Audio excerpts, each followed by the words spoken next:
Welcome, everyone. It's Pops. So, you see the topic of my show tonight. Um, are we witnessing the last generation of real men? Well, I don't know. We may not. Real men are like those guys. They fight. They're ready to go to war. Today, they're letting them do things to our children, and I don't see any of them standing up and fighting. So, a little disappointed in the human race, to be honest with you. Anyway, waiting for a couple of friends to pop in. We'll get into this subject deeper. Going to go over like what kind of clothes they wore over the generations and how we've gotten to where we've gotten now, what we're wearing, and things like that. Technically, maybe we are in the last generation of real men, and a generation, if anybody knows what that is, generation's usually 20 to 30 years. It's when an adult grows up and becomes a man. Okay. I think that's the biggest problem in this world and in this country, especially, is men aren't men anymore. Most of them. There are still men out there. There's no doubt. And then being a man doesn't just mean, you got to be tough with women. I mean, because that's another crock of shit. All right. Being a man's being a man. Defending your family and things like that. Okay. So where are we right now in that category? I see too many cowards.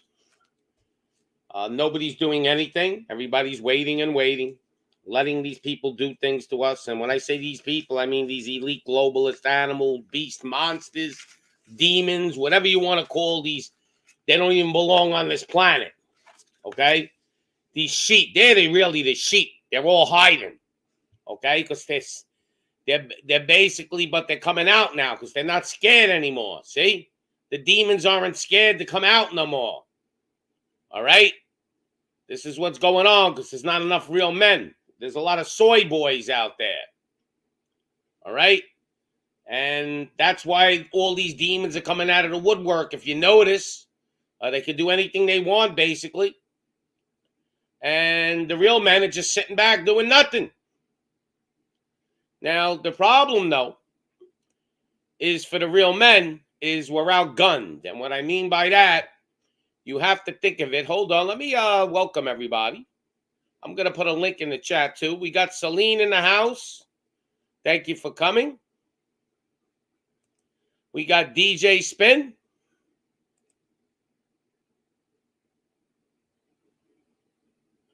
Yes, Celine, I agree with that. Treat them as the weaker vessel, but, we can treat women well. Women think if we treat them as the weaker vessel, we're treating them, we're not treating them well. That's not really necessarily true. And I'm sure you know that. You could treat a woman like a woman and treat her good, right?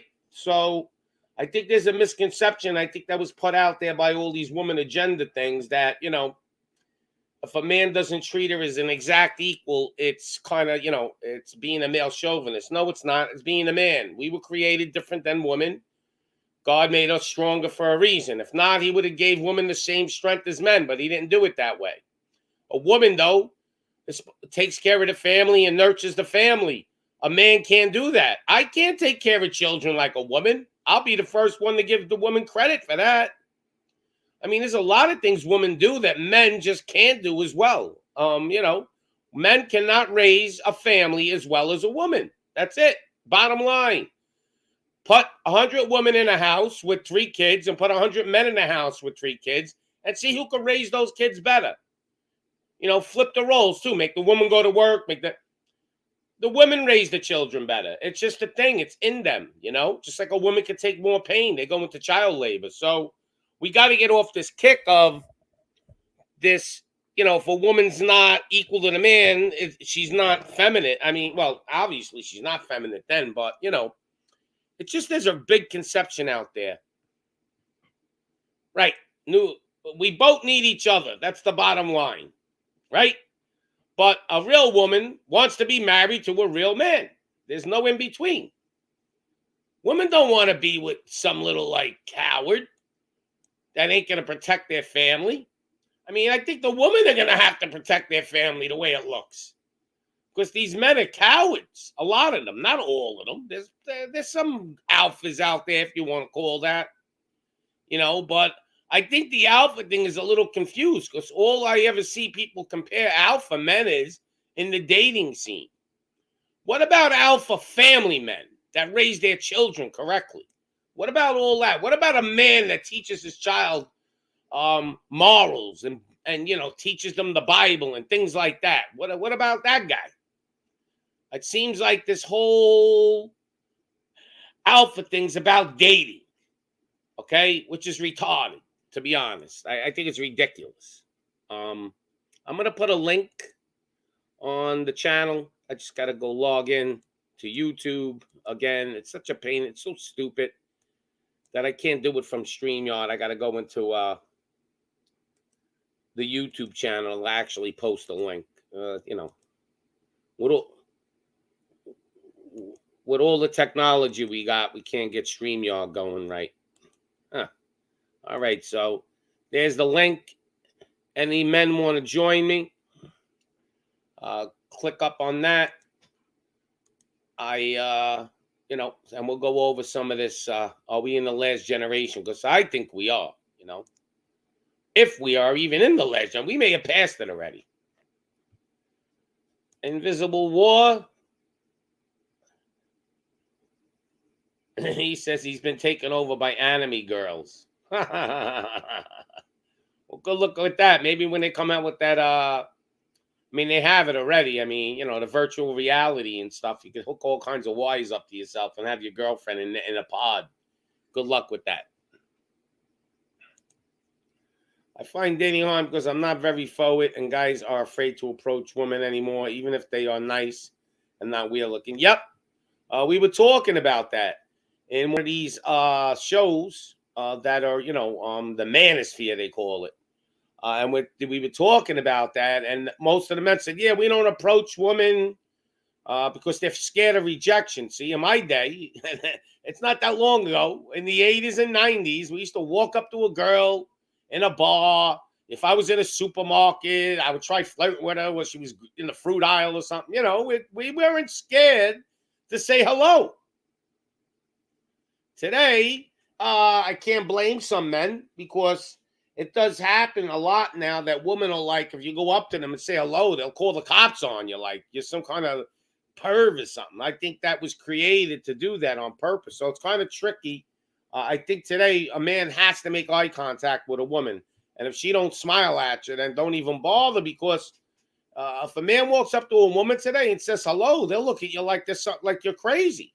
So there is a little bit of there. But if you're in a club, there's no excuse not to walk up to a woman. They're there just what men are there for, to meet people. A woman's there to meet a man, and a man's there to meet a woman.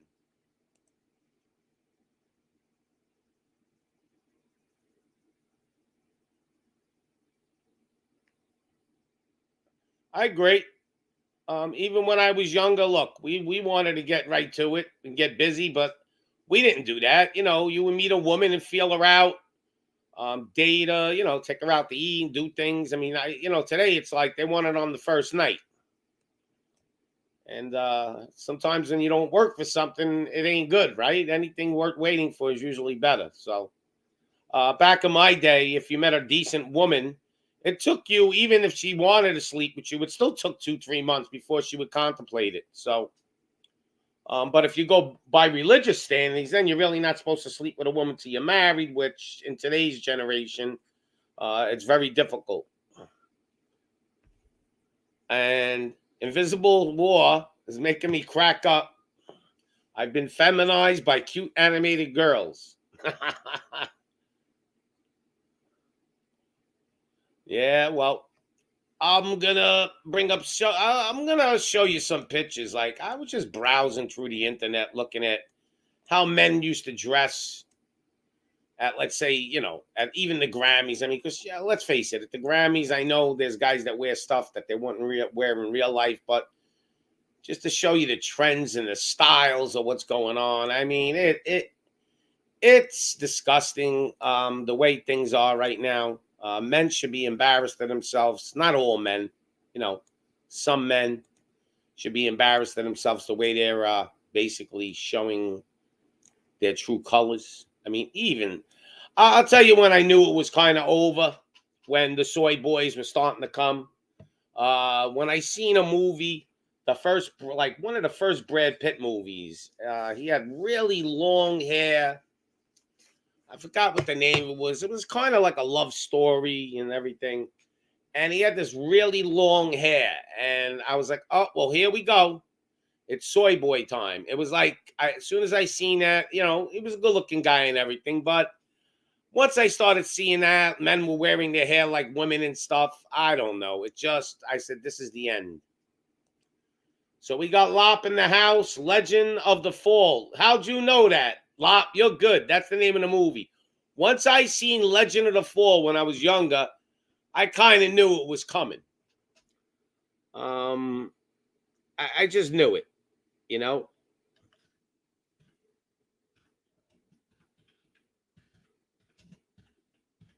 So I'm looking at. I'm just gonna go into the.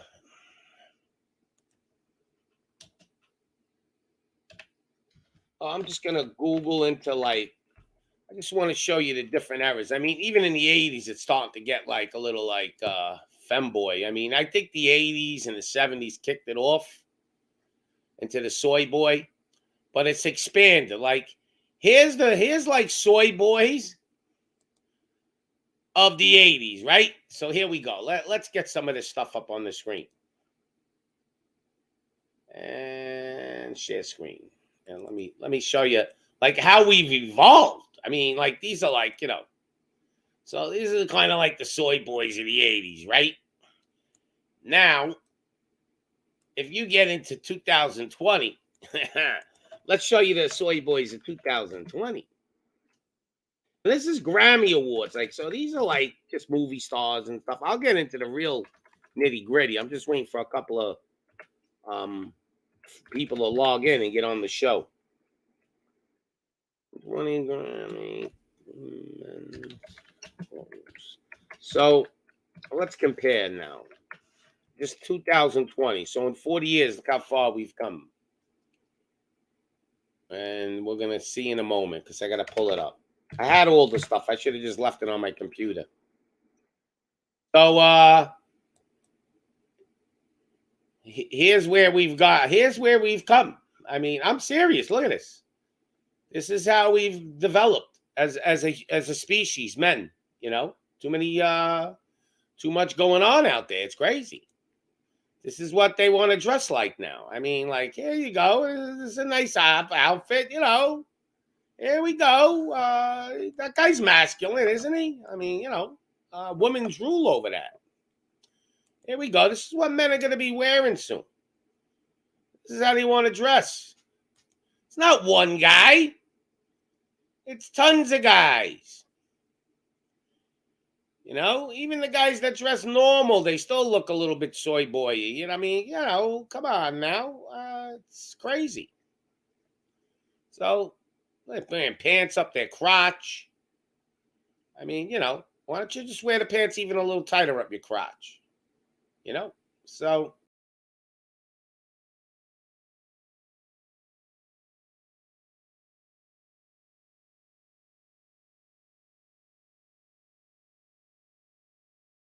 all right, I must have hit the wrong button and pushed myself out. And we got knowledge and relationships in the house. Hey, Lop, get a chance, jump on. I want to hear about how the men dress in your country and how they act. Is it any different in America? Because I know there's some countries that men are a little more masculine than this country. Thank you for showing up. Anybody want to know, want to talk about relationships? Go to knowledge and relationships. Celine. Also, Billy Porter in the dress tuxedo. Well, this is where how far we've come. Yep, even if you're not gay, it's still trendy. They're all starting to dress like this, and they think this is the way to trend. Yeah, the guy with the pink sombrero. Well, these are what. Yep. I get you, but if I had to say the real generation of where there were real alphas in this world, I would have to go back to medieval days, like knights and stuff like that. I think when men had swords and shields, those are the last times. Once we got into guns and stuff, then you had all these little dweebs that could fight too with guns. So I think the last real men were the time of when there was only shields and swords, to be honest. I mean, I think after that it was all downhill. You know, even men today, they're not stepping up to the plate. Look, there's a lot of stuff going on out there, and they're gonna be coming grabbing people's kids. There's gonna be a lot of craziness going on, and I don't see men going to fight. You know, back in like, even the 50s, man. If you had all these people coming out devil worshiping, there were men that would have just like went and grabbed these people. Like nobody's even grabbed. These demons are doing stuff right out in the open, kind of saying we're killing you, and men are just sitting there. Nobody's going to grab these guys. Nobody. Not a single man. All right? We can't expect a woman to do it. So, Invisible War. Also, we're bringing back the Christian Crusades. I said men with shields and swords. It don't matter who you are.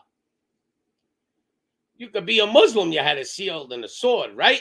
So it really wouldn't matter. That was the way. I think once we got into modernized weapons, men, then they be the sheep in the world started getting a little power because now they could just pick up a gun. They didn't have to really fight it out.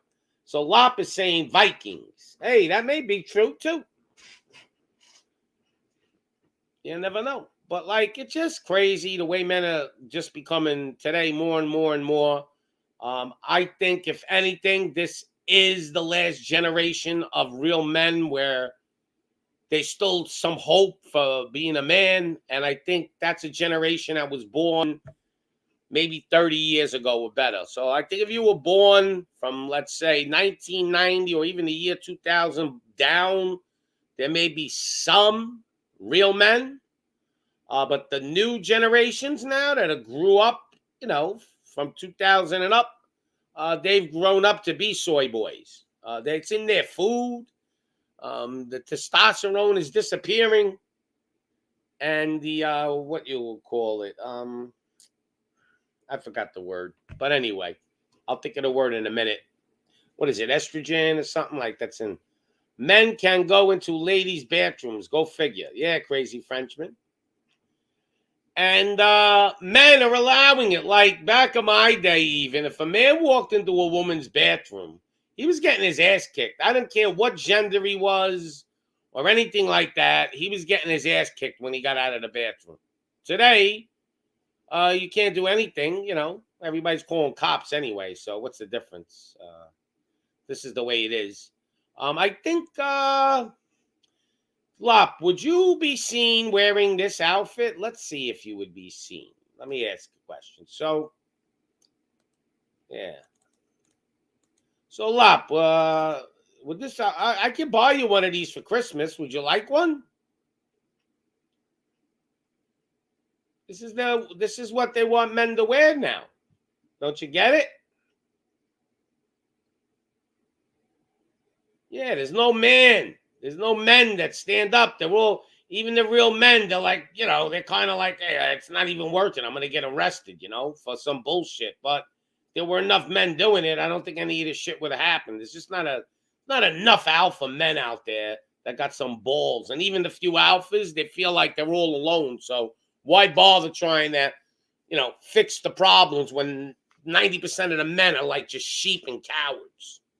If you took a percentage of real men in this world, it'd be very low. And the women are just becoming the men now. News now, Lisa. So, Lop, what do you think? Would that be an outfit you would wear? I think I want to buy this outfit and go walk into stores and stuff with it and see what people do. Maybe interview them.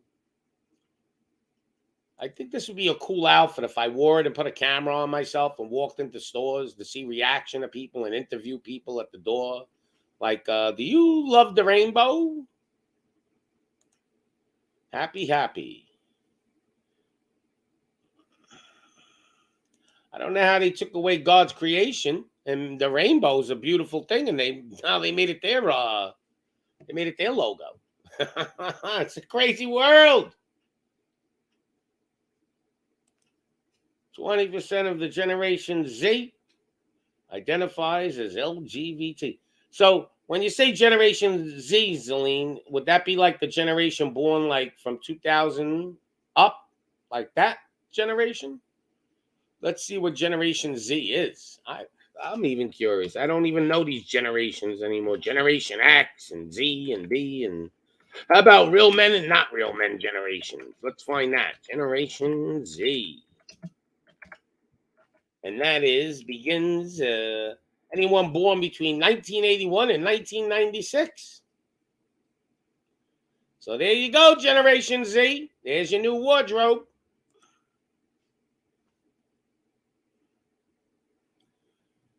It says men born in the 80, men born between 81 and 96 is Generation Z. And then they got the new generation, I don't know, Millennial Zs or something. Generation Zers. I don't know. It's crazy. Yeah, men now, though, they're really getting fed up with the whole thing. Like real men, they're becoming black pills, man. They don't want to be bothered. Men are walking away now. They don't, with these new laws and the way a lot of women are acting now. Not every woman. I'm sure there's some women out there that want real men. Not, they don't want, the guy in the pink tutu over here. That's a real cool outfit, right? But even him in the middle there, whatever the hell his name is, I forgot what that guy's name is. The singer there, Legend or something. He's dressing hair. Look at it. It's all tight and weird looking. Like, this guy's married. I don't know. They're wearing some crazy shit lately. Even the men that are men are dressing a little crazy. I think this one's crazy right here. I think that's a crazy outfit. Look here. This is the men on the runway. They're doing fashion shows. This shit wouldn't have existed 40. I don't think this shit was going down 40, 50 years ago. People weren't going to accept this shit. Now anything goes, man. You can just walk around like you're a model, like a woman almost, It is what it is. I mean, I don't mind this outfit. That's pretty cool. J-Lo walking around like the slut that she is. Yeah, look at these clothes, boy. Woo. See, at least women, when the more slutty the age, because women's clothes now are out of control, but at least they're sexy and hot. Men, they're dressing like women. That's not sexy. That is not sexy. This is not sexy. Okay? Yeah, look at this. Who goes to these fashion shows? Like, who's going to them? I like to know. Then you got the freaky fashion shows. Look at this shit with yellow hair pointing up in the air. This is what we're dealing with now. I mean, they even got masculine men dressing like, look at this shit. Guys are built and shit, and they're walking around. Come on. But you see how feminine, even this guy, I don't know who, it just looks feminine, man. All of them, I don't know. It's just weird looking. Everything's weird looking now. I don't see men really dressing like really men. I don't know. I mean, women are just getting really like naked almost. But beside that, they're still wearing dresses. Let's see any news now, Lisa. 2000, I learned conspiracies in kindergarten. I'll take a real man. Fruitcakes. That is not cute. Come on, guy. Hi, crazy Frenchman. She's saying, Vigo saying hello. The betas are paying for these shows. Yeah. Yep. We're living in some strange times.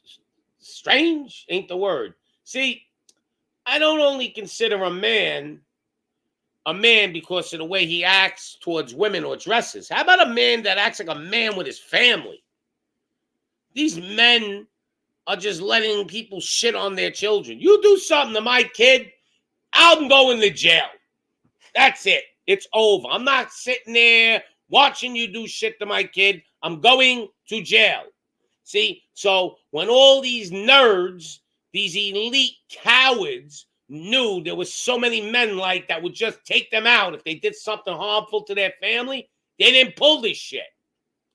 Now they're pulling it because nobody is doing anything to them. They shouldn't even. Some of these people should be scared to leave their homes without like an army protecting them. But they don't even need that anymore. Maybe they get one bodyguard just to keep the people off from bothering them for autographs. Because it seems like the demons, people want their autographs. Yeah.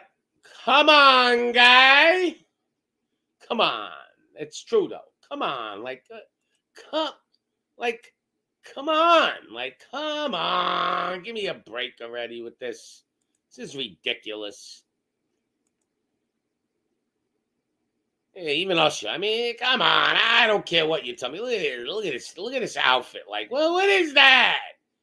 Why don't you wear some high heel pumps while you're at it? Come on. Give me a break. This bullshit. They're all trying to what? Be Michael Jacksons now? Dressing like him? I don't know. Was Michael Jackson, was he an alpha?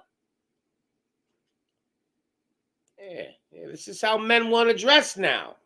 There you go. Nice and you know, this is how they want to dress.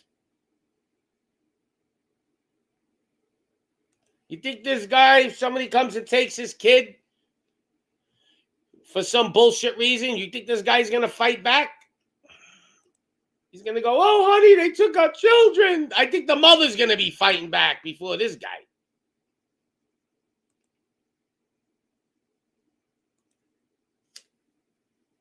Yep. Now they teaching mothers about sex in the school. So what does people think in the audience, though? When do you think the real, I mean, there's some women in here, you know, I would imagine in their like 30s or 40s or whatever. When do you feel, ladies, the last generation of men walked on this planet, of real men? See if we can get some people to talk about that.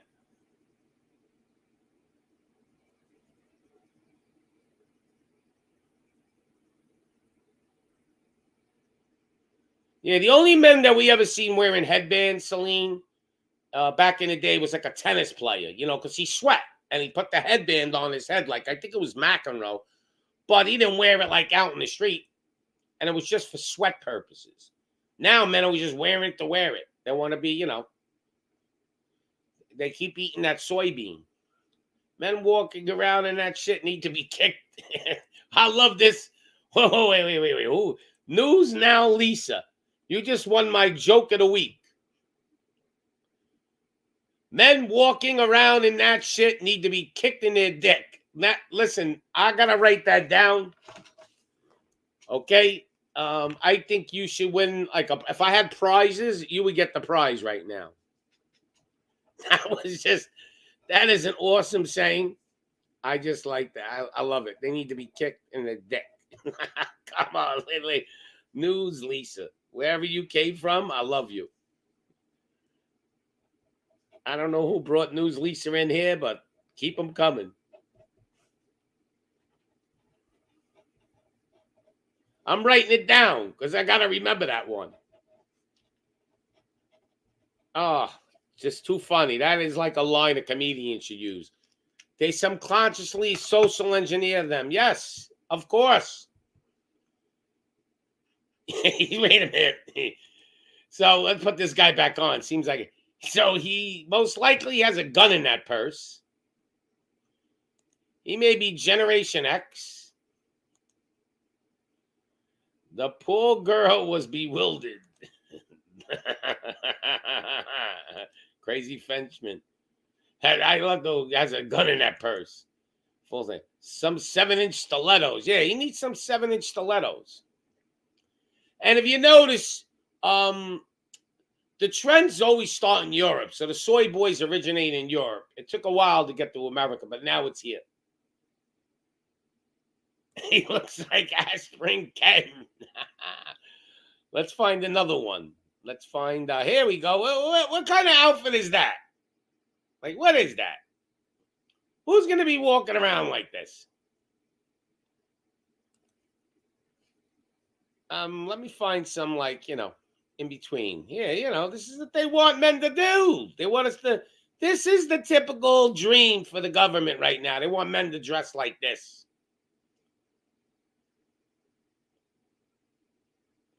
Oh, I love Michael Jackson's music. One of the best entertainers of all time, if not the best. I'll put him in like Elvis and Sinatra, like all them great guys. But Jackson was the best out of everything. I mean, if you had to pick one, he probably is the guy. I mean, he did it all. Except he didn't really, I don't know. Well, he did have a few girlfriends, but I don't know. He was confused. He was a confused boy. Kevin Samuels is a soy boy with that he wears. I've seen freaking Ben Affleck dressed like this shit, So this is the way these guys want to look today. This is the new style. Like, even when it looks, okay, dressy, let's say, right? But look how tight these pants are. Look at, like, their legs. They make them really small so the curves come up. They want to, if you turn them around, he probably got a butt that looks like a girl's ass, This is what they want to do. I get it. Sometimes some of the clothes, but this is what they want. This is the clothes they want people to wear. They want men to look like that now. That's it. Ooh, I'm so sexy. What? I don't get it. Even all right, this ain't that bad, but he's got a scarf around his neck. But I can deal. I can handle that a little bit. That ain't that bad, Like, this ain't bad to me. All right, it's a little bit. This is Jonathan Myers, but it's not bad. He's got cowboy boots on and shit, So these aren't bad, but like sometimes, man, they just go total femme, Even the famous movie stars do it. I guess it's a fashion thing, right? So it is what it is. Let's remove that. So I never understand. Lop says, well, here, let's go from the beginning. Lisa, he got socks in his underwear. I like some girls, but I don't cosplay them in public. Yeah, and what are they doing to the woman, though? They're making women like men now, so they're flipping the whole thing.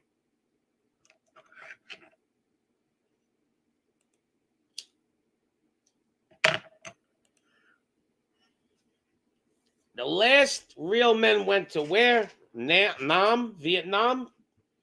Could be. Men don't want to fight no more.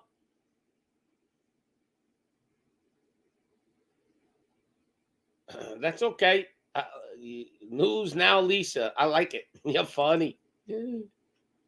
I am the comeback queen. This news, the Lisa. You should have your own show. You're so funny. Let's see some more soy boys. So this is the 80s. You can see it. The trend was starting, Look. Ooh. It was starting then, This is when it started. Probably. I mean, I'm Chad. Look at me. Come on. Give me a break. Yeah, this is what they oh, I didn't know. I didn't have it on. Look at this. Two Chads walking together. Oh. This is like in the 80s. So they started doing it then, They started really getting it going. I mean, this is fashion in the 80s. Look at this outfit. They were already getting that rainbow shit going on, It was just a couple of decades away from really, Even like you watch like a show like Don Johnson here, right? This guy was like Miami Vice. Everybody loved. Look, he's got a pink shirt on. Like listen, I don't care what anybody says. It is not masculine for a man to wear a pink shirt. I'm sorry. Maybe I'm gonna go for my next job interview and dress like that. See what happens. Now I was thinking about it. I mean, like, what is this stuff? Like, what's going on? This guy looks like he's got aluminum foil all over himself. It looks like Madonna. If you chopped his head off, I would think that was Madonna in that picture. Now, let's see. It's getting bad out there. But they were working on it, man. Look at this. They were working on it even back then in the 80s. They were working on this shit. This is all 80s pictures. They were working on this whole thing. Their plan came into tuition now, you know? Yeah, you know, this is in the 80s. I mean, you know, Chad. Look at Chad. See him? With his overalls and his purple pants. Give me a fucking break. So, I think, though, we still have some real men, so we're probably in the last generation of real men right now.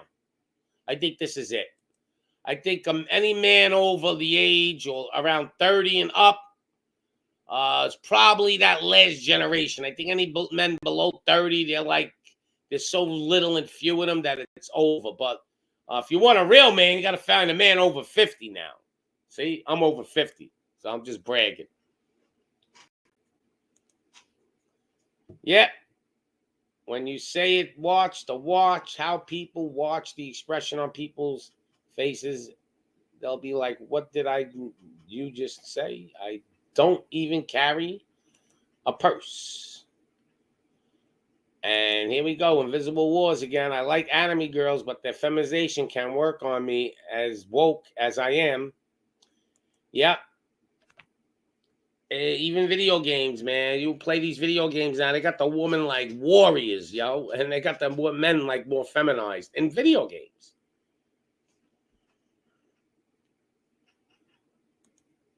Yeah, 80s like that. Chad's like Dov. Yep.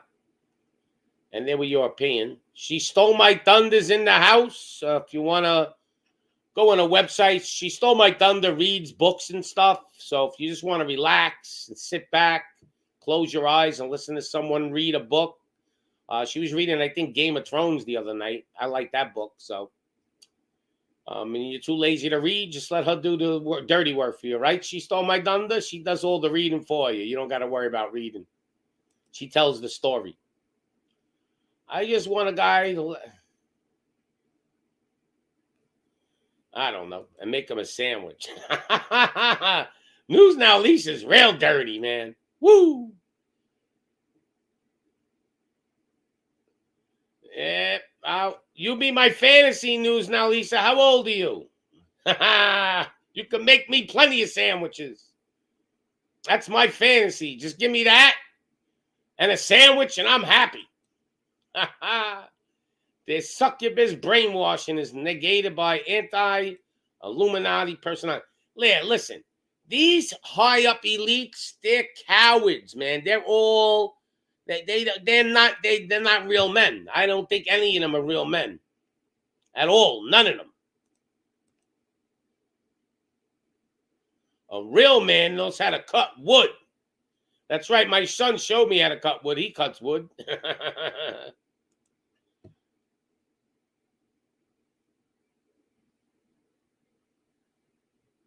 Oh, Michael Jackson. Yeah. Michael was, he was good when he was a kid. He's always been famous, even when he was a kid. I mean, people don't remember the Jackson 5 like I do. I used to watch the cartoon all the time. And you had the Osmond family always competing with the Jackson 5 family or whatever, the Jacksons, but like the Jacksons just blew them out of the water. I mean, the Osmonds couldn't really even sing. I don't even know why.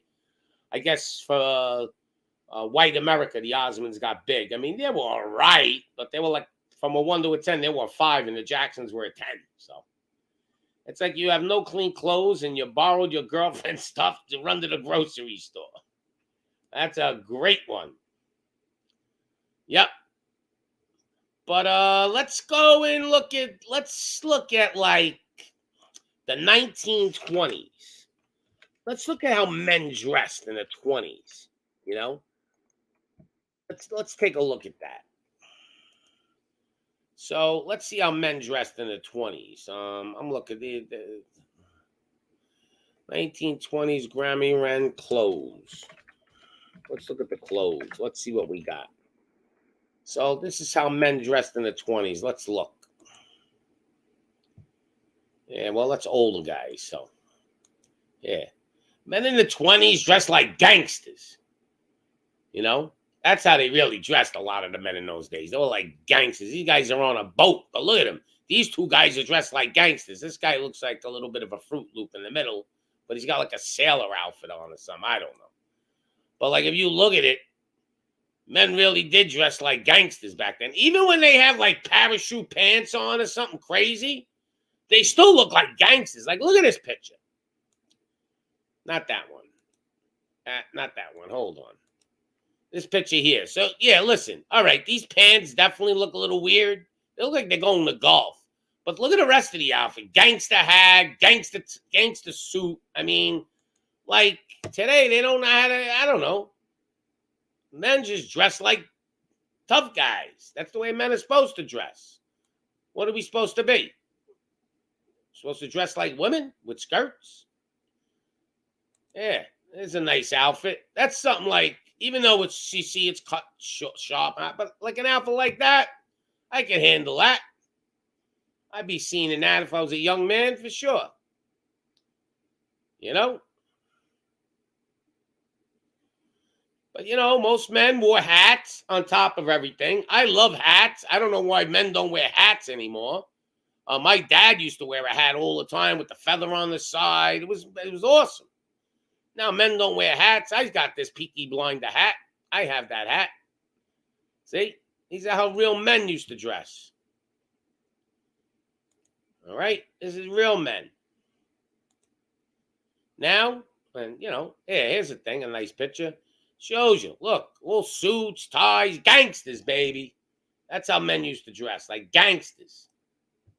Even the soft men used to dress like gangsters. You know? So today they dress like women. So let's go to 1930s. Let's see how the clothes got crazy. Because, I mean, clothes say a lot about a man. I don't care what anybody says. All right. So the 30s look like pretty good, too. You know, men were dressing. I'll see that hat he's got on. Those are the hats I like. These type of, no, not that hat. This type of hat. My dad used to wear a hat like that all the time. They're cool. Why ain't we wearing hats no more, men? No, we're wearing hats, baseball caps turned backwards around our heads. That's real cool, you know. That's real gangster. That's what they wear today. They wear their hat backwards. Hey, I wore my hat backwards sometimes. I don't mind wearing it once in a while, but that shouldn't be the style. Like wearing your hat sideways and shit like that. You know, these are even men, gentlemen, whatever you want to call them. They look like men. So this is the 30s. How men dressed. Not bad. I actually like the 30s. A little more nicer cut suits. Now let's go to the 40s. See how men dressed.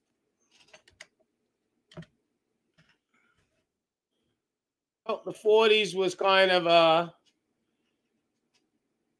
decent, a lot of plaids and stuff like that. But you could see in the 40s it started to get a little Fruit Loopy. See right here, it started. It may have started in the 40s, a little more twinkle in the clothes. Not too much, just a drop.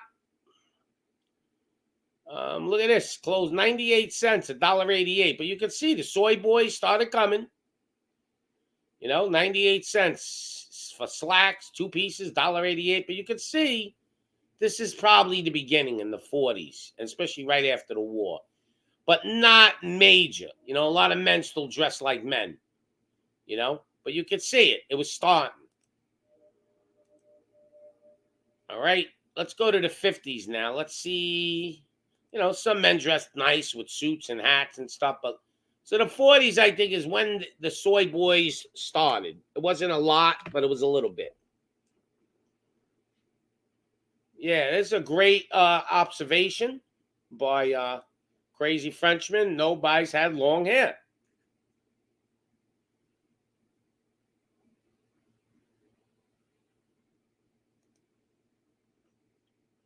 Oh, well, I lived in the 70s and 80s, whoever that is. So be jealous, lot.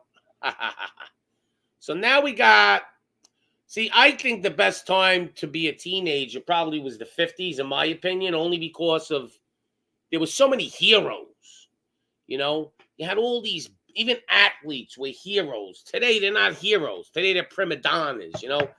I don't really see too many heroes anymore, athletes. I don't see. I mean, like maybe Cal Ripken was the last guy. The Iron Man, and some of these guys that didn't play for the money, they play for the game. Today, that's all they care about is the money. Has nothing to do with the game whatsoever. So let's see the 50s, how men started dressing. So you could see the soy boy stuff started coming, but not a lot, just a little bit. I think the 50s actually stopped and it started to turn back around a little. Masculinity in the 50s was very important, and the American dream was alive. But, Elvis, he started it with his Hollywood styles, a little stripy shirt and things like that. Um, but most men dressed like gangsters. Look at this guy. He looks like a nerd, but he's still dressed like a gangster. He got a pipe. He's got a nice hat. He's got a pea coat on. I mean, what happened? What happened? So we see how the 20s was total no soy boys. The 30 really no soy boys. And then in the 40s, it started. And then in the 50s, we got some of the rebel costume soy boys coming along. So the 50s started it. I mean, this is when it started. Probably, 40s and 50s started getting going, but it was still small. The average guy dressed according. So now let's go to the 60s. 60s got to be the wildest with all the peace, love, and all the bullshit. So let's look at 60s clothes. And we got, let me see. I got somebody coming on. Good. At least somebody can sit here and hang out and bullshit. Hold on 1 second, Marcus. It's me, yo. How you doing? How you doing? Good. So we're trying to figure out when the last generation of real men exist. Stop Is it? wearing that. Any generation before the year 2000. That's what I'm saying. I think I think any kid around 30 years old or up right now is probably that last generation. That's basically me right there. Yeah, like, in that borderline, 28, 29, 30, like right there. Yeah. I don't know how long you were in the chat, but so we're up You're to good. the 60s, and as you can see, the soy boys starting to come in now with sweaters. Sweaters were big in the 60s. I remember that. But you Yeah. can even see when they're wearing suit ties, they're wearing sweaters, so they're starting to get it there. But still, the 60s wasn't that bad. But here you go. So here's where it's going. This is the That 60s. was ridiculous. Yep. You can see even the shorts are getting shorter. Shorts to me, I like them covering a little lower than that. This looks a little too Yeah. soy boy for me. And but you can see the 60s, it was starting. Men were wearing woman colors, like even yellow shirts, like a little lady like pink, yellow, light baby blue. Real guys didn't wear these like colors a lot of times. But anyway, still a lot of men were wearing nice suits and stuff. So the 60s it was starting to happen. I mean, when you start seeing dudes like that, it's game over, right? Yeah. So we're in this. Let's go to the 70s now. And here we go. So the 70s is a weird generation. I don't know. I don't think too much happened in the 70s. It was like caught in between the 80s and the 60s, if you ask me. I never really hear anybody bragging about the 70s. Like, it's just like that decade was just like, nothing really happened.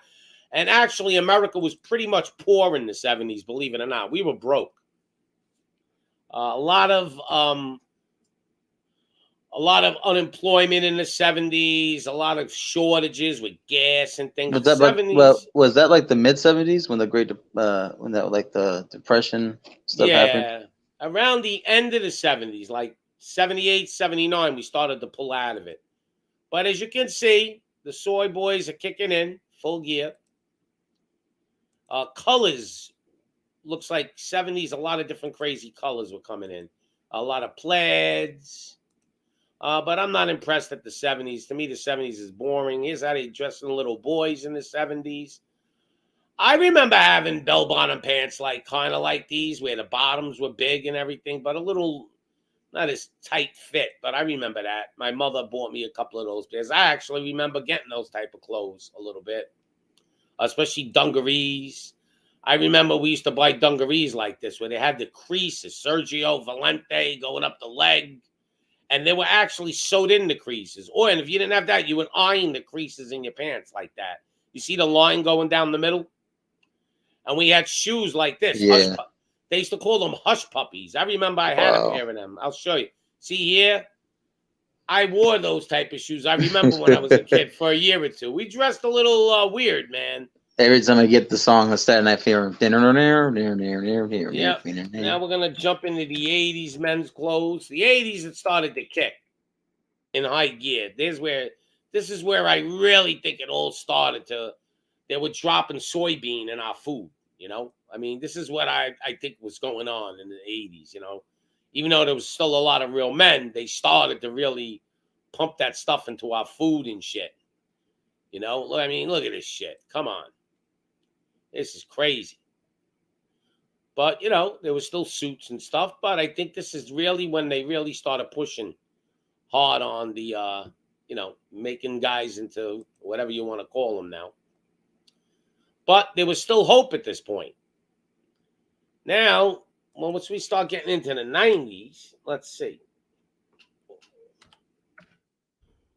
I did 1900s. Look how men used to dress in the 1900s. Man, that's even when men were men. So, big difference.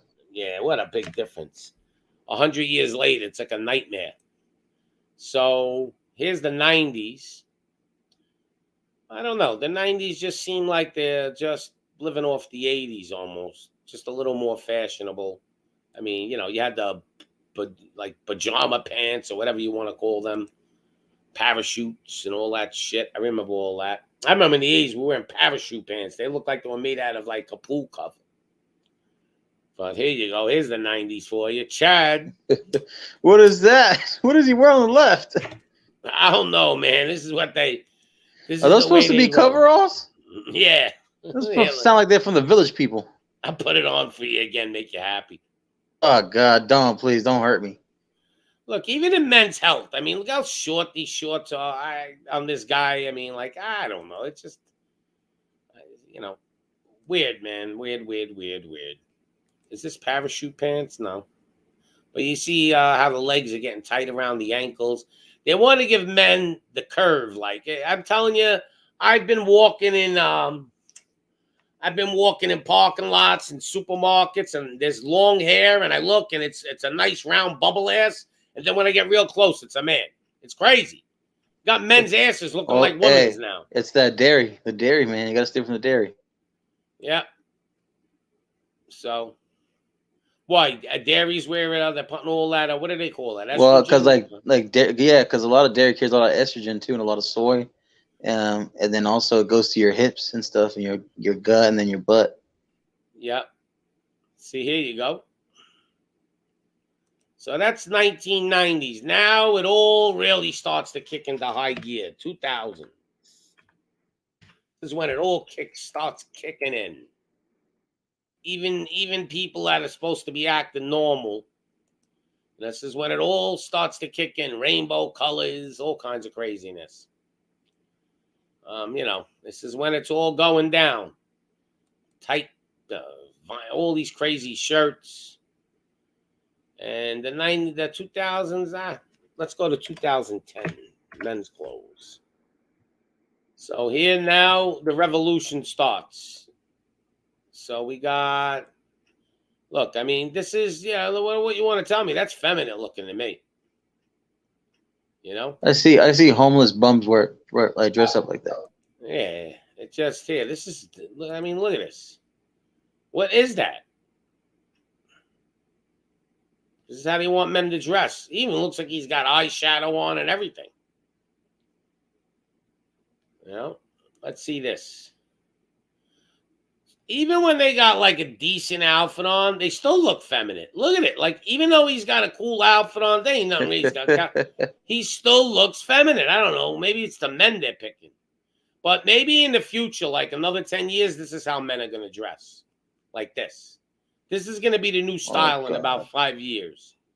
So you're going to walk around, you got your face mask on, so they don't got to worry about anything. And, this is how men are going to walk around.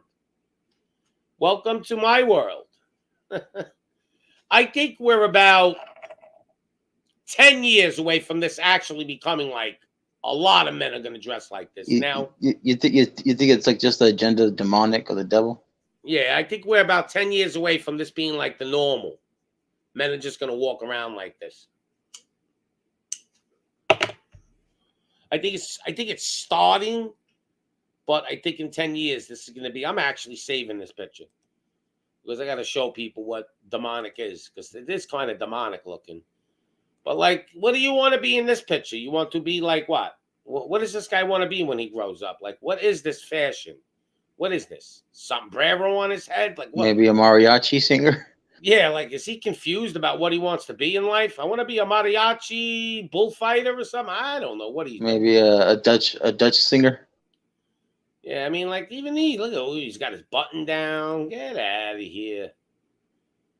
Let's see. This guy's showing off his nipples, you know? So that's 2010. This is how they want you to dress. This is going to be this may be the fashion in 10 years, right here. You know?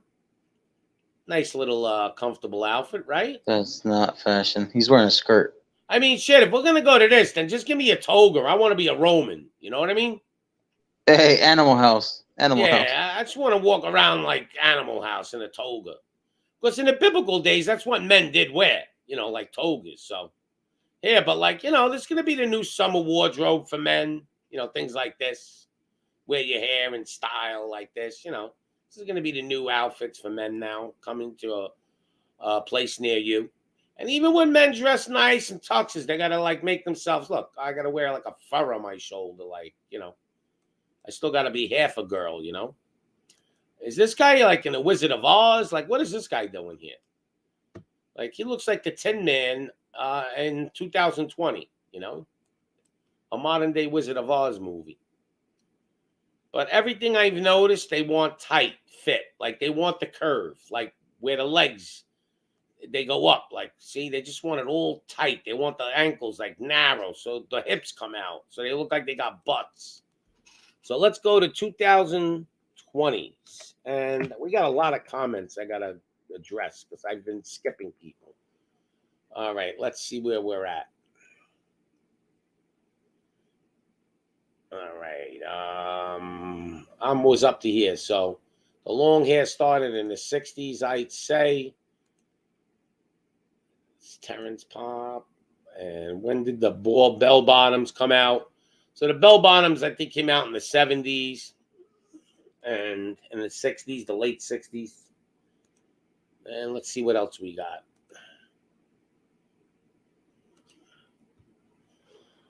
Quiluchalango. So Lop saying the 70s was best for music. And we're in the 2020s we're going into soon. So we'll get into that in a minute. So I remember this. You wore tough skins and jeepers from Sears. Yep.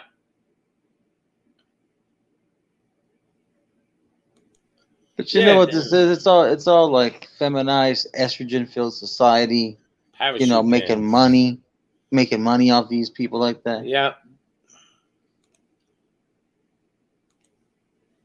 All right, let's see what else we got. We got anything good?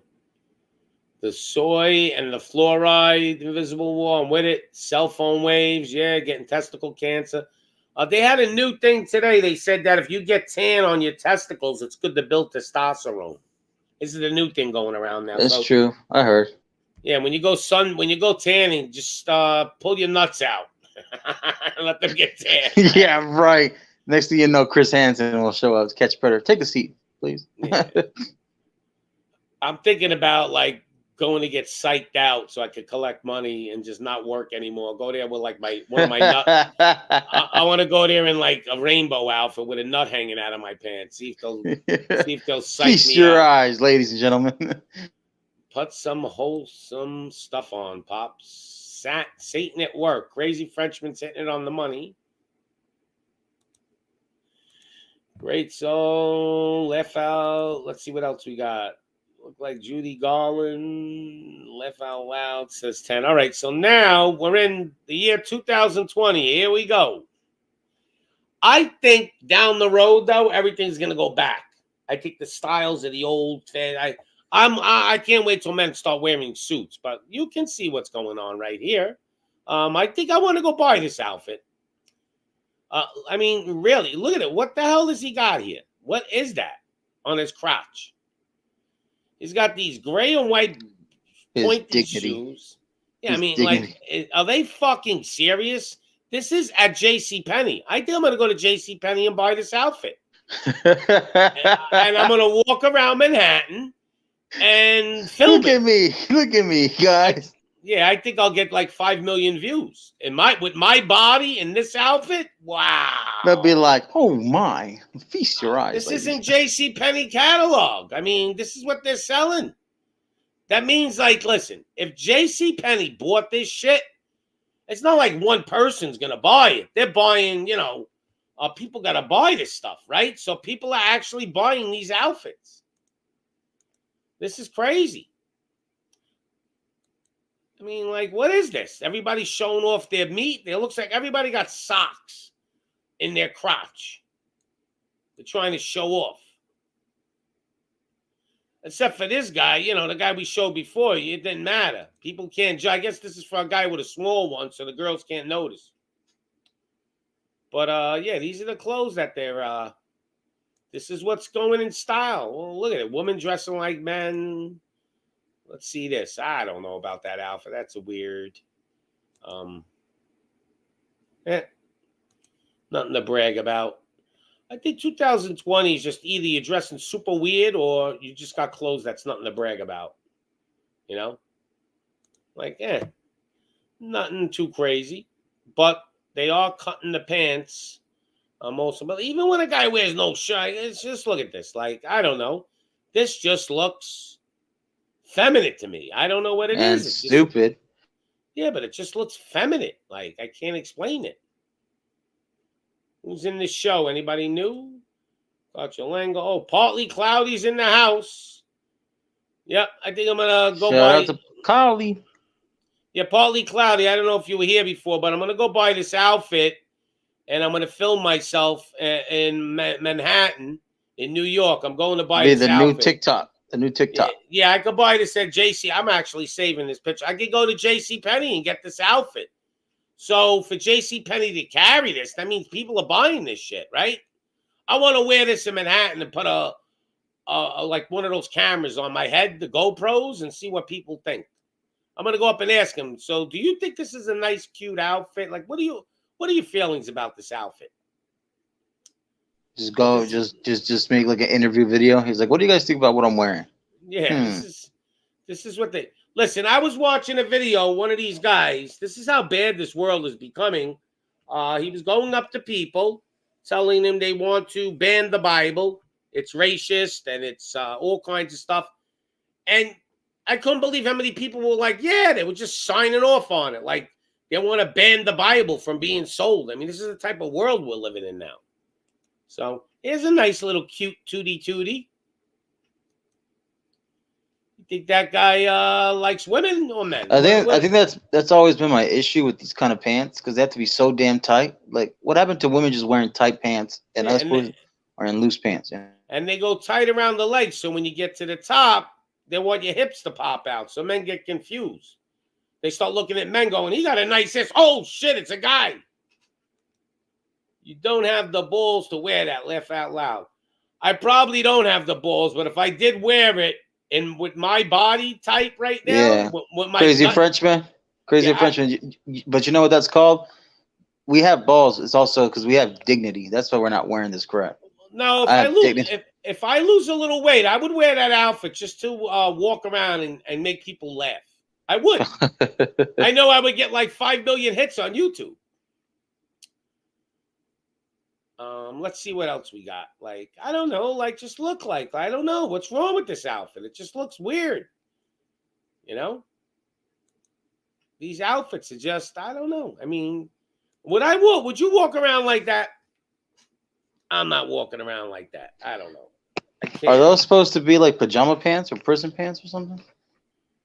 Yeah, a lot of times now I go to the store, I swear to God, people are wearing fucking pajamas. I'm not even kidding. Outright wearing pajamas. But hey, and then you can see like their bulge and stuff, or like you see like the woman's like parts. yep. So here you go. Here's a nice outfit.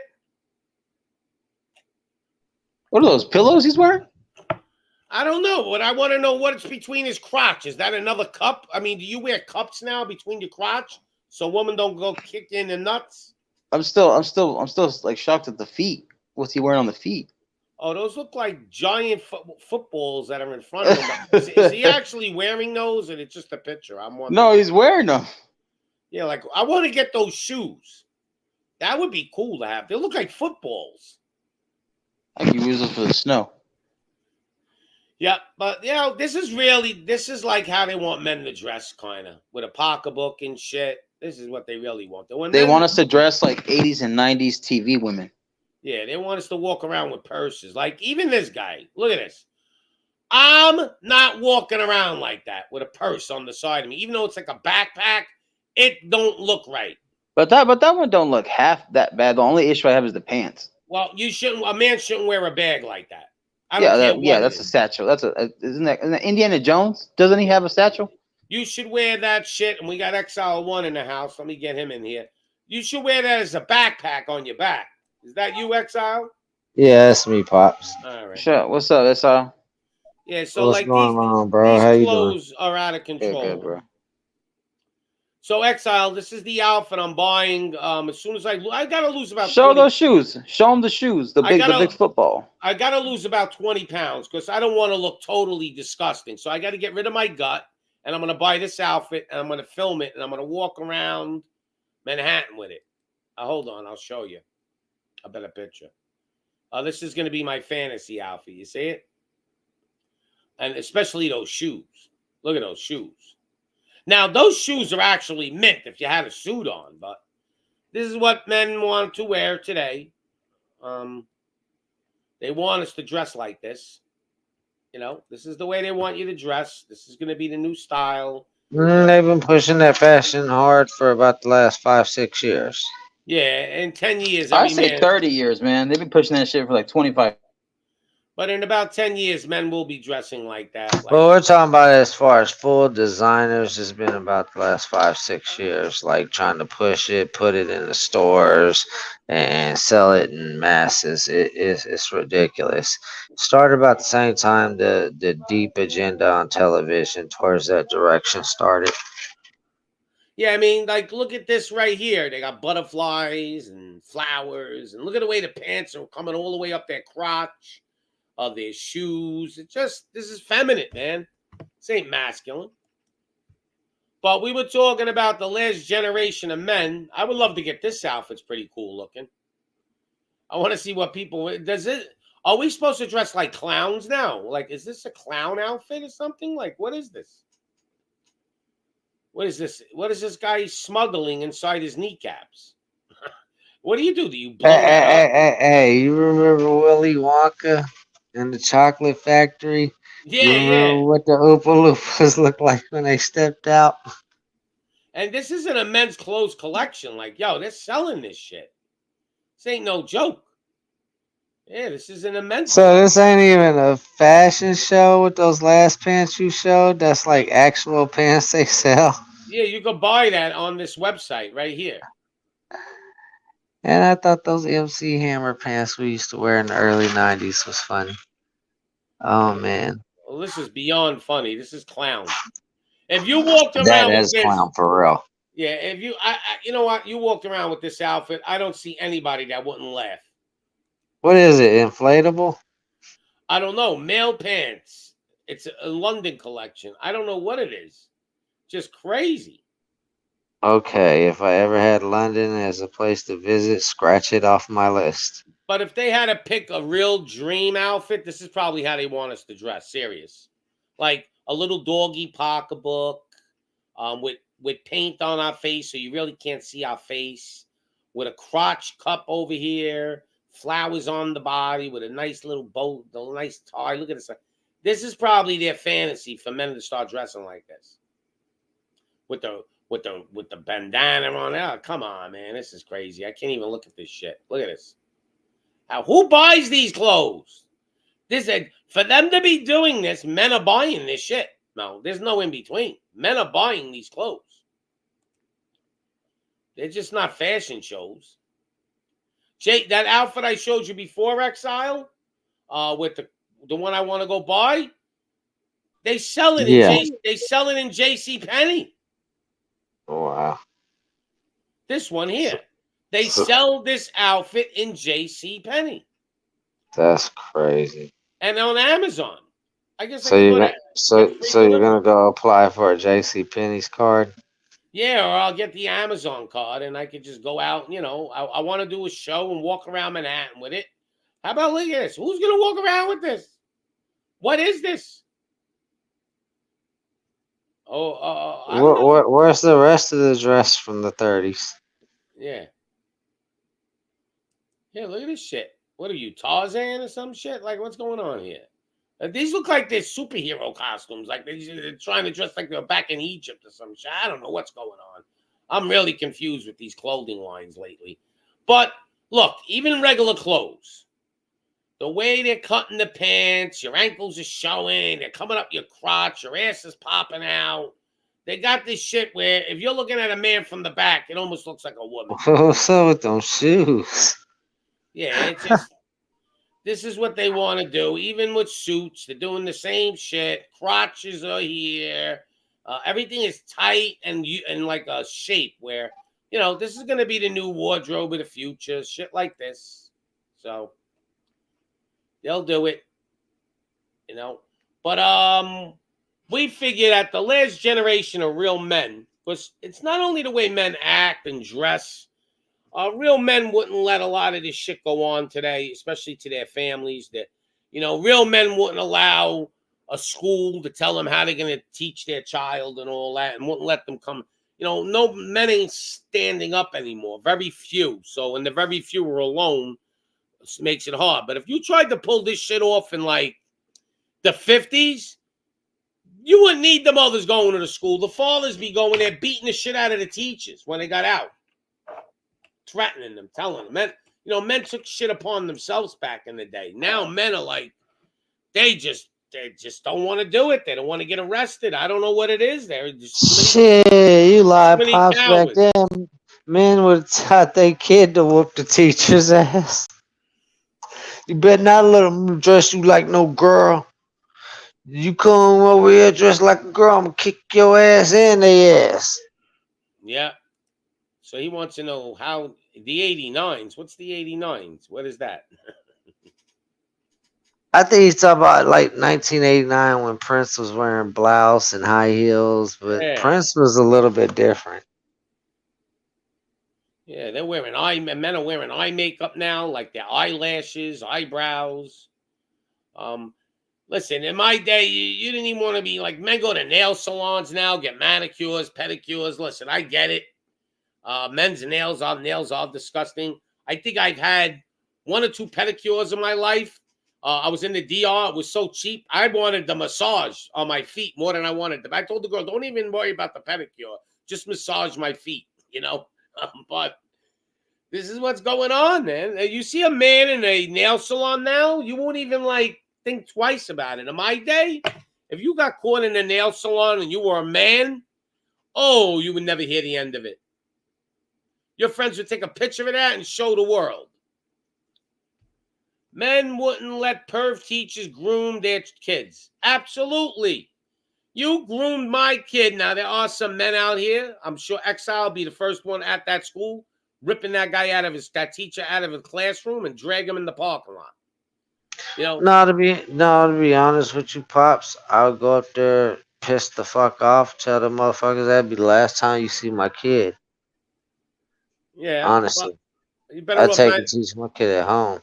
You better off not even announcing it. Just don't let your kids show up. The hell with it. Who cares? Let them Yeah, come to yeah, yeah, class. pretty much. But no, I would listen.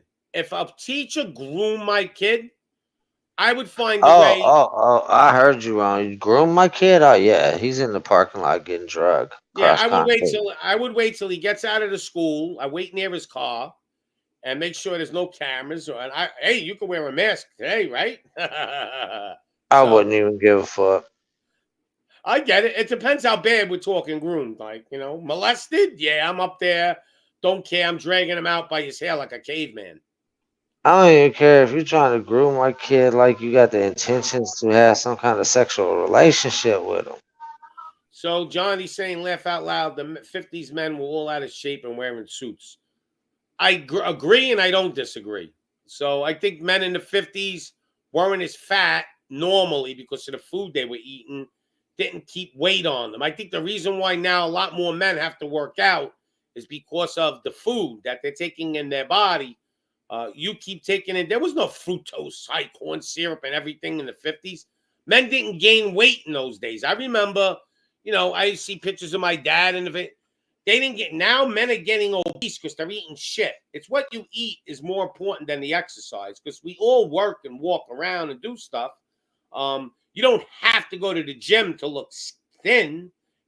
You have to go to the gym to get built because you have to burn all that shit out of your body that you're eating right now. All them toxins and shit. You got to get rid of it. Your body don't know what to do with it.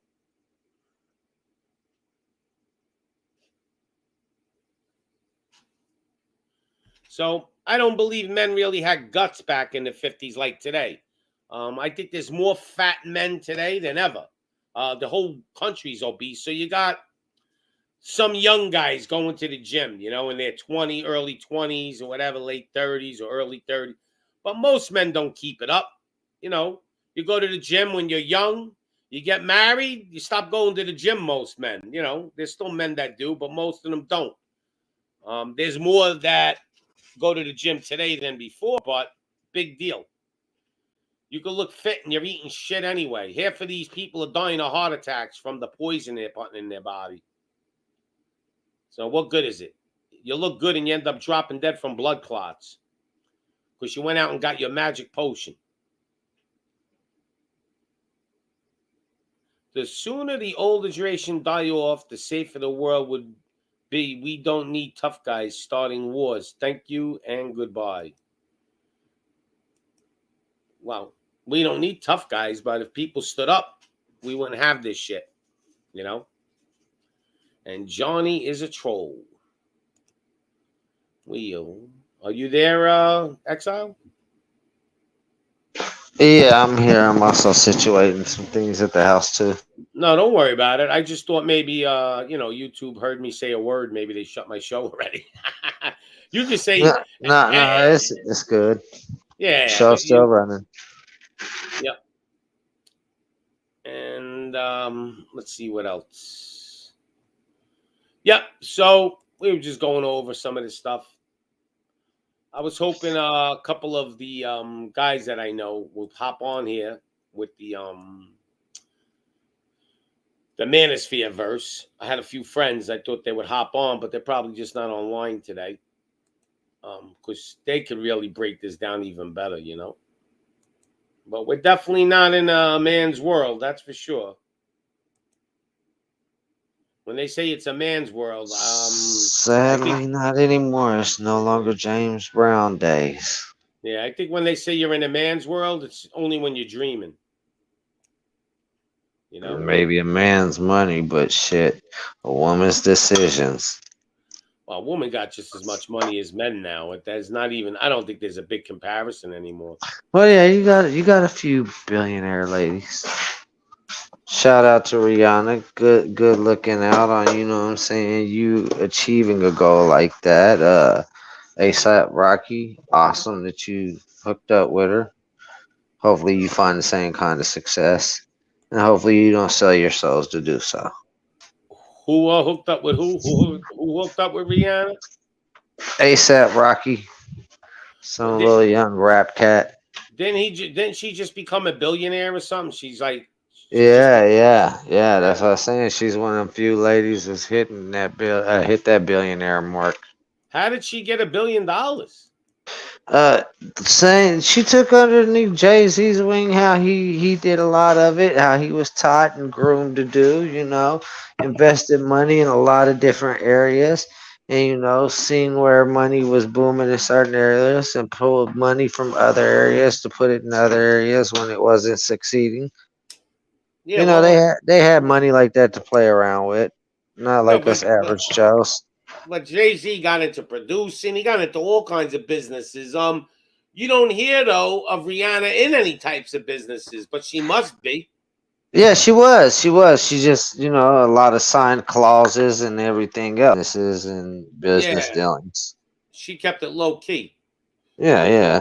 Which means, more than likely some of them businesses she was involved with were more than likely, controversial. Yeah, so she probably wanted to keep it out of the spotlight, not to ruin her image. But I see, she's been in a couple of movies, but she's like really not a good actor. She's okay, but she ain't nothing to. So I Man, don't. if you hit that $1 billion mark, that's got to be just dibble dabbling. Because what you Yeah, going to do with that money besides throw it to the side? Like, eh. well, you hit $1 billion, she could practically do really whatever she wants. She could produce her own movies. She could do whatever she really wants at this point now. She could manufacture her own war if she wanted to. Yeah, she That's could buy, what that kind of money does. definitely buy like a giant island or something. Like she could really buy her own little country or something with that kind of cash. News about Rihanna billionaire. Let's see. Look at her. Here we go. Rihanna joins the billionaire club. Let's see. A lot of people probably didn't even know that. It shocked me when I heard. I thought she was worth a couple of 100 million, but when they said billionaire, I was like shocked. I was like, I never knew Rihanna had that kind of money. She must Yeah, have and you been. got to remember back in the day when them dudes she was dating was right before she became a billionaire was a billionaire, so she probably soaked up a lot of game from that young gentleman too. Yeah, like stock investments. Yeah, probably. Well, Peter Jackson cracked it too. I didn't even know that. Here's Rihanna pregnant or whatever. Um, and this guy, I can't believe this guy's a billionaire too now. He's the Heck yeah. director. I mean, I understand if these people are worth a few 100 million, but like when you crack $1 billion, man, that's big time money. And let's see any other stuff about Rihanna. I wonder And what they else. and they treat it like a space race. They're probably on the race to see who can get the first trillion. So they're saying she's named the world's richest female musician. She's worth 1.7 billion, almost 2 billion.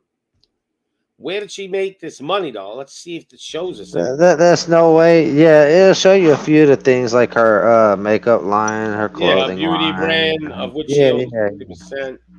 She made yeah. 550 million just off of that.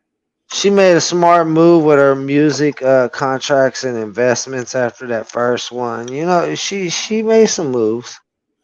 Yeah, they're saying her company's worth 2.8 billion. So she's really like 50 Cent made a lot of money when he did that. Vitamin water. Yeah, they wanted to give him money to make, and he says, "No, I want stock in the company. This is what I want." And they were like, "All Yeah. right, well, our stock is worth shit, so why not? If it goes up." And she was officially a billionaire at 33. Rihanna. Yeah. Yeah. Let's See now pay attention to that number. Yeah, there you go, 33. See that? Oh well, she's involved. What wasn't that the same age that Jay Z became a billionaire? Let's see. Age of Jay Z. Yeah, isn't that funny? The number 33. Um, JC. So in 1990, I don't know. When was he born? He wasn't born in 57, so he wouldn't be. Nah, it don't look like he was 33 when he was worth a billion. It's Okay, I just want to know what number though. All them numbers have well, significance. yeah. Well, they're hiding it. You know, they hide everything now. If you noticed, I've noticed recently, there's certain things I can't find anymore on the internet. Like they know we all caught on to their bullshit. So Yeah, more and more of us can read symbology, and a lot of us are teaching it. yeah, so now they're hiding a lot of it. It's very difficult to find certain things. They're just taking it off the internet. I'm sure there's some I articles out there, but they're hard to find. I remember when I first started reading symbology, I thought it was going to be something hard to do, and it was going to be difficult to learn, like some of these languages and stuff. It really wasn't. So Rihanna is a man with a fake pregnancy wound. What makes you say that, Rebel? I mean, I kind of call it out when I see it. Like I can see there's some women that actually were men, but like I don't know, Rihanna doesn't fit that to me. Why do you think that?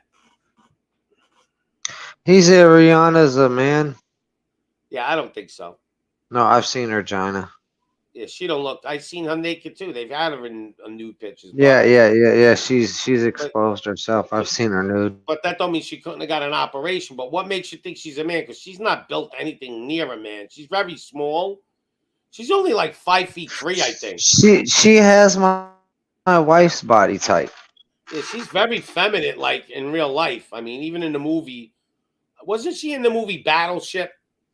No, no, seriously, pops. Eliza's body type is the same type of body type As Rihanna's Rihanna? got.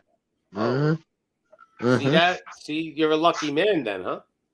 Oh yeah, yes sir, yes sir. Well, listen, we didn't tell you to come on here and start making men jealous. I mean, that isn't the goal. Telling us your wife is like Rihanna, you're getting me jealous now. Now hold on. Well, no, I'm just trying to be honest that I think Rihanna is a Well, woman huh? in my experience. No, I'm kidding with you. I was being sarcastic.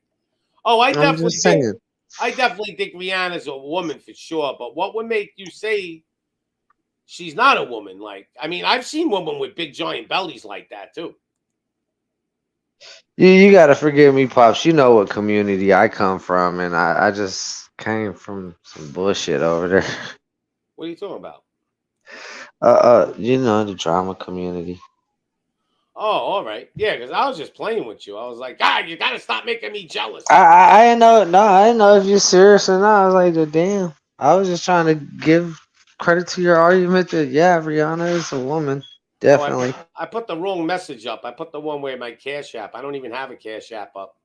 I put it up one day just as a joke. I wanted to see if somebody would give me $1, and nobody even gave me $1. I was I gotta wait till I have a couple of thousand. I'm Damn, that's I'm just dirty. I'm just gonna sell merchandise like pop shirts and shit. Like you can't fool pops with it. Like make merchandise, make some pops mugs and stuff. That's what. Dude, hey, that would be badass because I mean, shit, people could get it for their pops for Father's Day and all kinds of Yeah, stuff, man. yeah. I'm gonna brand my pops name. This is one IG account called Eyes on the Right 4.0 exposes celebrities like her. There's pics of. Hey, let's see what he says. There's pics of the belly being some sort of prosthetic strap on, and our tattoo was missing sometimes. I don't doubt that she may have faked a pregnancy. But I don't know. She don't appear to be a man to me. If she is, man, she's one of the best ones out there because she's only about 5'3", 5'4", very feminine built. Um, I mean, it is possible, but I find that one there, Rihanna with that woman's voice, especially the That'd note be she like had. telling me Halle Berry's a man. Yeah, I'm not buying into Rihanna as a man, but if she is, man, that's wild. What was the name of that site again? I'm gonna go to that site. Let's see what he's talking about. Hold on. I think we would have seen a dick slip by now. I mean, at least we've seen Yeah. the ex-president's wife balls drop. Yeah, we seen her shit swinging around on the Ellen DeGeneres show, and people still say no, they stick up. I was like, so what is that shit swinging between her legs? Is it possible that they actually do things on purpose? Like maybe she really is a woman, but she put that shit there just to fuck with people, to cause like bullshit publicity. Like I don't That'd be the believe. biggest troll ever. Yeah. All right. What's the name of this?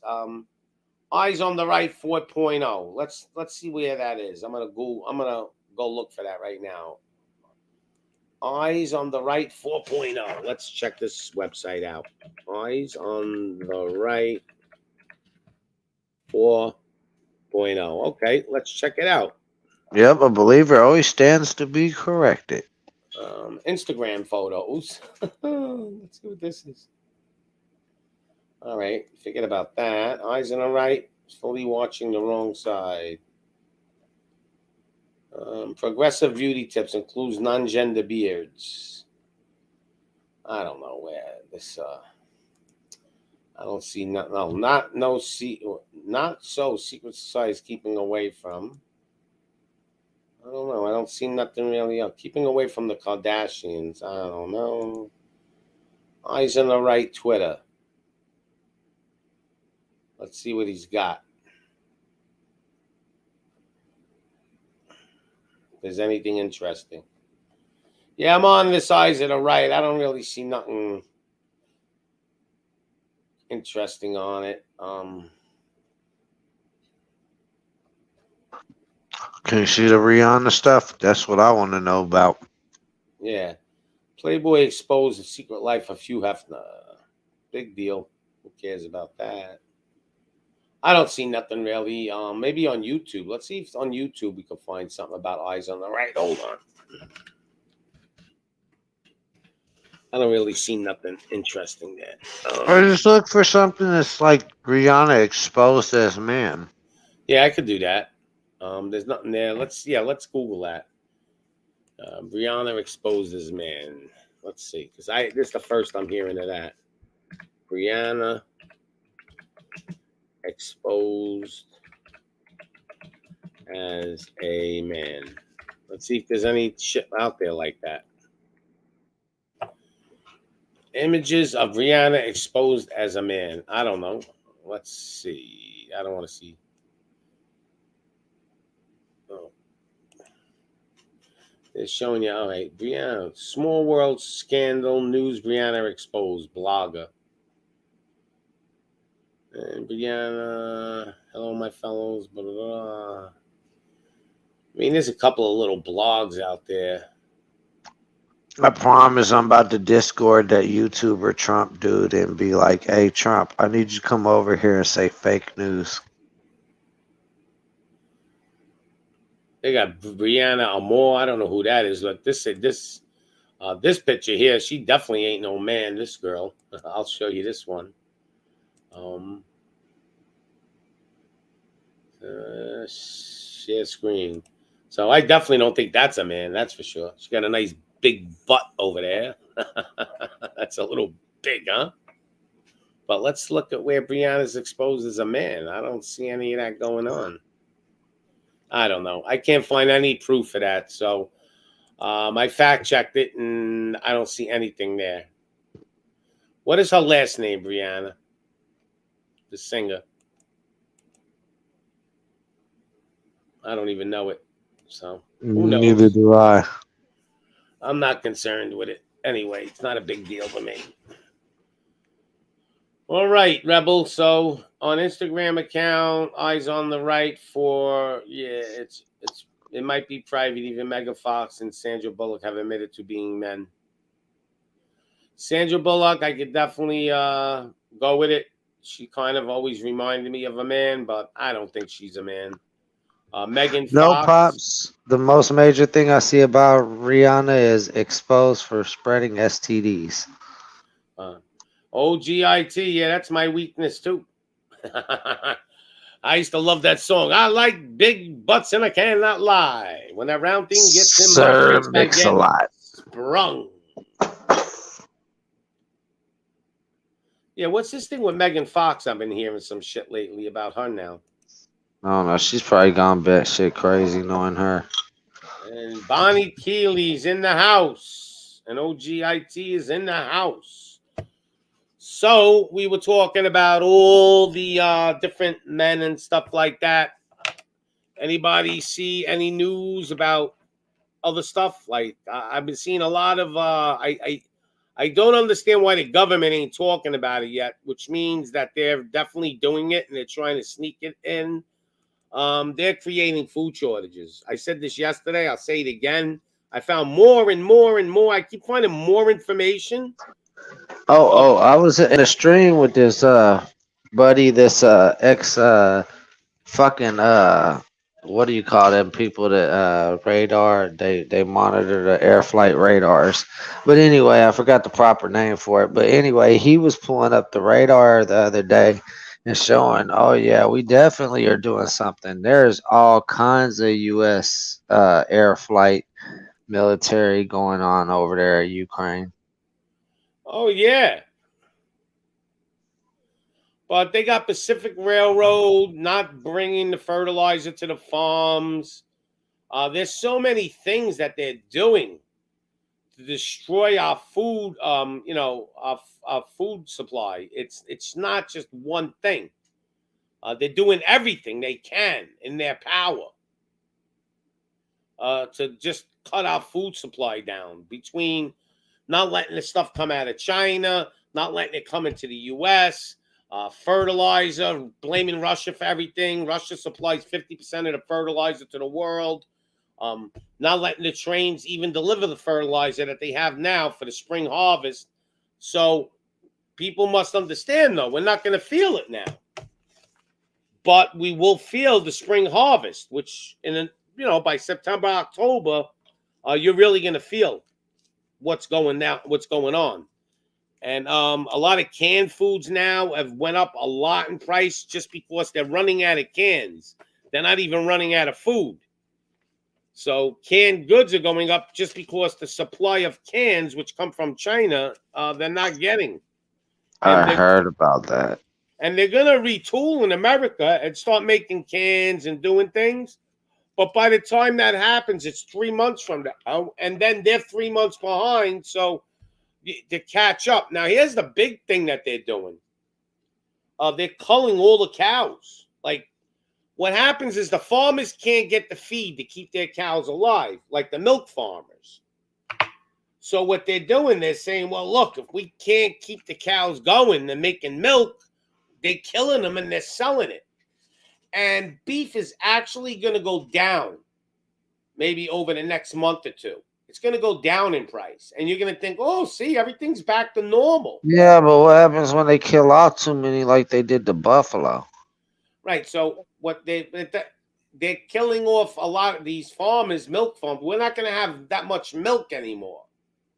So they're going to kill their cows rather than lose. If your cow's starving to death and it can't make your milk no more, you're going to have to kill it. Think And about then, it, Pops. Then so let me, eventually there's not enough cows producing more cows, so then there's a food shortage from yes, that eventually. right. And they did that in Texas one year. They wiped out a lot of the herds. England wiped out all their cows from mad cow disease. It was only a few cows or one or two plants, and they wiped out every single cow in the country almost. So it took England like 10 years just to recuperate with them cows. So it's going to take us a long time to get the population back up once they start killing, a mass slaughter of cows. Because if you own a farm and you can't get feed for your cow to make milk, you're going to kill your cow and get your money back, at least what you paid for the cow. You're going to get your money's worth. But what they do to cows anyway to make milk, man, is disgusting. See, like a real cow only makes, let's say, 3 quarts a day or something of milk. So they hook these machines to keep pulling and pulling the milk out of them, right? And they get like 13 quarts of milk, let's say, per cow. But a lot of that milk, a lot of it has blood in it. Because the cows, they start to bleed a little bit because it's too much milk. They're just draining them heavy. And there's actually blood in your milk. It's just that they do something to get rid of the blood, like the color. And they pasteurize it or whatever the hell they do. But there is actually blood in your milk. You're drinking blood milk. People don't know that either. And I still drink milk. I still eat cheese, and I know. But I do like my cheese, especially on my pasta. I'm Italian. List of potential foods in short supply. Let's see what we got.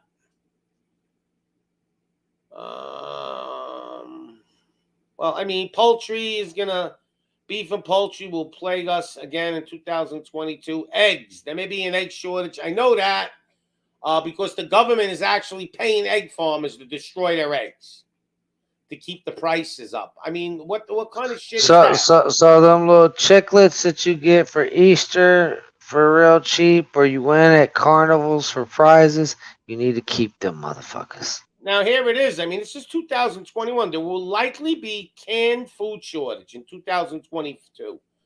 We're definitely going to have a canned food shortage because the cans, first of all, they can't get them. Second of all, think about this. Everybody's hoarding canned goods right now because they know canned goods stay good for 2 to 3 years. So everybody's buying, 10 cans of beans, 10 cans of tuna, 20 cans of tuna. I walked into Aldi's and bought a case of tuna. It was like 48 of them. They were like 60 cents. I bought a whole case. Why? First of all, I give my dog it sometimes. Instead of buying dog food, I buy my dog cheap regular food instead. It's way healthier for them. Let's see what else there's going to be. Pet food shortage for sure. There's going to be a pet food shortage, but that's roadkill, most of it. So bottled water and soda shortages I think the bottled water is going to definitely happen. Toilet paper, who gives a shit? I'll take a shower after I go to the bathroom. I don't care about toilet, but if there's no water in my house, how do I wipe my ass? I guess we're going to Hey, all have to get baby wipes. Hey Pops, I gotta get out of here, but as my ending joke, I'm gonna say this much. If anybody knows anybody in the true crime sector of YouTube, have them email me. My cat's been missing for 3 days. I'll hit you guys later. All right. You have a good one, Exile. Yeah, chickens are getting butchered because of the flu. It's all bullshit. I don't know how many times I could talk about this, but every show I seem to go back to the food shortages because I know it's coming, man. It's just not. We're not there yet. We're getting there. We're on our way.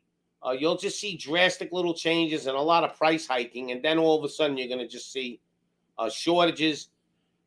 And there are labor shortages at manufacturing and production plants. May cause some grocery shortages too. A lot of people don't want to go back to work anymore. They don't want to work for these $12, $15 an hour salaries. $15 an hour really isn't anything anymore.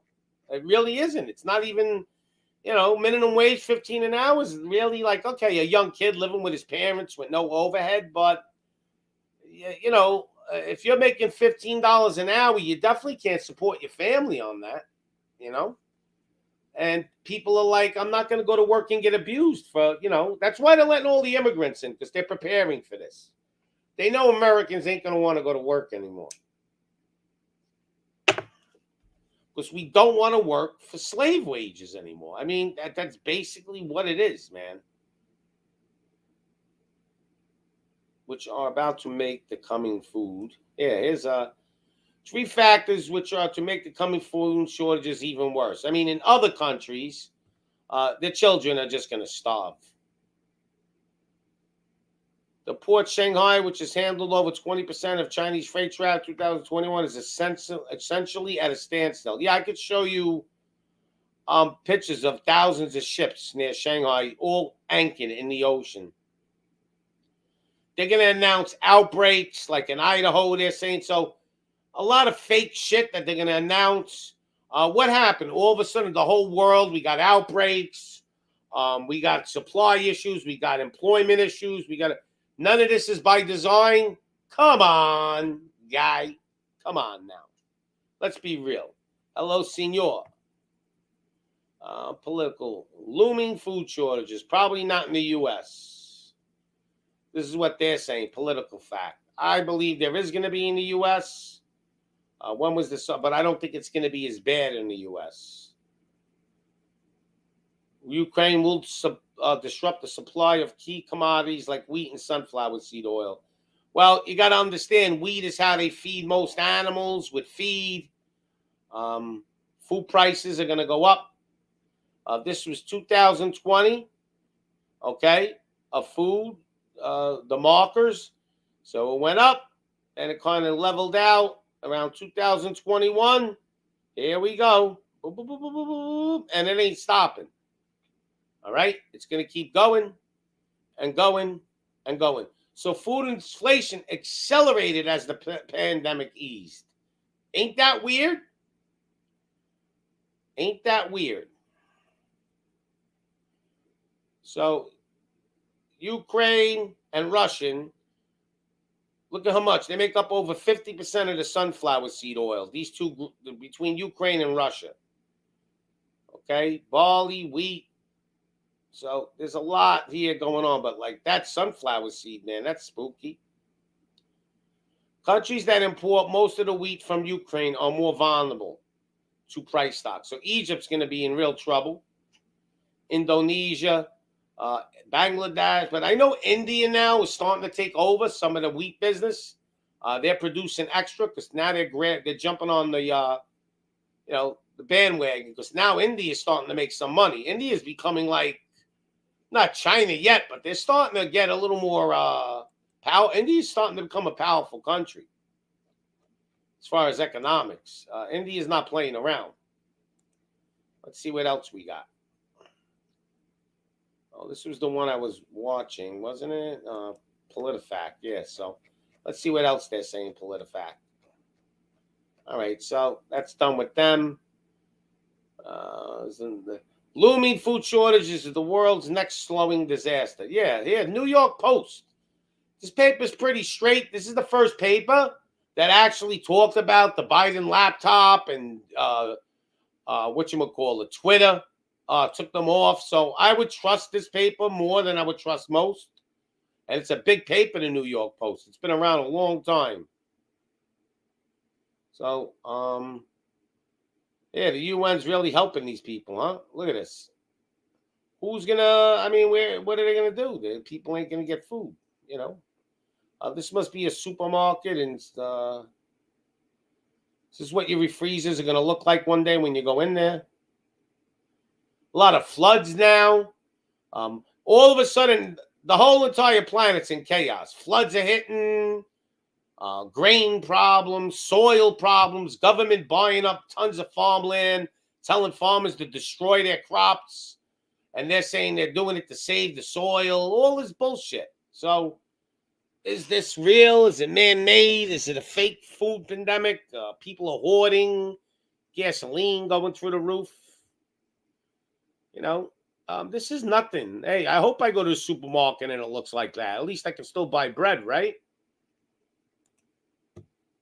So here we go. Fact check. You to cry. All right, here's a fact check.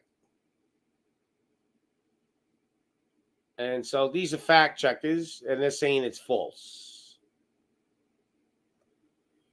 Well, we'll see if it's false, Mr. Microsoft Network. Because I don't see any politician talking about this shit. This is the one thing that's becoming a problem in my brain. I haven't heard one senator talking about. I heard him talk about inflation a little bit. I don't hear them going, the great food reset. So here we go. So you guys can look up all this stuff. They're going to blame climate change. They're going to blame everything but themselves. They're going to have you looking in every direction. Today in Florida, they passed a law, a federal judge, that there's no more mask mandate. You can get on a plane now without a mask and all this shit. They're going to probably try to appeal it. But I think when they make us get a win like that, I think that's to distract us and still have us talking about it and debating on it. Of course, there's other things they don't want us to be looking at right now. They don't want us looking at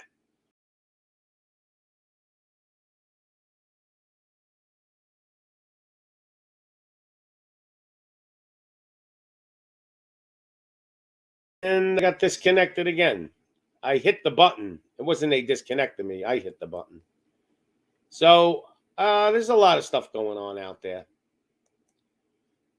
And let's see if we got anything interesting. So there's new photos showing the warship in Russia sank. So how do they have photos of this? Did they have like people out in the ocean with cameras taking pictures of the Russian ship going down in the water? Like, how did the media even know about that? Little suspicious, isn't it? Like, I seen some videos where a missile hit a building and it was videotaped by like a news camera. Like, how did the news know that building was getting hit by a missile? So OGIT says I'll grow some beans and whatever. I'm starting to plant coca on my land. Now high prices. Yep. I'll tell you one thing everybody should go to the store and buy. You know, those iodized salts at about 50 cents right now. Anybody out there, you got $10, go buy 20 of them. Throw them in your closet. Because you really need salt almost more than anything besides water. You need salt. You will die without salt. Salt could be gold one day. Tomatoes are my favorite. Well, tomatoes, I see that they grow the best in a lot of different climates. My son had stuff planted near his house, and the little cherry plum tomatoes were growing like crazy. I used to eat them every day. They were real deliciously sweet compared to the average cherry tomato you would buy in the store. But don't forget the seeds, too, are GMOs, a lot of them. So it's not as easy. I don't see nothing interesting in the news today. I did see one article of Biden doing an Easter egg hunt with a bunch of little kids. What is the obsession of him and little children? It seems to be an obsession. Most major U.S. airlines drop mask mandates. Most. See, so there's still some requirement. U.S. stops mask mandate on planes after judge's ruling. Ukraine update. All right, nothing really interesting there. There's not too much going on today for some reason. Today is the 18th. And the 18th is almost over.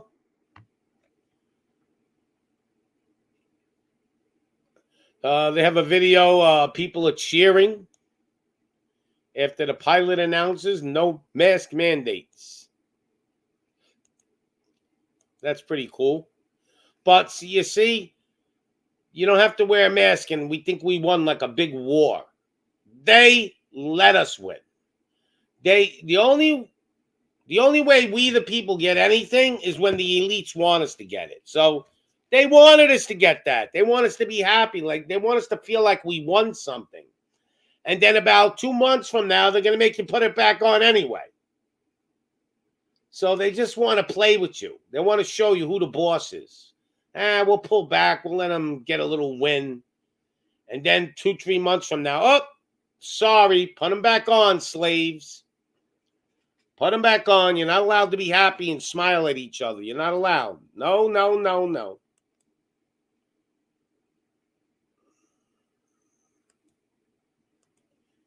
So that's the way it works. And until you understand the game they play, understand this. Again, I'll say it one more time. The only way we get anything as the people, because most people are sheep now, the only way we get anything is when they want us to get it. So if they want us not to wear the mask for a while, it's because they chose, the bosses, okay? The elites, the big bosses of the world, the globalists. But when they want to take it away, they will. Until we, the people, figure out a way to get these people and put them in jail and arrest them. I mean, I don't know how it's going to be done because the FBI, the CIA, Department of Justice all work for them too. The big leaders, not the regular people. I'm sure there's a lot of soldiers in the FBI that don't agree with this shit. I'm sure there's soldiers in the CIA that don't agree with it. I'm sure there's the people in the Department of Justice that don't. But it seems to be they got all the top guns of each department on their payroll somehow. And that's the biggest problem we face. Because let's face reality. If our FBI was legit, or our Department of Justice, they could walk into the Congress and arrest some of these people as traitors. They could walk into the Senate and arrest some of these senators as traitors. I think they all should be arrested, only because they should have to prove they're innocent. I think they're all guilty until proven innocent, all the senators and congressmen. That's my opinion.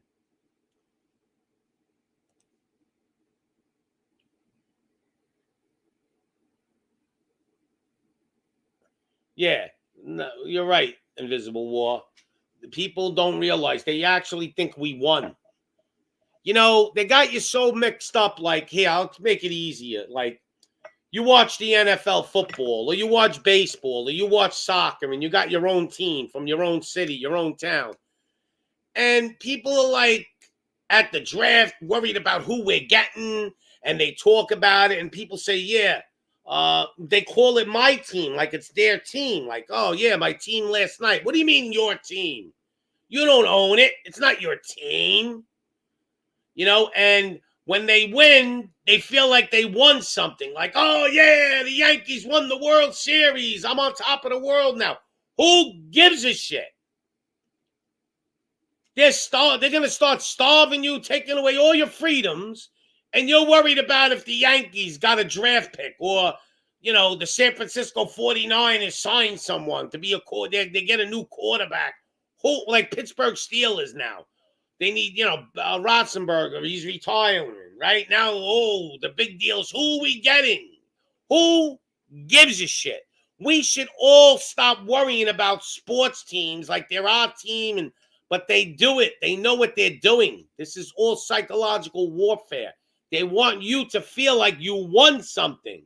Like when your football team wins, woo, you're celebrating, dancing, banging tables in the bar, screaming and yelling, and you feel like you won something.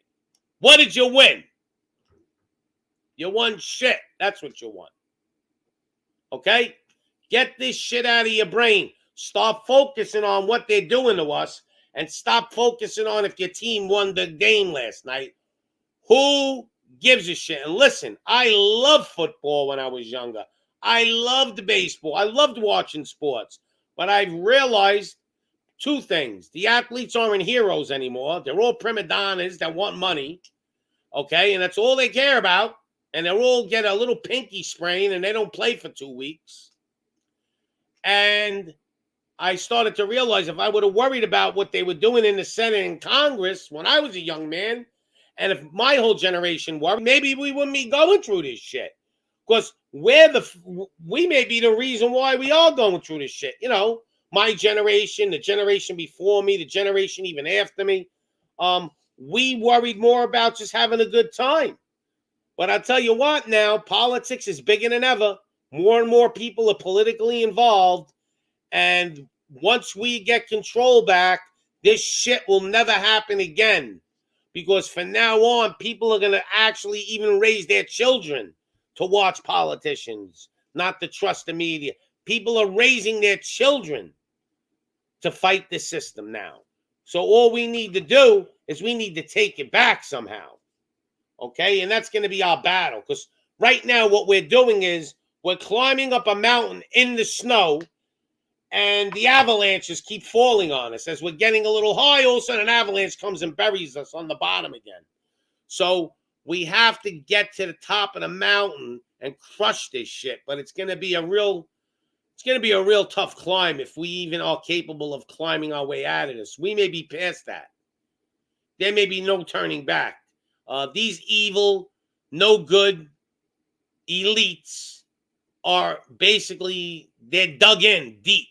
They got their foot on your neck almost. So it's going to be a hard battle. The only good thing is Americans are resilient.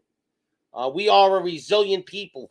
We're basically rebels, but we're not really rebelling yet. You know, we're just waiting for our government to fix things for us, or for a few politicians to fix things for us. They're not going to fix shit because most of them are all corrupted, if not all of them. So we need to figure it out, and once a few of them start to get arrested, Are you going to see things change? If we could just start arresting some of these people, they're going to get scared shit because they're real cowards deep down.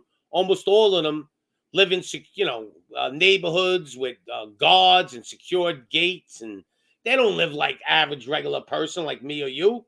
They're scared shit to be seen in public half the time. You think Bill Gates don't have a SEAL team protecting him when he's out there? Of course he does. There's guys out there that got 12 bodyguards when they go out. They don't got just one or two. They got an army. There's a reason. Because they know there's people out there that want to do harm to them. They know they're evil. A lot of people see the evil. Okay? And I don't condone doing harm to these people, but I think they need to be arrested.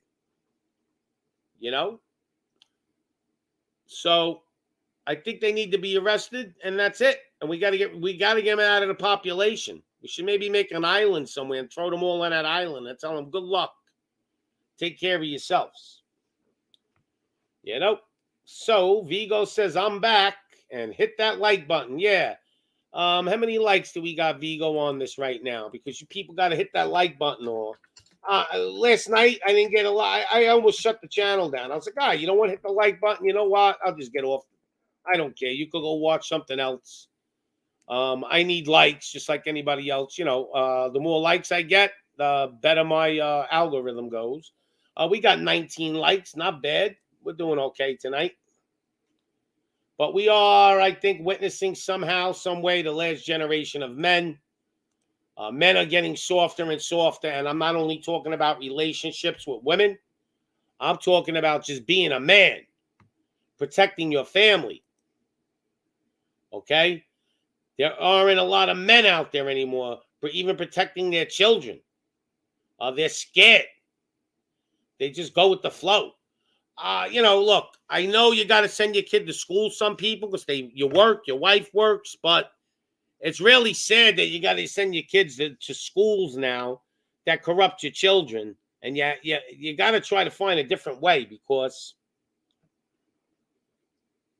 to be honest, I would do whatever I had to do not to send my child to a public school right now. So you want to know where the real men where are the real men, Pops?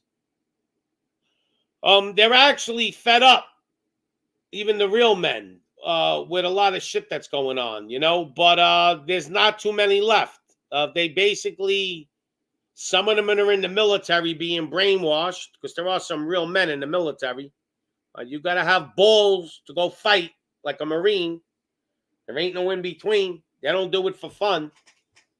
And I would say the percentage is so low of real men out there, you can't even really, And there are some alphas out there. They don't even want to be bothered anymore with relationships or anything like that because they're sick of it, Yeah, I think more real men do live out in the middle of the country now. I think the cities are becoming...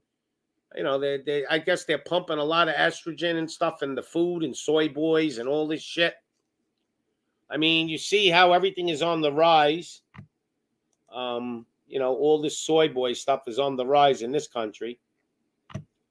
So it is what it is. But where are the real men? They're only in your dreams, Vigo. So when you're just like the American dream, it's only when you're sleeping. The American dream is gone. Kiss it goodbye. Kiss your white picket fence in a house. Goodbye.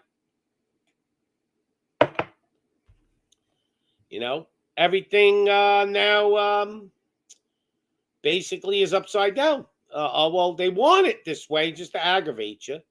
Look, 95% of Americans do not agree with any of this shit. Let's be real. We're even talking about people that, with Democrats, mostly even the Democrats that are regular, normal people, don't agree with this shit. It's about 5% maybe in the population. The weirdos that went to college and got brainwashed, all these young kids, you see them on TV all the time. They're confused. They don't know what the hell's going on until they're in slave camps. So 95% of the people are all on the same page, but they're not telling you that. They're going to tell you Biden's.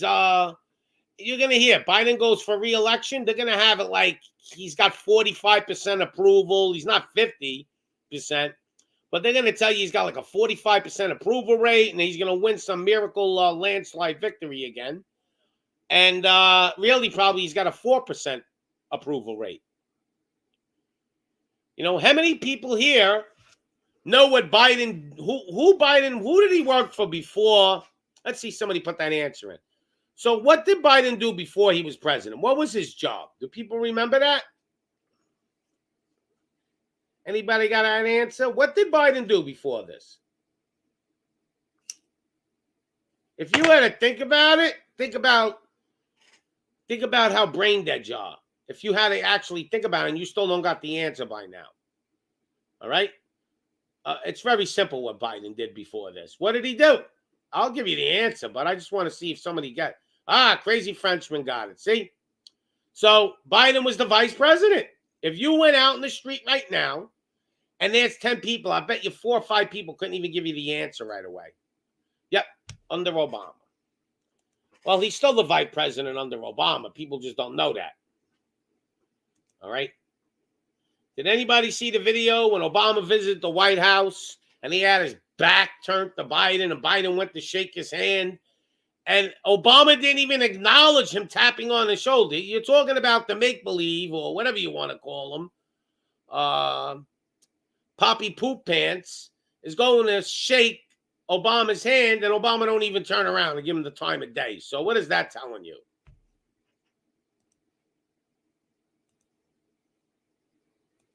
Yeah, so Crazy Frenchman says, yeah, I saw that. Yeah, so this is what we're going through, you know, just craziness. Like, you know, there's a guy, he has these videos out, and he's real funny, and he'll go up to people, and he'll say, excuse me, you know, we want to get the Bible banned off of Amazon. We don't want people to be able to buy the Bible anymore because, you know, it's really racist and all this shit, and people sign, and he'll show you 10 people sign, but what about the 50 people that told him to go F himself that they weren't going to sign? He won't show that. So they show you the highlights of the madness, right? So now you go home thinking about, wow, look at this, the whole world, people want to get rid of the Bible. No, that's not the truth. It's all bullshit. There are sick people out there, though, that really do believe that. Like, let's get rid of the Bible. Let's get rid of the God, you know, get rid of believing the Almighty. But it's a small percentage. It is growing, but it's not what you think. So anytime you see this bullshit on TV, remember, 95% of the people don't agree with this shit. It's just that they're making it sound like half the country agrees with them. And they want to divide us into like fit. Half the country does not agree with it. Biden's approval rate should be like 3%, 4%, 5%. And they're telling me the other day it was 42%. What? 42% of the population think Biden's doing a good job. I like to meet these clowns. It doesn't exist. Even when there's good presidents, people don't believe they're doing a good job. Could you imagine this clown?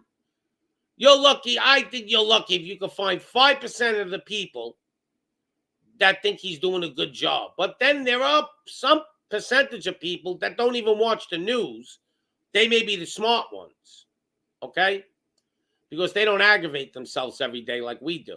See, my problem is I got grandkids, and I'm worried about what the future is going to bring to them. And I think I have to try to do something eventually. Right now, I'm just doing YouTube stuff, but this isn't enough. I'm trying to figure out what I got to do, when I can do it. You know, I got to pay the bills too. So that's another problem. They got us so busy working, we don't got time to go and protest these people. Like, I would love to just go to Washington with a blowhorn and put on my shirt, an army of one, and just start screaming at these senators and congressmen, and just hopefully more people will start joining my protest. You know, we got to do something,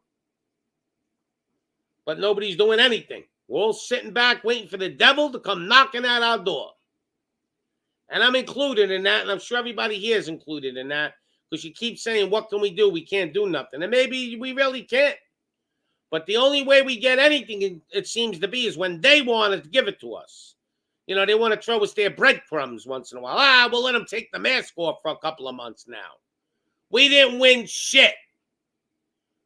That was all planned, all by design. Okay? Just want to make you feel like you won something. You feel good now. You won something. You don't have to walk around with a diaper on your face for a couple of months. Do you feel better?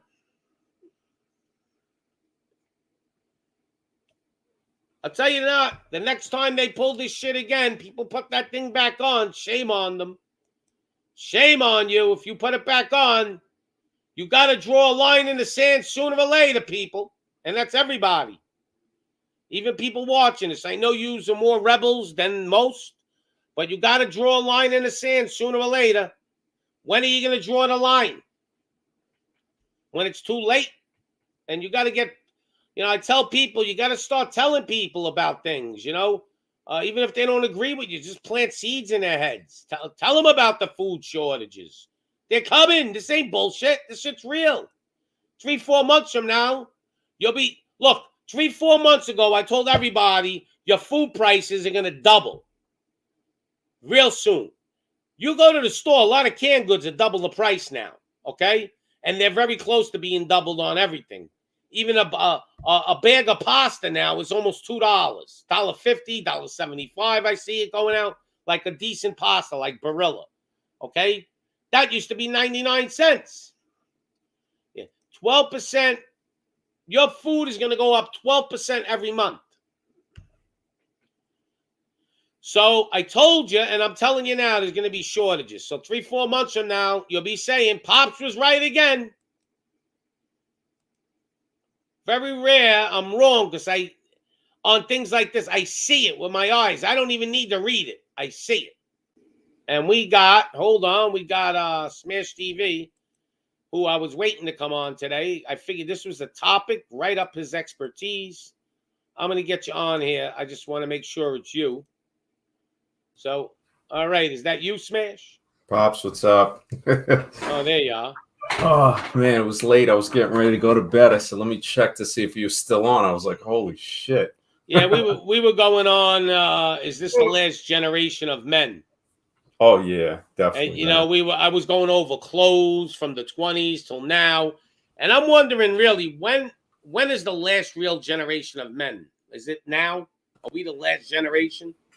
Yeah, I think maybe guys in the late 30s are like the last, you know, far and few, man. Yes, I'm going to agree with that. I was saying probably the people born probably in the mid 80s up until now, you know, are really the last generation, and there's a few.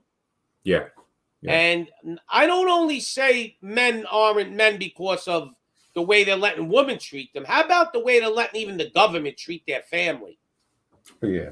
You know, when you're letting them do stuff to your children and you're a coward and you won't fight for that, you're not a man. Yeah. It's you're right. It's like a few, maybe like real sprinkles here and there. I mean, I don't even know if there's any left in their teens or 20s. It's like rare, you know. The majority are just soy boys, straight soy boy. Oh, well, we're going over the soy boys. You'll see in my video. I mean, I show people an outfit they're selling on JCPenney. I told them I'm going to go buy it and walk around and film it in Manhattan, see how many hits I get on that. Man, yeah, I put this up today and I knew it. I said, I looked to see if you had a show because I didn't want to put it up if I seen you had one going on tonight. And I said, all right, good. I'll get Smash on here. He'll be able to really crush this subject. Yeah. I posted it in the community to see, you know, hopefully you got more people on. Oh, Jit, what's up?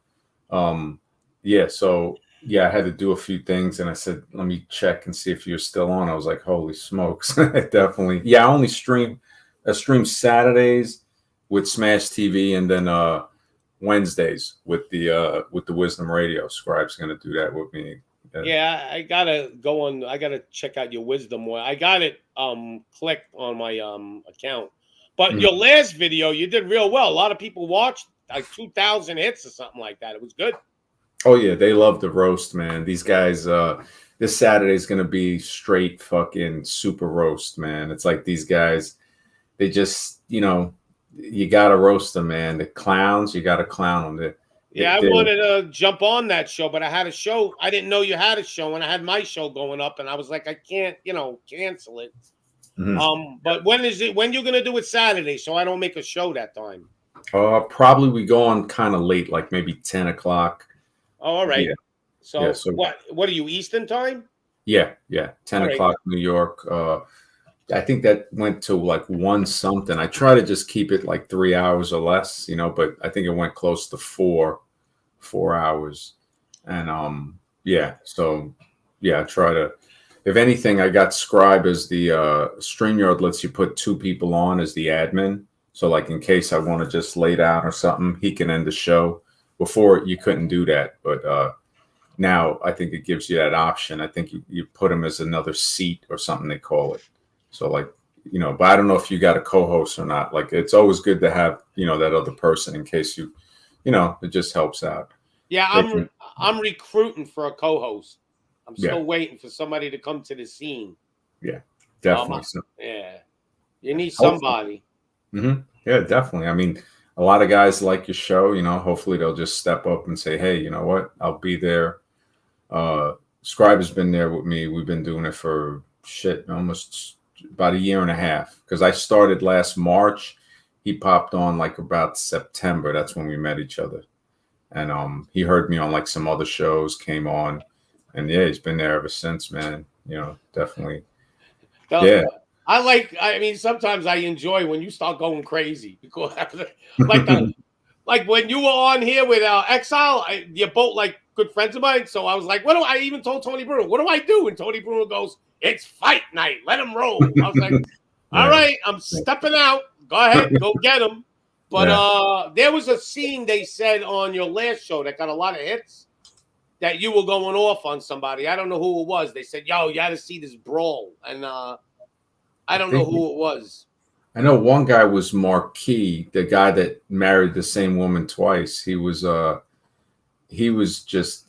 I don't even know what to call him, man.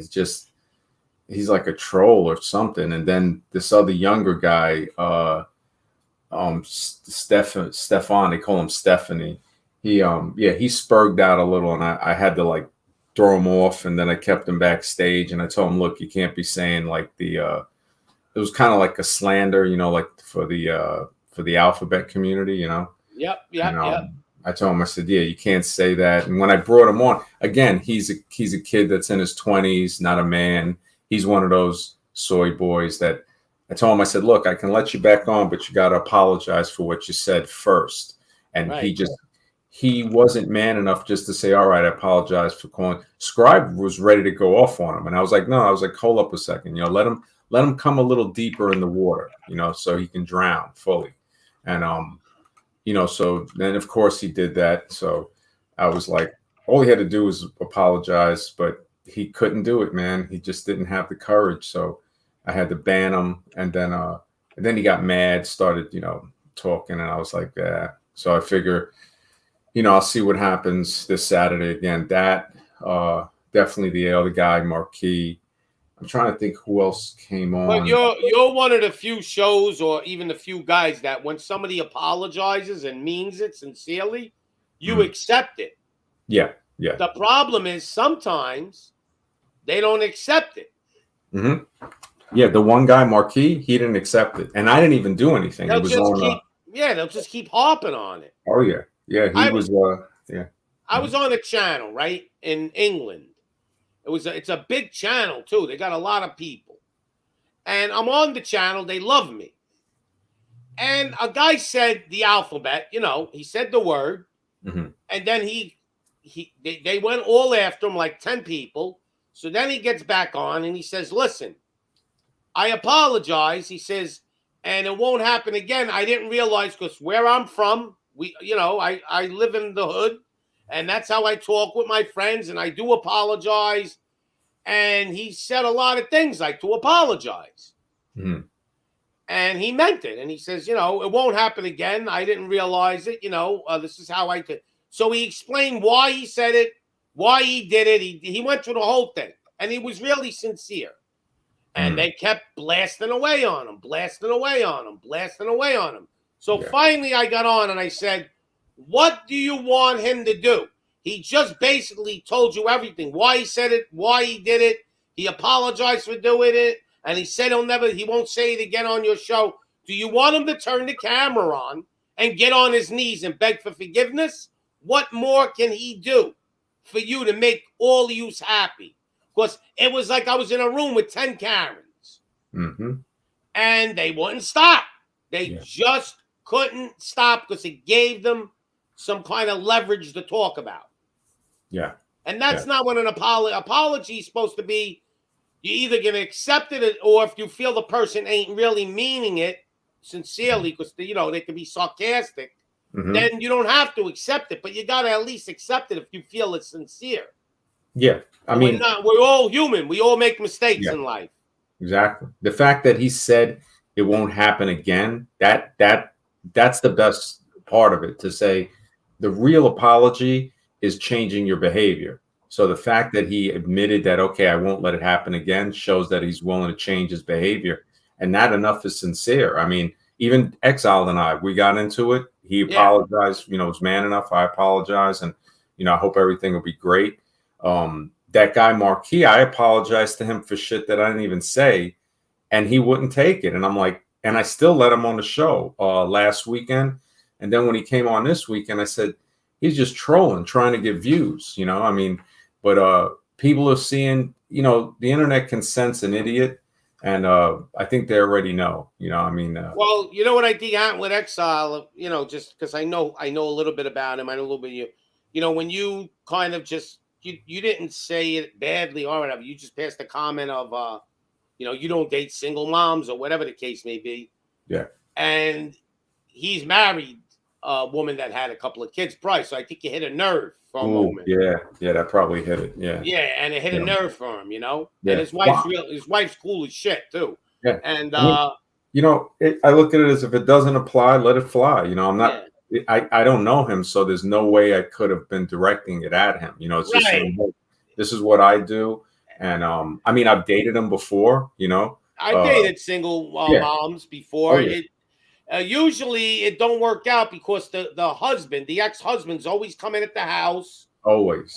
Giving you dirty looks, and the kid don't like you because the father, when he picks up the kid, is brainwashing the kid not to like you. So it causes a lot of problems. That don't mean that it's not possible to date a woman with a kid. That I think it's easier to date a single woman with a kid if the father disappeared out of the picture. Yeah. Then you can almost raise that kid like it's your kid, and you don't have this other father in the back. Because when there's two men trying to teach a child, because let's face it, if you was with a single woman and the kid was 2 years old and you ended up marrying that woman, you're going to raise that child. And then you got the father, the father in the background, not like, maybe twisting the kid's mind. Yeah.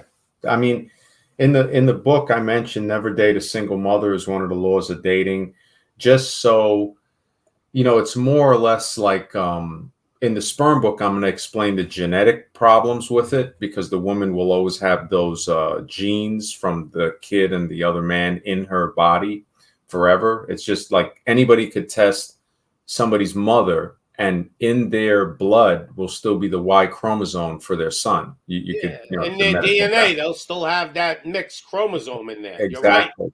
You're right. Yeah. And, another part is, sometimes you do it, you raise the kid and they still don't appreciate it. So that's one part. And it's not to say that, there's always exceptions to that rule. I'm going to put that as a revision in there. But I look at it as, with people that have a son that is young, say he's 18 or 20, and he's dating a chick and she's got a kid, the father would, most likely be like, look, I'm looking out for your best interest. You're young, you don't have any kids, you don't want to really date this chick with a kid. Both of you are young, you can find somebody without a kid. Yeah.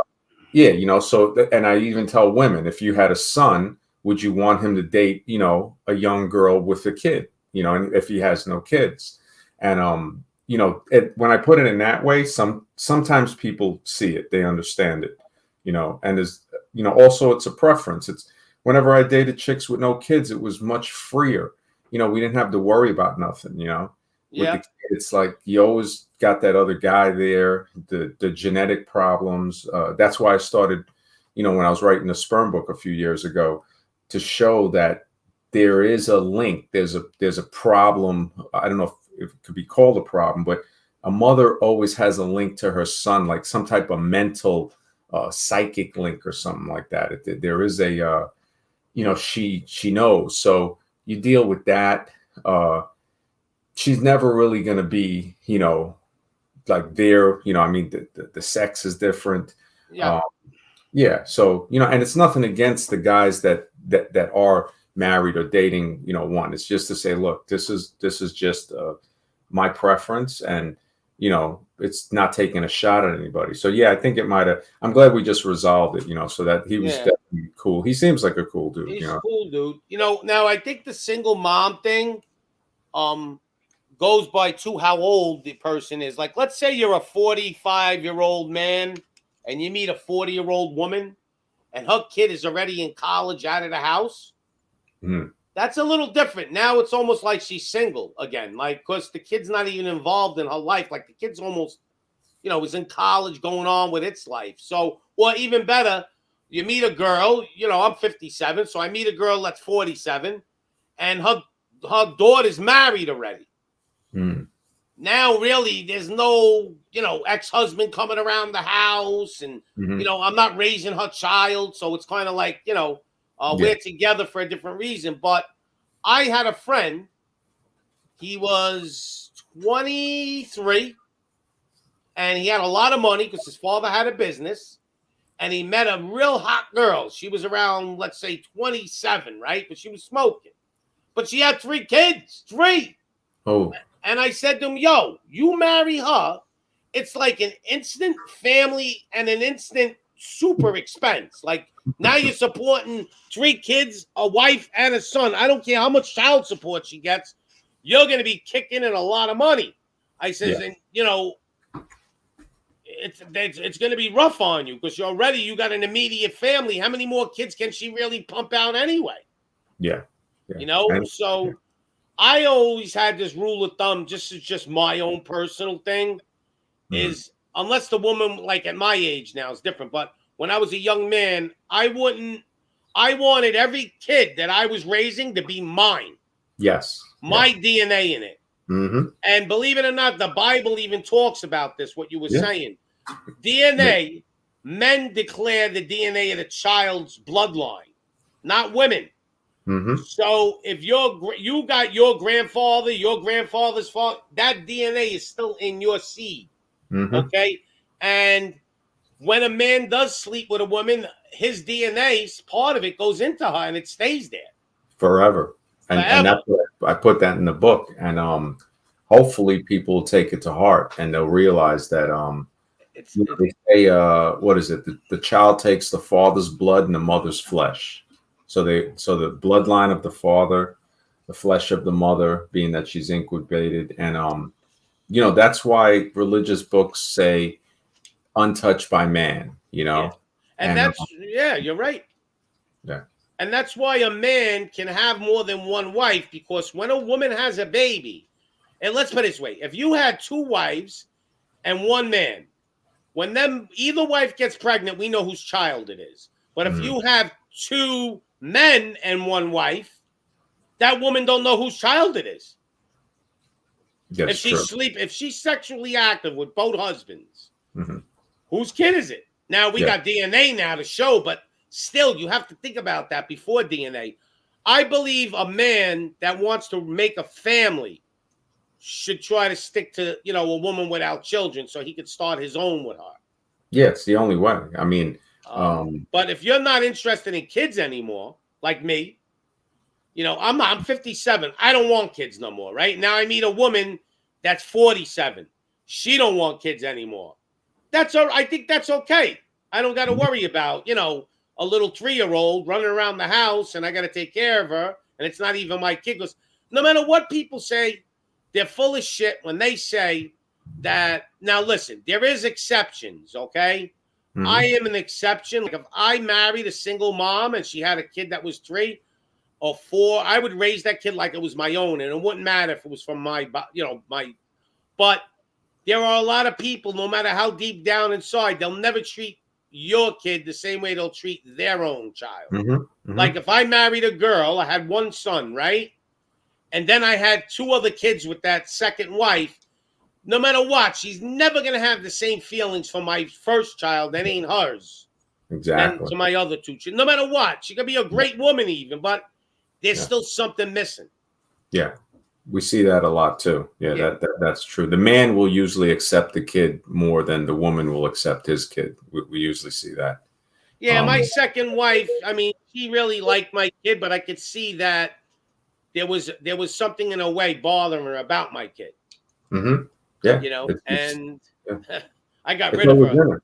Yeah, that DNA is in her, and maybe there's something that men have where we can sense it without knowing we're sensing it. I mean, some guys, maybe they're just oblivious to it, and they, because mainly the shortage of getting any women, that's why they take that, and it's hard for them to accept that, to say that the only person that these guys can get are single moms, and unless they change their circumstances, increase their money, their status, something like that. And even now, I mean, it's coming to where the sexual inflation is like crazy. I mean, the younger guys aren't able to, get the women that we would get when we were younger. And they're being turned into soy boys on top of that. So it's just, there's a lot of things hitting them. And then the women have unlimited options with the internet and the the phone, the Tinder. It's like having the ability to work at a lot of different jobs, so the jobs that pay less, we're not going to work. We're going to work at the jobs that pay more, so that's what the women have, these access. Guys would say, like average guys and stuff, they would say they don't even get the ugly fat chicks anymore, because even those chicks can just go online and get an average guy or an above average guy to come and see them. And, so they don't want, like how you said it a while ago, they'll share a guy that's higher quality than go with a guy that's average. The 80% of them will share that guy, Yeah, like woman today, let's just say the girl is 22. She's not looking really to get married, right? She's 22, 23. She would rather share a guy that's a 10 than go with a guy that's like, say she's an 8. She would rather have that 10 than have a guy that's like a 7-6, because she just wants it for one reason. Maybe when she gets old and she's really looking to settle down, maybe she'll come to grips with it and realize that guy's just going to use me. Because the top 20% of men today are getting 80% of the woman. Yeah. After they hit the wall at 30, that's when they start to, think. But the crazy thing is, by that time, they're already banged out. Yeah, that's why.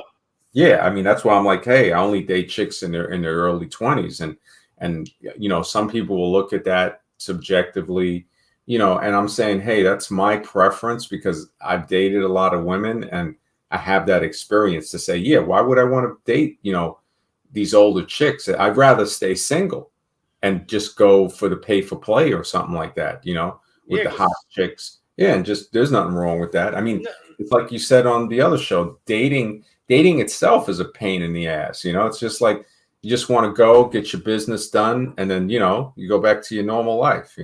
Yeah, unless you're looking to start a family, that's a whole different thing. At our age, I'm not looking to start a family. Yeah, I'm not trying to. I mean, I'd have to meet like a really, really high quality woman, and I'd have to have the finances, because women take up finances. Regardless what anything. It's like you got to have the money. So it's like, otherwise it puts a lot of stress on it. And, these guys, they don't really see it, especially the younger guys. They're just, I think that's why a lot of them say it's over and stuff like that. But they got to realize they don't know how to even be a man. You know, when I look at some of the behavior of these guys, and I'm saying, God damn it, they're just like how you said, it's the alpha, you know, the whole alphabet community influencing people.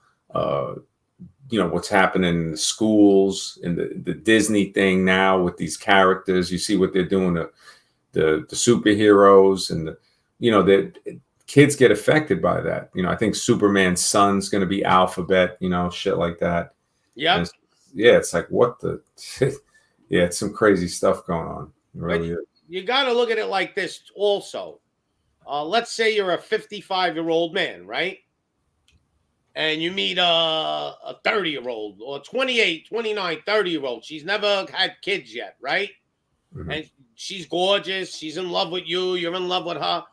I can't marry her and have kids because I'm not going to live long enough to raise those kids. Yeah, yeah. So that's another thing that goes in my head. Like my son right now is 30 years old, and I have 3 grandchildren. He has 3 kids. I already seen my son grow up to become a man. I'm now getting into my grandkids, okay? But if I'm 57 and I marry a 28-year-old or a 32-year-old that don't have kids, and now I have kids with her, what's the chances of me seeing, let's say I have a girl, what's the chances of me seeing her get married? Very slim to none. Yeah. I'm going to die, let's just say I even live longer than the average man. I lived to 77, which the average lifespan is like 74 for a man now, or 73. I'm not probably going to grow up to see my kid. And even if I did grow up with my kids, I'm 57, right? And I have a kid. By the time he comes out, I'm 59, right? 2 years. By the time she gets pregnant and everything. So now, what am I going to be? 69 years old at Little League with him? Yeah, yeah. And then by the time he's 20, you'll be almost 80, you know? Yeah, what am I going to do? But even at like, what am I going to be 70? Am I actually going to be able to go out there and play baseball with my kid? No. Yeah. So we have to look at the bigger picture. Yep. Yep. You A lot of guys, you can't be selfish. You can't marry a girl and knock her up and give her kids knowing that you're going to die. Mm-hmm. And if you die even a little younger, say I'm 57 and I marry a girl tomorrow and she has a kid and now I'm 58 and I die at 70 and I had 2 kids with her, I'm leaving like a 12-year-old and a 10-year-old with no dad. Yeah. Yeah. And that's no good. Who's going to feed them? Who's going to support them? So these are the things you have to look at too. Responsibility. Yeah. Right. That's true. Yeah. You got to have enough money to leave. Like, I think it was, there's a few guys that did that, but they had like, you know, they were millionaires and stuff, left money to the girl, but even the money doesn't compensate for having the man present, you know, especially if it's a daughter, you know, they need the father there. You never hear somebody say, oh, that girl's got mommy problems. It's always, she's got daddy problems, showing how important the man is to be present, you know, just the presence of a father being in the family. Yeah, it does something. The kids grow up with, you know, a more respect because you got the lion, you know, there. When they grow up without that, you see what we see with a lot of these kids in their 20s, even the guys in their 30s. You see it as well. They're just they're totally alphabeted out, you know, influenced by the media, the school. I mean, they got the alphabet reading. You know, children's stories to kids. It's really some sick stuff that's going on, man. And it's nothing against anybody that wants that lifestyle, but it's just to say, look, don't bring that shit into the children. Yeah. You know, children need to be able to be children. They need to be able, you know, they don't need to be learning that stuff. They need to be learning math and English and science and, you know, how to get along with, you know, kids and just be kids and have fun. You know, they're pushing this whole, you know, sexuality thing on them a little too far. Well, much too far. It shouldn't even be brought up. I mean, elementary school, it should be kids. Yeah. And then, you know, the sports and all of that stuff with the identification, it's ridiculous. It's a clown show. Yeah. And think about this too, you know, being that we're still on that subject, a little single woman, right, with a kid, right? Now you marry her and you fall in love with that kid, right? Kids are innocent, man. You raise a 3-year-old let's say you get a woman, she has a 3-year-old, and you raise that kid till she's like 12, 13, 10 years, and now she divorces you. It's hard enough for a real parent to get visitation. Could you imagine you're not even the real parent? Oh yeah, it's done. It destroys the kid. That's Yeah. the thing. When I see single parents, it's like it's a sacrifice. You got to take care of the kid. So when they But remarry or they get with a guy and then they divorce them after 10 years, that affects the kid. They don't realize that it's breaking. Okay, they don't want to be with the guy anymore, but the kid gets affected, and they don't care about that. I know. right. Yeah. Yeah. And it affects the man too, because that's like Oh yeah. that's like your kid now. Exactly. Yeah. And they don't care about that. See, a man in society, what's messed up is, when you look at it, you have these double standards, and that's a big problem. I mean, this is one reason why I say, just don't date a single mother. I mean, the biggest danger is accidentally having a kid with her. And if you're not married, then bang, that's 2 strikes right there. I mean, I always say, I'm saying it in this new book that, I said it in the first book, Mr. Wrong leads to Mr. Wrong number 2 and Mr. Wrong number 3. She's never gonna it's rare. There's exceptions, but it's extremely rare. It's like anybody that's dating, right? Like if I go to date or if you go to date, we already know that we're at a 100% failure rate because every other relationship, we're single now, so that means all those other relationships, no matter what was produced, we're not with that person. And this person that we're going to be with, the girl, she's at 100% failure rate as well. So, to be honest about that, now we can move forward and say, all right, but the age difference is very important because women are psychologically ahead of men. If you look at women that are the same age as men, say 20 and 20, or say if they're both 25, she's much more psychologically advanced. If they may get married at 20 and they're both 30, by the time they're both 30, she's going to have a leash around his neck and be pulling him along like a dog. And we see that with relationships where the men and women are the same age, or they're going to break apart because either the guy ain't going to put up with that shit or she's going to find a guy that's more mature to deal with her. When a guy is older, say he's 40 and she's 20, now she doesn't have to worry about him going out to a nightclub or whatever. He's going to be there. And then he's going to have somebody he's going to want to have sex with, who's desirable. He's not going to have some, 40-year-old roast beef or something. And so, and he's going to be more mature to deal with whatever is, because she's going to be smart psychologically, understand how to manipulate and stuff like that. And he's going to be able to prevent that from happening so he can still be the man. We don't see that a lot. We see women controlling them. Actually, we see these girls hitting the wall at 30 and they'll get some simp to marry them, and it won't be on a level ground. It'll be where he's got to always be trying to please her and shit like that. That's not a relationship. That's slavery, basically. That's sexual slavery for him. And you see these guys in sexless marriages and shit like that, and I can't even comprehend it at times. I'm just like, what are you, crazy? What the fuck would you get married for? And then they say all this stuff. They try to shame guys if they're going to go for prostitutes or whatever. And it's like, you're going to pay for it either way. You pay for it more in a relationship. At least, you're paying less actually when you go to pay for play. Because absolutely. Yeah, It's actually, I could spend as much taking a girl out to eat in a restaurant that I would spend on, pay for play. So I've gone out and spent a couple of $100 in a restaurant, no problem, right? And you go home and what? Nothing. The girl was nasty. Yeah, exactly. But not only that, though, think about this too.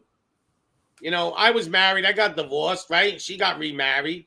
But that guy could never compete with me as a father to my own son. There was no competition.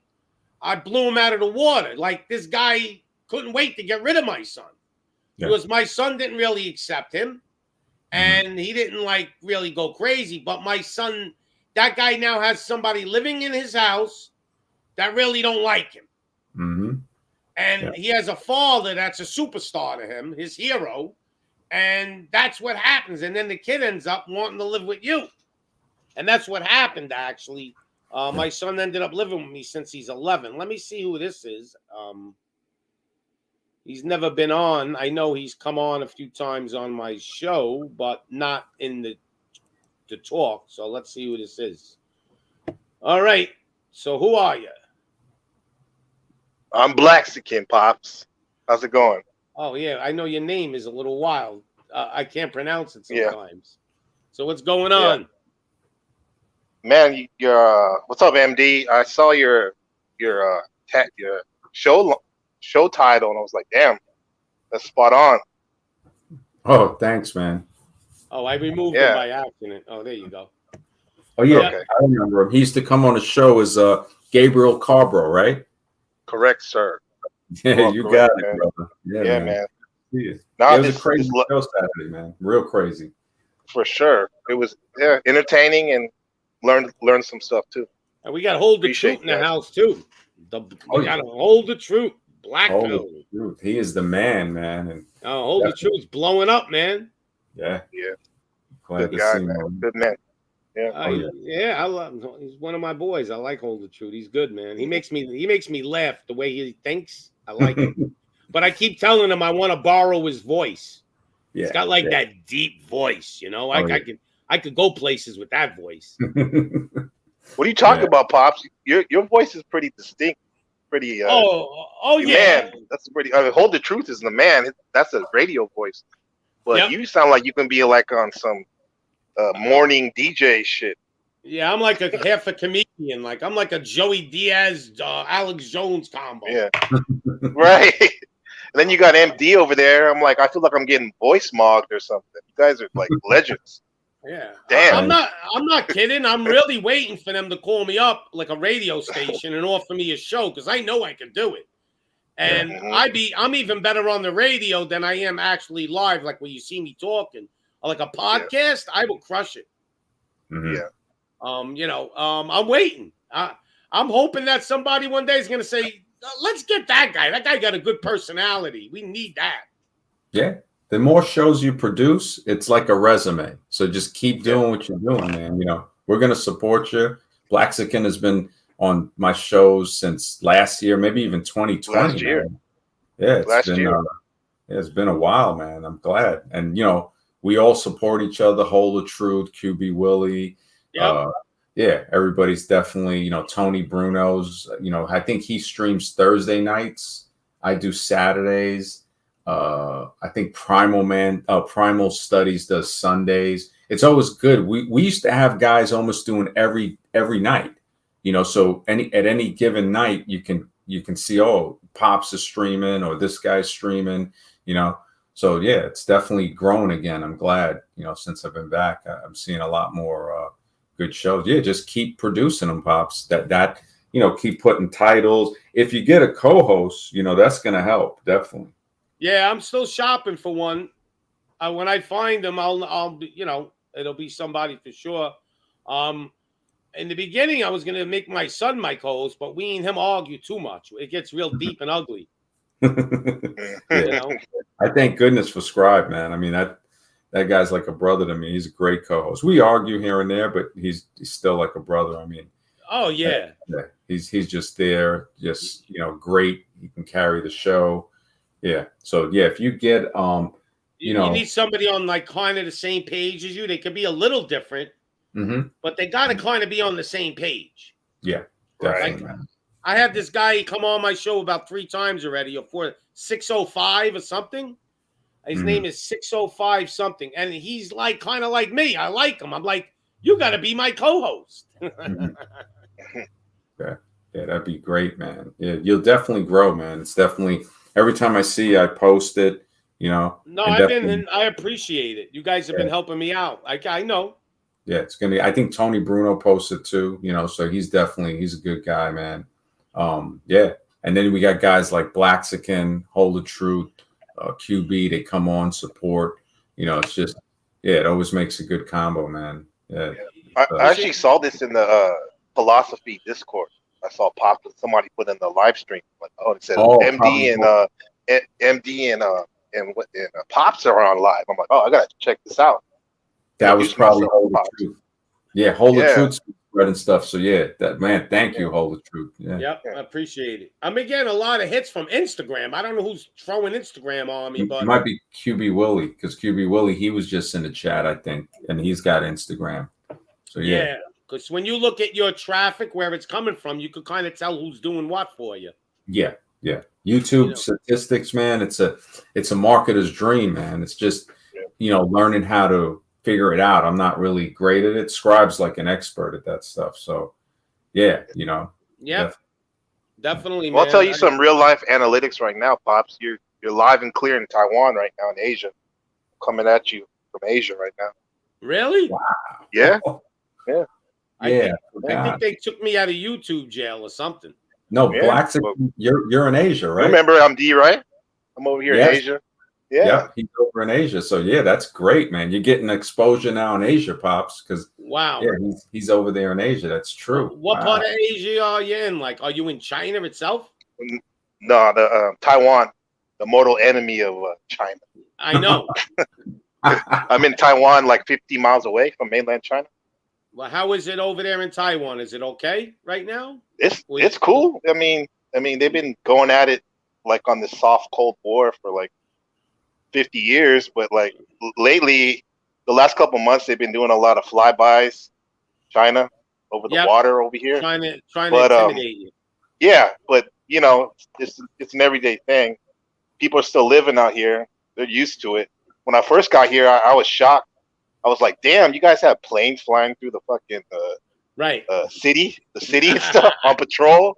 But that's that's what they do. Yeah. Well, I think. But it's cool, Pops. We're safe out here. We're safe. Yeah, I think America has a big influence over there. Oh, definitely, bro. Protecting. Yes. I say it's basically in terms of culturally, it's like the America, except they speak Chinese here. Yeah, and very what westernized. But they basically America wants to be in there because they want to be close to China, where if they have to, strike, I guess they want to be friends with you guys.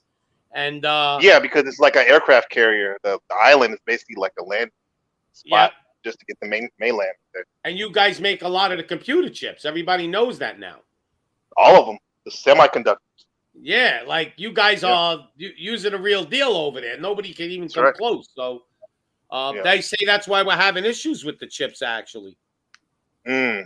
I don't know why, if China's putting restrictions on the stuff, but I don't know what's going on. But I know one thing, if you're in the technology field, that's a good place to be.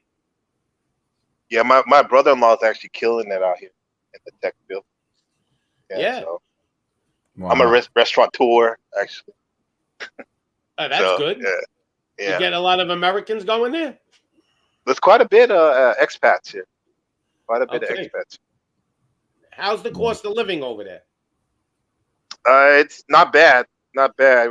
The dollar, it's 32 new Taiwanese dollars to $1 American dollar. Well, let's put it this way: like, how much if a guy was on Social Security getting like $1,500 a month, could he live there? Yeah, you can live here. You can live here like not necessarily like a king, but you can be comfortably well. Yeah, definitely. Like a 1-bedroom apartment. What would it go for there in American dollars? A 1-bedroom, decent apartment, probably is about $650. Yeah, see, it's a lot. $700. Yeah, over here it's $1,200. Yeah, there you go. Yeah, there you go. Yeah, I'm from Cali, so it was a big upgrade in terms of my money goes a lot farther. Yeah. Are you having any food issues, like food shortages there yet? No, not yet. No. Okay, good. Thank God. Yeah, you guys. How about you guys? Nah, we're not feeling it, but in about 3 months we're gonna start to feel some of it because they're doing a lot of weird shit over here. Like they're stopping the fertilizer, the trains from delivering fertilizer to the farms for the spring harvest. So you won't feel that effect till like 3-4 months from now. See, I think in September and October, inflation's going to be through the roof. So the richer countries are going to be able to buy the food, And the poorer countries are going to really have famine. Like the whole continent of Africa is going to go through a major famine. It's a shame what's going to happen. It's going to happen. Right. They're starving right there now. I mean, food is real bad in Africa. In a lot of them countries, they can't even get food. So I think once the food shortages hit, what happens is the rich countries buy their food up. And now they can't even get those few grain shipments that they were going to get. Now they're going to have to rely on relief. But the relief is never enough. Listen, there are 40 million Afghanistan people, okay? Whatever people may want to think about the Afghan people, beside the Taliban, there may be 20 to 30 million people actually starving in that country.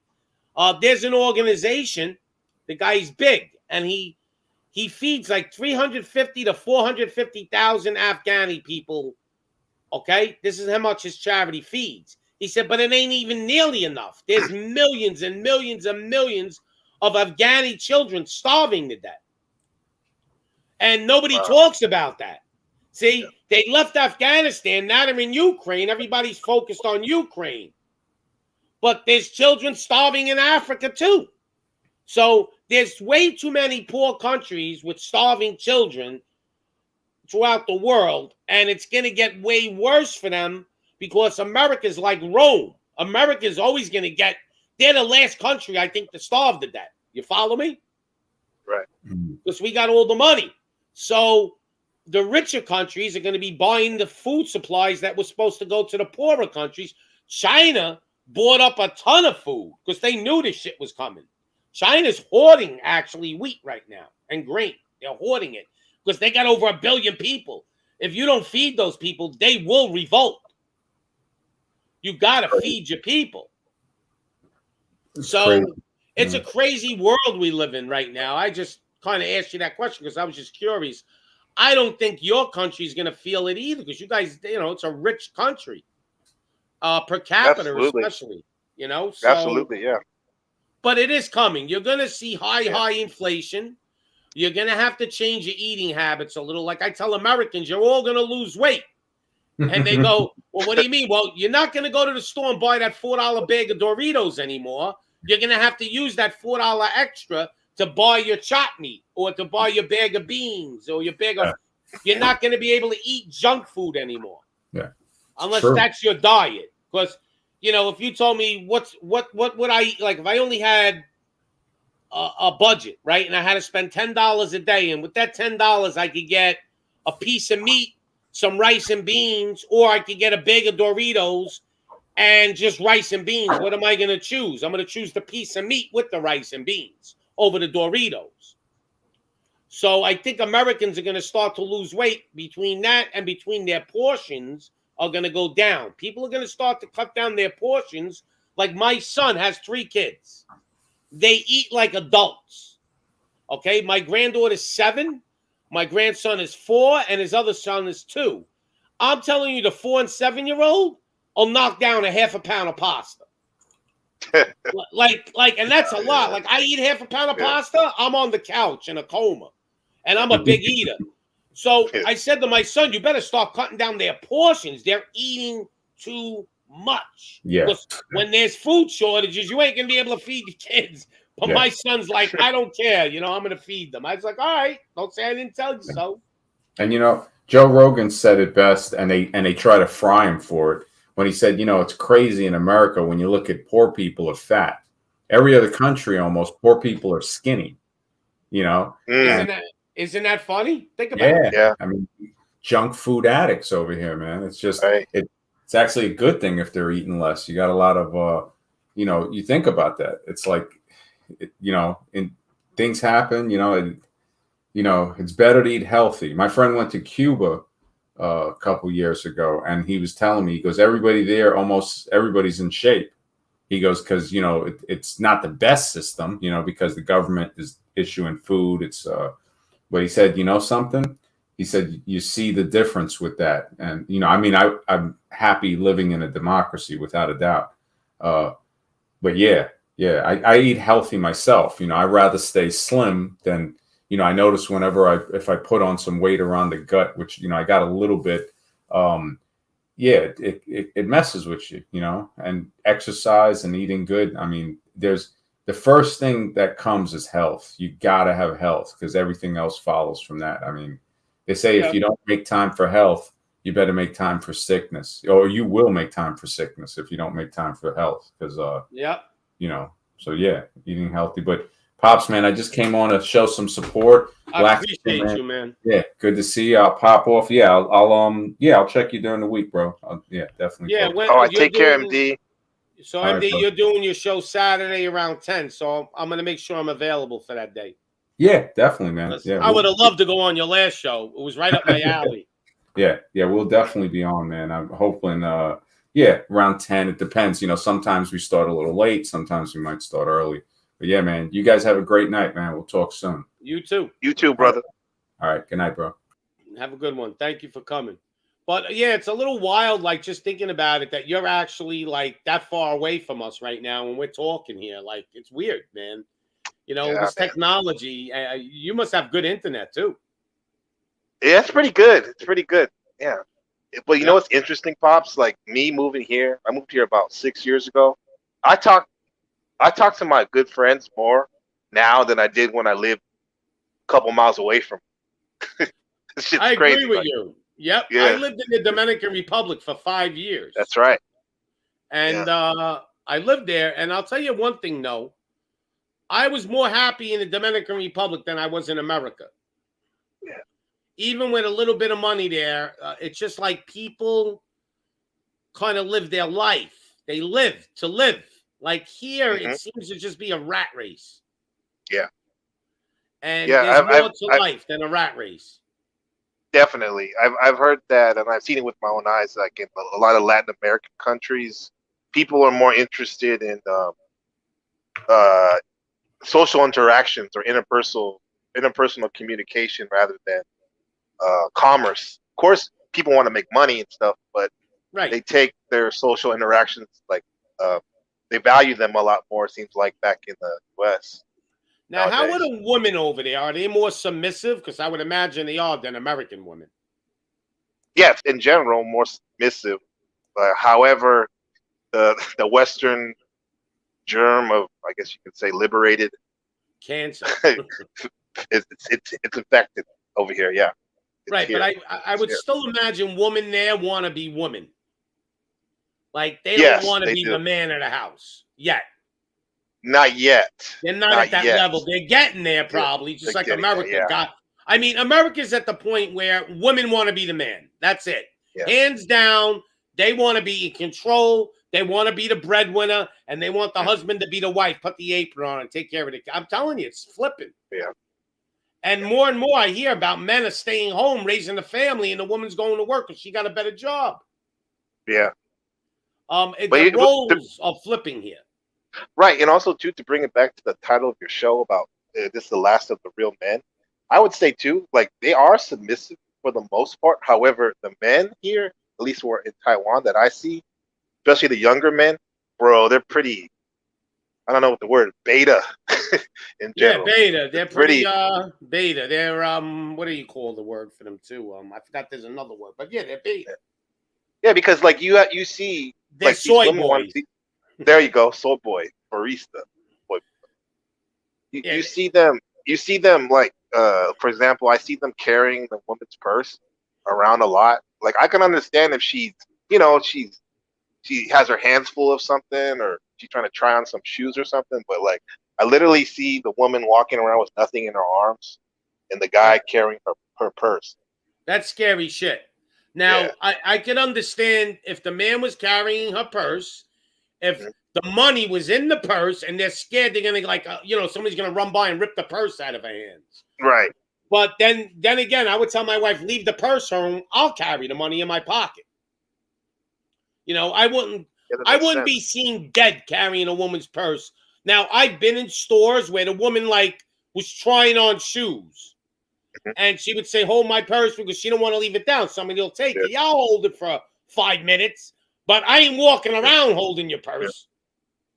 You know what I mean? And Pops, I'm sure if you're holding the purse too, you, like I do it, I would actually like maybe hold it like with two hands on the bottom, but I see literally guys walking around with it under their arms, like how the woman wears the purse.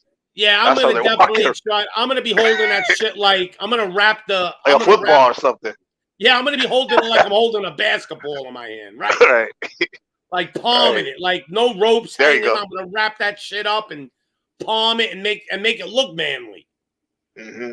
No, even my ex-wives or whatever I was married, I wouldn't even go to the store and buy them tampons. Mm. Now, if it was an emergency and I was in the store and she called me up and said, "Listen, pick me up a thing of tampons," I'm gonna pick it up. I'm not an animal, Right. But like, if she told me go to the store and pick up tampons, I'd be like, "No, you go to the store and pick up tampons." Yeah. I just was embarrassed, like just going to the store. Now, if it was grocery shopping and blend in a little, I'm talking For about sure. go to the store for me and buy me tampons. No, I'm not. How about you go to the store and buy me condoms? How would you like that? Oh, they're like, Yeah. well, I don't do that. Well, then I don't buy tampons, And then we're not wearing condoms. Yeah, I mean, I'm not wearing condoms if I'm married anyway. Shit. You're right. Yo, that's happening a lot though, bro. Like When these your wife's guys. making you wear a condom or you're married, then shit's over. Yeah. It's two I don't want things. to It's hear the either birth that control. pops, it's that. Yeah, it's that, or they want to make their husband get a bisectomy. And so Yeah, that's another thing. Men are like, yeah, I got snipped. I'm like, yo, I don't care what you tell me. They could fuck up. And if they fuck up, you're fucked. Like you can't even get, aroused anymore. How about if they cut the wrong thing? Fuck that. I'm not doing that. Mm-hmm. That shit would freak me out. Like they're gonna go in there and snip me. Nah, I'm not doing it. There's certain things that you just don't do. Like even when they knew the dogs, especially the men dogs, I feel bad. Like they cut the dog's balls off. Like I'm like, come on. Like that's cruel. Pretty crazy. They get like basically shriveled up after a while, and once they have the surgery, it looks like a damn what do they call that? Hot water.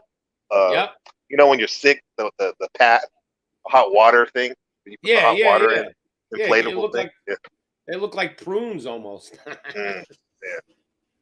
Yeah, it's crazy, but I just can't see a man doing that to himself. I don't know. I wouldn't even want the woman to go get herself snipped either. Like, listen, we'll just have to work this out.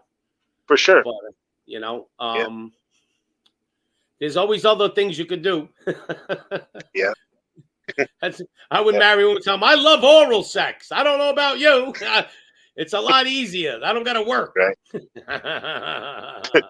Do you remember that movie? It was a novel in the 80s. It was called Clan of the Cave Bear. No. Well, I'm going to look it up right now. Look it up. It supposedly it takes place during the prehistoric times, during the caveman times, right? And it's like it's basically I think it's like a romance novel, but placed in the caveman times. And, I see it on you can watch it. It looks like it's right, caveman times. Go ahead. Yeah, and so supposedly these people weren't that evolved, these cave people, so they only knew one form of birth control. That was actually going Greek. So throughout the movie, they constantly are doing that. Like they're smart enough to know that, like, you put the thing in the woman's tohu, and like she gets pregnant, right? So the whole movie they're just going Greek and stuff. And this is a movie that was at the motion, like at the regular movie theater. Daryl X-rated or anything. Daryl Hannah is in it. I'm looking at it, and it was made in 1986. There you go. And they were doing Greek. Yeah. That's some crazy shit, especially Daryl Hannah's in it, man. She was hot back in the day, right. Definitely. Yeah, it's crazy. Definitely. I'm looking at it. Hannah, that was Roxanne, right?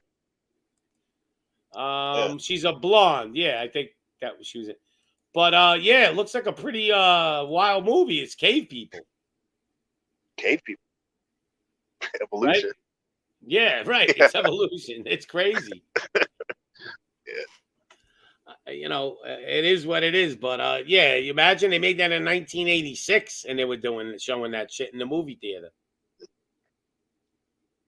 I know. Yeah. I was I was pretty young, but I still remember that part. Yeah, I don't even. Yeah. I can't even believe there was a movie like that I never seen. Like I'm surprised. Here I'm gonna share it. It won't I think show the book sold a value. lot of copies, Pops. Oh yeah. Well, here it is The anyway book for may even people. did better than the movie. Yeah, this is the Yeah. one.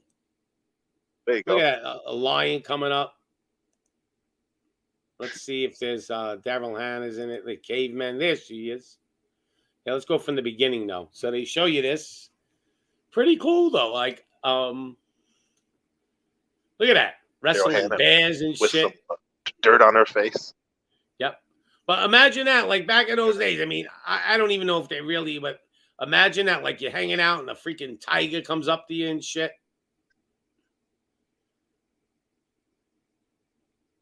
Yep. It looks pretty cool. I think I'm gonna watch it. Check it out. I mean, did you ever see the No, man, I can't even imagine. That's like probably why people have that.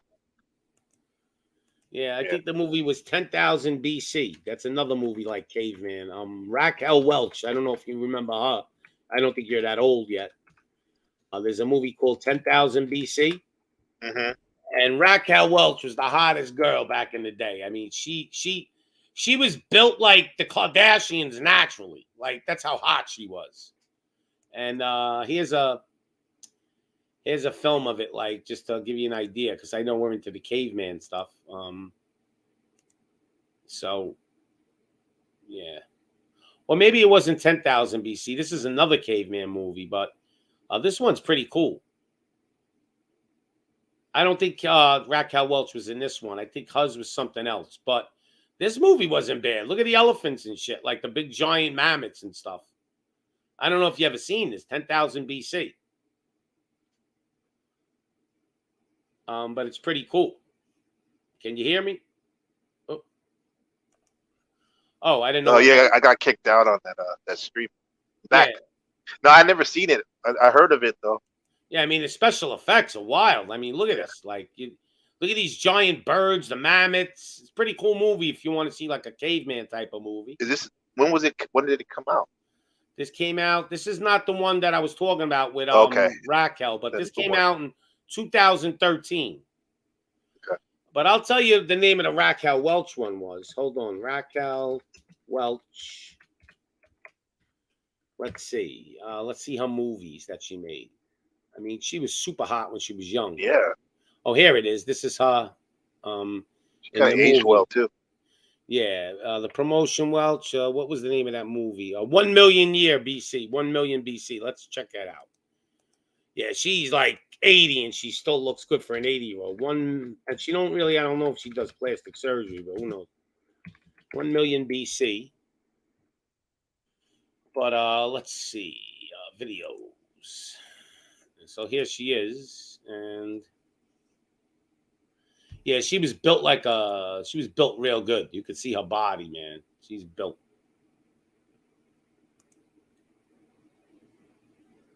All right, let's see. So you see what I mean? Like Her and Sophia Loren. Oh, she's gorgeous, Sophia Loren. Now this movie was made like a long time ago, you know. But this is another caveman movie. But she's super smoking hot. You see how fake though the turtle looks like, you know. This is probably movies made like in 1970. You know, they didn't have the stuff they have now, but people watched it just to see her. Because she was like the real hot, one of the hottest girls in Hollywood at the time. Especially the poster they made of it, images. Let me see if I could find the one poster where it just like shows her off, like this one here. You know, and you just look at that and you're like, oh, wow. You know, in those days, that was like porn almost. You know, when I was a little kid, porn was like, you know, in the Victoria's Secrets like magazine, it would come to my mother's house. You know, my house, like my mother, she didn't even order it. They used to just mail it to her sometimes. Man, I would steal that magazine as soon as it came in. You know, I'd be like 10, 11 years old. And there's two of you on, but I would steal that magazine right away. That was like Playboy to me when I was 10 years old. Which one I got kicked off? Which one were you talking about? Don't even matter about. Hold on, let's okay. see. Yeah, the one I just kicked. But yeah, like, so, you know, Back then, when you seen a picture like this with a woman's breast hanging out, you were like, "Woo!" Yeah. You know? Oh yeah.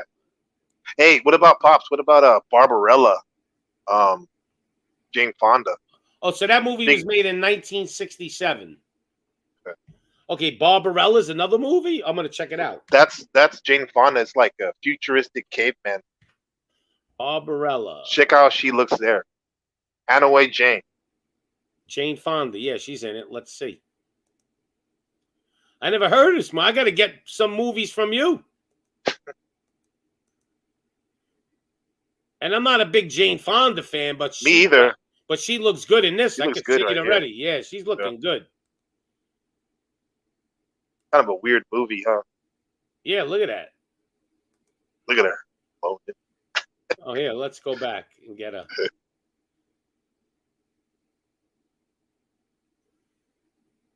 She's still alive, I think. Here's one where she's really like you see her in Barbarella. Here, hold on. You see? Yeah. Damn. Yeah, this is like porn for us back in the day. I know, huh? You know, people don't understand. Like, this is like, woo, no shirt on. Yep. But now it's like, forget it. Like, movies today, like, it's almost porn. You know what's a really good movie? You know who Jackie Gleason is? Which one? I said, do you know who Jackie Gleason is? Yes, the Honeymooners. Yeah. He made a movie called Jago. I'm going to show it to you. It was French made it, but he don't talk. He plays like a mute, right?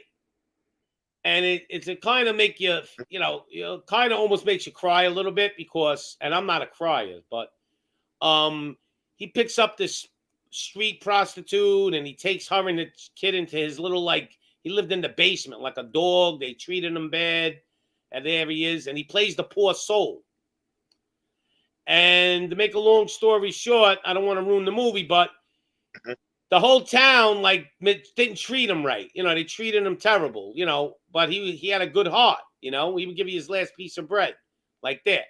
And he ends up, they think he died, but he didn't die. And he's at his own funeral in the background, and he's crying. And then the whole town sees him, and they start chasing him because they realize how much they really love him. Like, it's a kind of like a poor soul movie. He don't even talk. But it's a super classic. Now, they do talk in the movie, but Jackie Gleason doesn't talk. He plays a poor soul. The acting in this movie for him, Jackie Gleason, was incredible. He really is a top-of-the-line actor. I mean, but this movie was a type of movie your kid could watch it with you, like, and you would enjoy it. A real movie. And nobody knows about this movie. This is like a hidden gem. I got a lot of movies. Now, you mentioned Sophia Loren, so you had to see El Cid, I'll check it out. Did you see El Cid? I never heard of it. With Sophia Loren? Oh, wait a minute, man. If you like Sophia Loren, she's gorgeous when she was young. You better watch this movie. This is a great movie. And let's look at pictures of her. I mean, this woman was drop dead gorgeous when she was younger. Yeah. Sophia, here she is. My father loved Sophia Loren, and she was built too, man. She wasn't kidding around. She was packing on. She was packing on both Rick ends. House. Yeah, she had a big butt. She had big chest, natural. She was Kim Kardashian naturally, but she was really good looking. You know, who was real good looking woman too when she was younger? Elizabeth Taylor. Yeah, she had that dark hair, and blue eyes. Right. But if you want to see a really good movie, like this movie, El Cid is the real deal. I mean, this is like Braveheart. Oh, the Spaniard, right? Yeah. The Spaniard, right? Yeah, this is like a Braveheart type of movie with an army. I never seen it. Yeah. Like he goes, yeah, it's like, Now, you have to remember, they made these movies with no trick photography. So when you see 1,000 soldiers, that's 1,000 soldiers. They couldn't like multiply them with trick Every photography. time you play something, it kind of lags over here with me. So if I pop off, because I got yeah. So anyway, just I'm gonna kick it out anyway and get rid of it. Just check that movie out. I think you'll really enjoy it.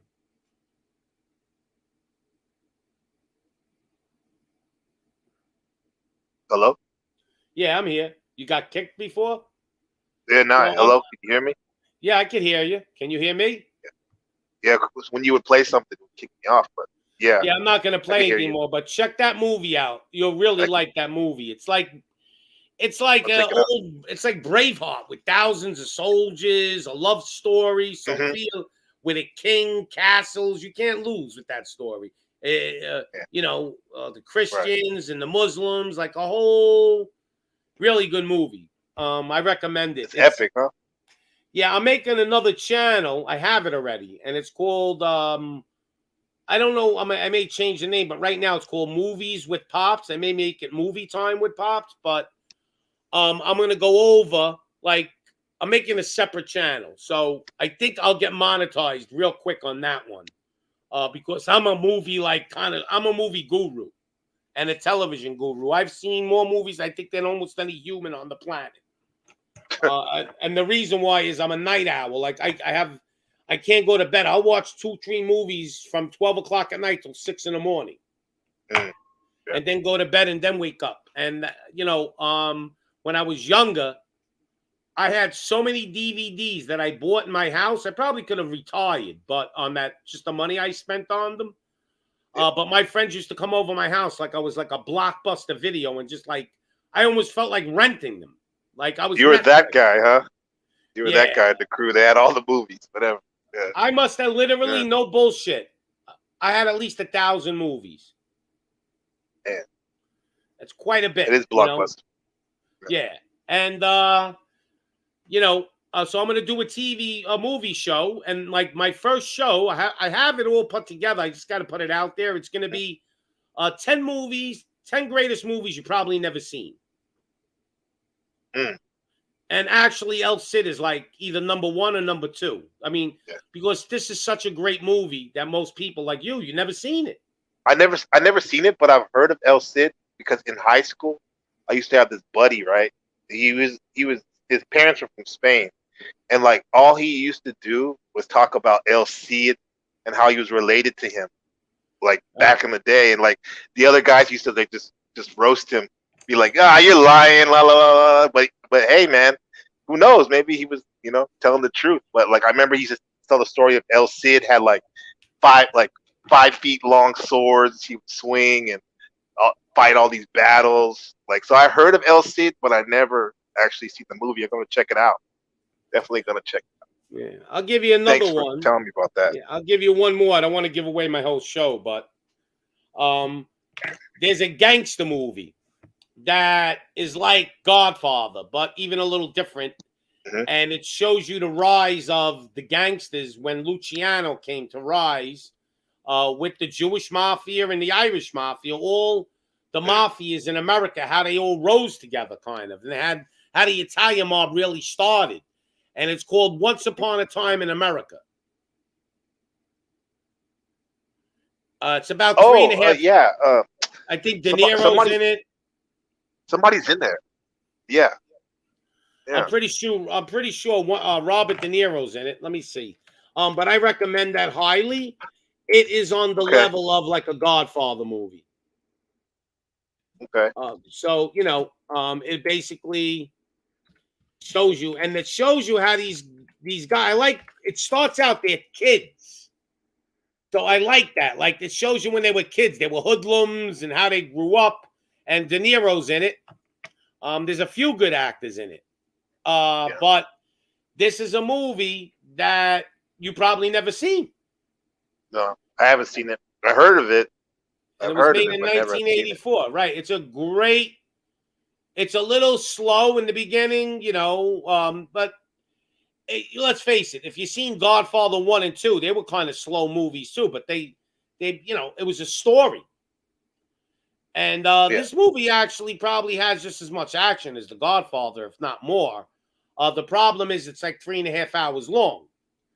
So you need to actually, even if you got to pause it and take a break and go get something to eat, because 3.5 hours is not easy to watch. straight. Nah, pops. If for me, I'm a movie guy, so if it's good, I can be a statue. I can Me be a too. statue watching it. Yeah, I could watch that movie, no problem. 3.5 hours goes by real quick. yeah, right. I can watch that. I can watch The Irishman. A lot of people fall asleep. I love that. Has good, as long as it has good dialogue, a good story, The only coming of thing age bothered story. me about The Irishman, the only thing that bothered me Mhm. was that where they tried to make Robert De Niro look young, and it looked so fake. It looked weird. Yeah, it He looked looked weird. weird. It looked like he had plastic Yeah. on his face. The CGI it's not that good yet. I would have rather them have picked somebody that looked like him and play the young Right. man. Right, and at least Pesci too. get a stunt double when he's giving that guy a beating for like talking to his daughter. Like that looks so fake. Come on, man. The way he was kicking him, you couldn't kick him like you used to in Goodfellas. Yeah, I didn't like it. Yeah, Goodfellas was great. I mean, that's like a classic. right. I mean, you seen Raging Bull? I've seen them all. Yeah. Yes, I've seen it once. The black and white film, right?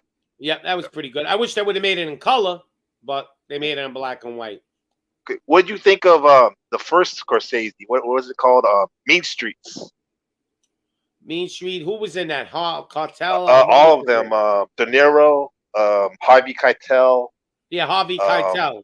I thought it was good. Yeah. I didn't think it was like, Yeah. I didn't think it's in the league of, let's say, Once Upon a Time in America that you're going to watch. Mhm. Yeah. But Mean Streets was good. I enjoyed it. I liked some of the actors in it, man. They were good.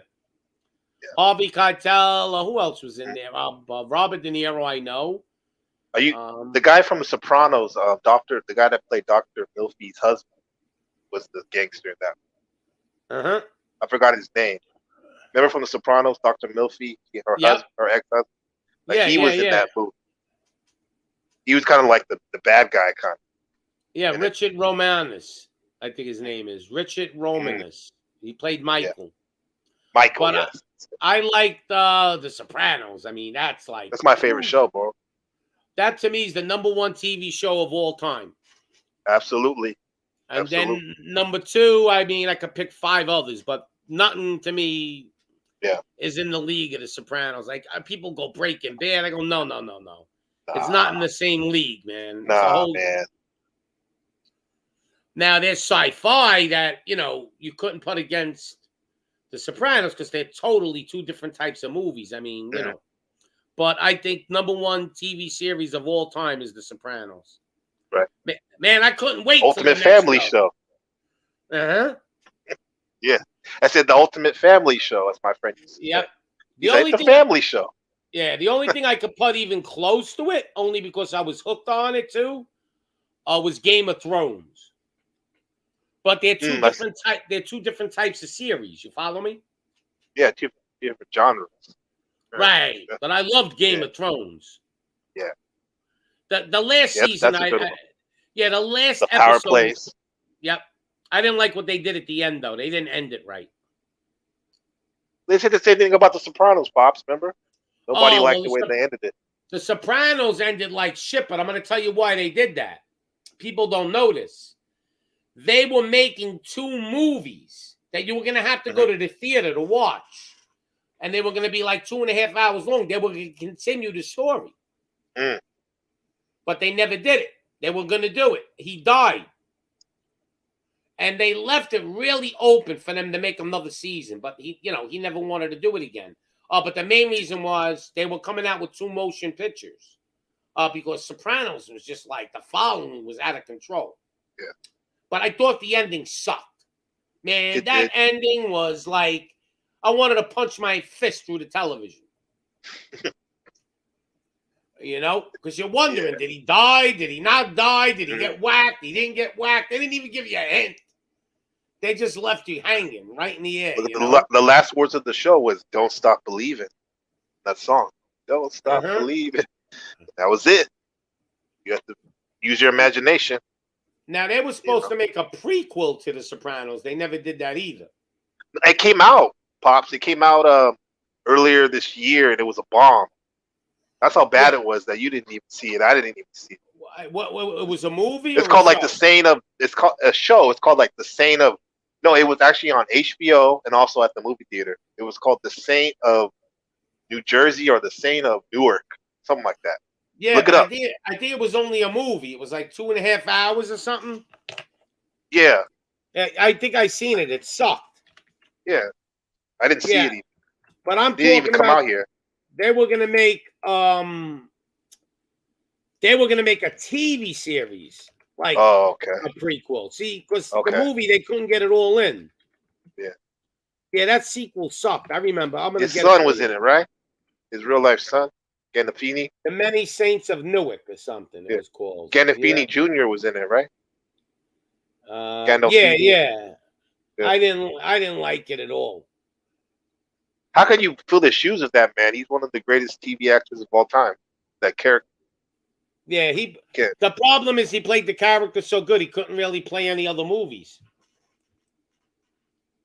Because everybody would look at him and go, he looks like Tony there's Tony Soprano. Right. Yeah, but I seen that the Many Saints in Newark. I didn't like it at all. I thought it was horrible. Like it was too short. They didn't continue the story, you know? But I got a show for you, Pops, if you haven't seen it. Go ahead. Maybe you probably have, but Deadwood. Oh, Deadwood. love it. Great show. The dialogue is great, huh? I love Only that one actor, season, too. right? The main guy? No, or the Irish? Deadwood's like 4 seasons. I thought they only had 2. I can swear it's only 2. Hold That's on. why people were angry. Deadwood was awesome. Maybe it was 2. I'm going to tell you Maybe another. it's even 1. I don't know. Let's check it out. Deadwood. Seasons. Let's see. I think it was 3 or 3. 3 seasons. Oh, 3? Okay. Yeah. And they made a You're movie. Right. You know they made a movie, right? Nah, I didn't see the movie. I didn't know that. The movie is a continuation of it. Yeah. Yep, Deadwood in the movie. I'll tell you what the name of it is. Deadwood movie. They made a movie, and I think it continues it. And I actually seen a little bit of it. I didn't watch the whole thing. So Deadwood the movie, 2019 it came out. But I like that actor, the one that's the bar owner. You know, I forgot. Ian McShane. Something. Ian McShane. Yeah, he's great. He plays in The Matrix. Right. He has that hotel. John Wick. Yeah, I'm gonna give you a TV show I know you never seen. Ian McShane is one of the big stars in it, and I think the kid that died, first night or whatever, I forgot the kid's name. It's called Kings, Kings. Nah, I haven't seen it. They only made 1 season. I'll tell you what it's about real quick. So I wish they would have made a season 2. So what it's about is America gets split into half. So America gets split into 2 countries. This is in the future. One half of the country is military, and the other half of the country is more the economic powerhouse. Now, the economic powerhouse has a military too, and they're strong, but the military side of the country is run more like communist. And the powerhouse structure of the other half of the country is economically a powerhouse and has a big military also. But so the movie's about basically he gets made king of America, king of the half of America. So now it's a modern day king. And it shows his family and how he acts as a king. He got put in as a king. And it's a pretty cool show. Is it great? No. I'll 1 to 10. I'll give it a good solid 8, 8.5. But very interesting the way they made it. The way they made a king actually running America like the future. You look it up. I never heard of a concept like that before. Yeah, it's a really pretty cool concept. A king. Yeah. And they go to war with actually the other side. Like, you know, it's political. It's a little bit of everything, but I wish they would have made a part 2 to it, and they didn't. And they kind of show you how he became the king and all that. Like, you'll enjoy it. You'll just be upset that there's not a second season. Get my hopes up. like Yeah, into it. There's like only one season. yeah, like Well, at you'll least we get. got that. Yeah, it's a really pretty good TV show that nobody's ever seen really. Kings, Okay. Kings, it's, with that guy is in it. Yeah, So it pops. You got to do that. I think it'll go over well if you do that other channel because like I never heard a lot of these. I thought I knew a lot of right, shows and movies. So I'm gonna start you'll doing it kill it. before You'll kill it, bro. I'll kill it. And Yeah. you know, this channel that I'm doing now, I'm really just doing this channel to get the word out. I don't think I'll ever look. Mhm. My dream is to do what I do now and actually be able to pay my bills. I don't need to be rich. I just don't want to go work for nobody. Unfortunately, I heard that. This channel, even if I had 10,000 subscribers, they'll never monetize me. You got to keep it clean. Yeah, no, what they do do is that. they inspect all your videos. They look for any excuse. So this channel's just for me to get the word out of things, you know. The TV channel is going to be the one I'm going to probably get monetized. Yeah. Well, And- if you want to, you should. What's his name from New York? Star in the Morning. He used to be a DJ out there. The Star Chamber. Yeah. Like he was a big dude, Italian. I think he was Italian. No, he said he's Sicilian and half Sicilian, half black. I'm something like that. Sicilian. Go ahead. Okay. Yeah, okay. And he was big in the 2000s and 90s on New York radio, but now he moved to PA, right? And he runs his radio show out of his house, internet radio show. So, and he's doing like good. Like I don't see why you couldn't, do the same thing because, bro, it's funny like how I've only listened to your broadcast maybe about like the last month. But like I hear other people in the community talking about it. Like, did you hear what Pop said on the, on his show, or did you hear what Pop said on MD's stream? So, yeah, man, keep it going, bro. Yeah, they hear that. That's good news to me. You know, just so people, I'm a personality. I'm not gonna lie, but I like that. Sometimes. I try to entertain people and say things that'll make them laugh. Some of it's for entertainment purposes, but in reality, this is really who I am. Like, I'm not trying to be someone else. Like, I hate evil people, man. I just hate them. I hate demons. And you don't have to believe in demons, but you got to believe there's some evil people right now trying to run this planet. Yeah. The planet's upside down right now. Yeah. People get it misconstrued sometimes when they talk about, at least in my opinion, like when they talk about, like David Icke, the reptile people. But the way I interpret it is like they may not necessarily be literally reptiles, but they're using their reptile brain, part of their brain as human, right? They're basically humans that use a reptile brain, just trying to get over on people. Yeah, be evil. Yeah. I agree. Or maybe there is some people that have the DNA of a reptile more than maybe. Others. Like, yeah. There were the fallen. Maybe they got DNA of the fallen in them. I don't know. All I know is you can't be that evil, and I mean, you can't do the stuff that some of these people are doing and not be something wrong with you. Like Mr.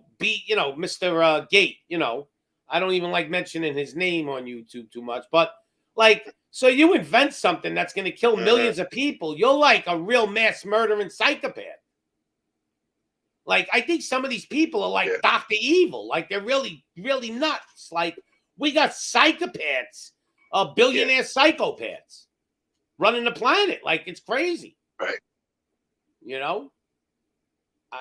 That's bad enough, but then, like, we have people, like, following them, though. Like, normal people that probably mean well, but they're sheep.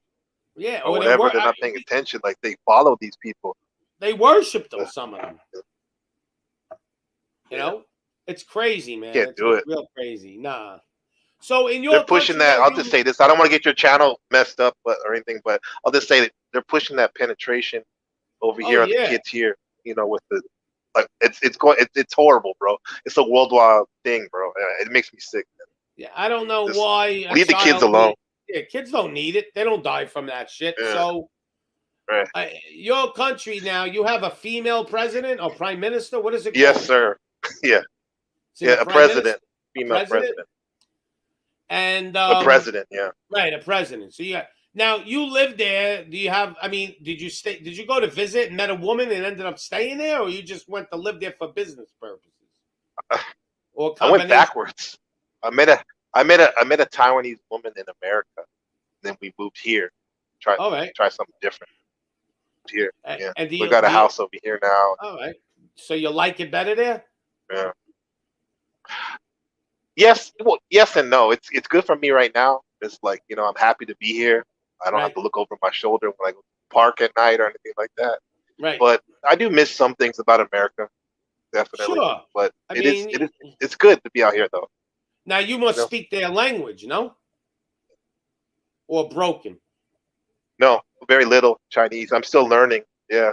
Do they Yeah. speak English? They're there a really lot? nice here. Like they're yeah, a lot of people do. And like All right. I can say like one Chinese word, be like, oh, ni hao, like hello, or shishie, thank you. They're like, oh, your Chinese is so good. Right. It's like they're like really nice if you try at least. But I recommend that people learn the language. So I'm studying harder now because it'll Oh, open up more to the country. you had to see, man. When I lived in the DR, when I first moved there, my Spanish got Mhm. better and better and better. Yeah. Because I was living there and I had no choice to speak it. But it Yeah. was like I was like, when somebody comes here from another country and speaks broken English, Right.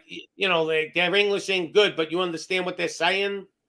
Like, move the car, like they'll go, car, move, Mhm. please. Like, because their words are said backwards. Like, they don't say, like, Yeah. I got a free taxi. They say a taxi free in Spanish, and that means free taxi, right?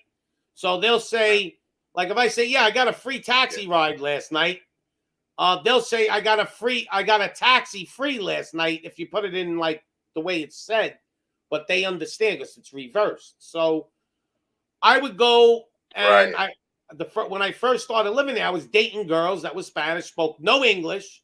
But I'll never forget, I went to a movie theater with a girl. And we were on like a date, right? So I'm in the movie theater and we're watching this movie about, it's a comedy, like these two Dominicans hit the lottery, right? I forgot the name of it.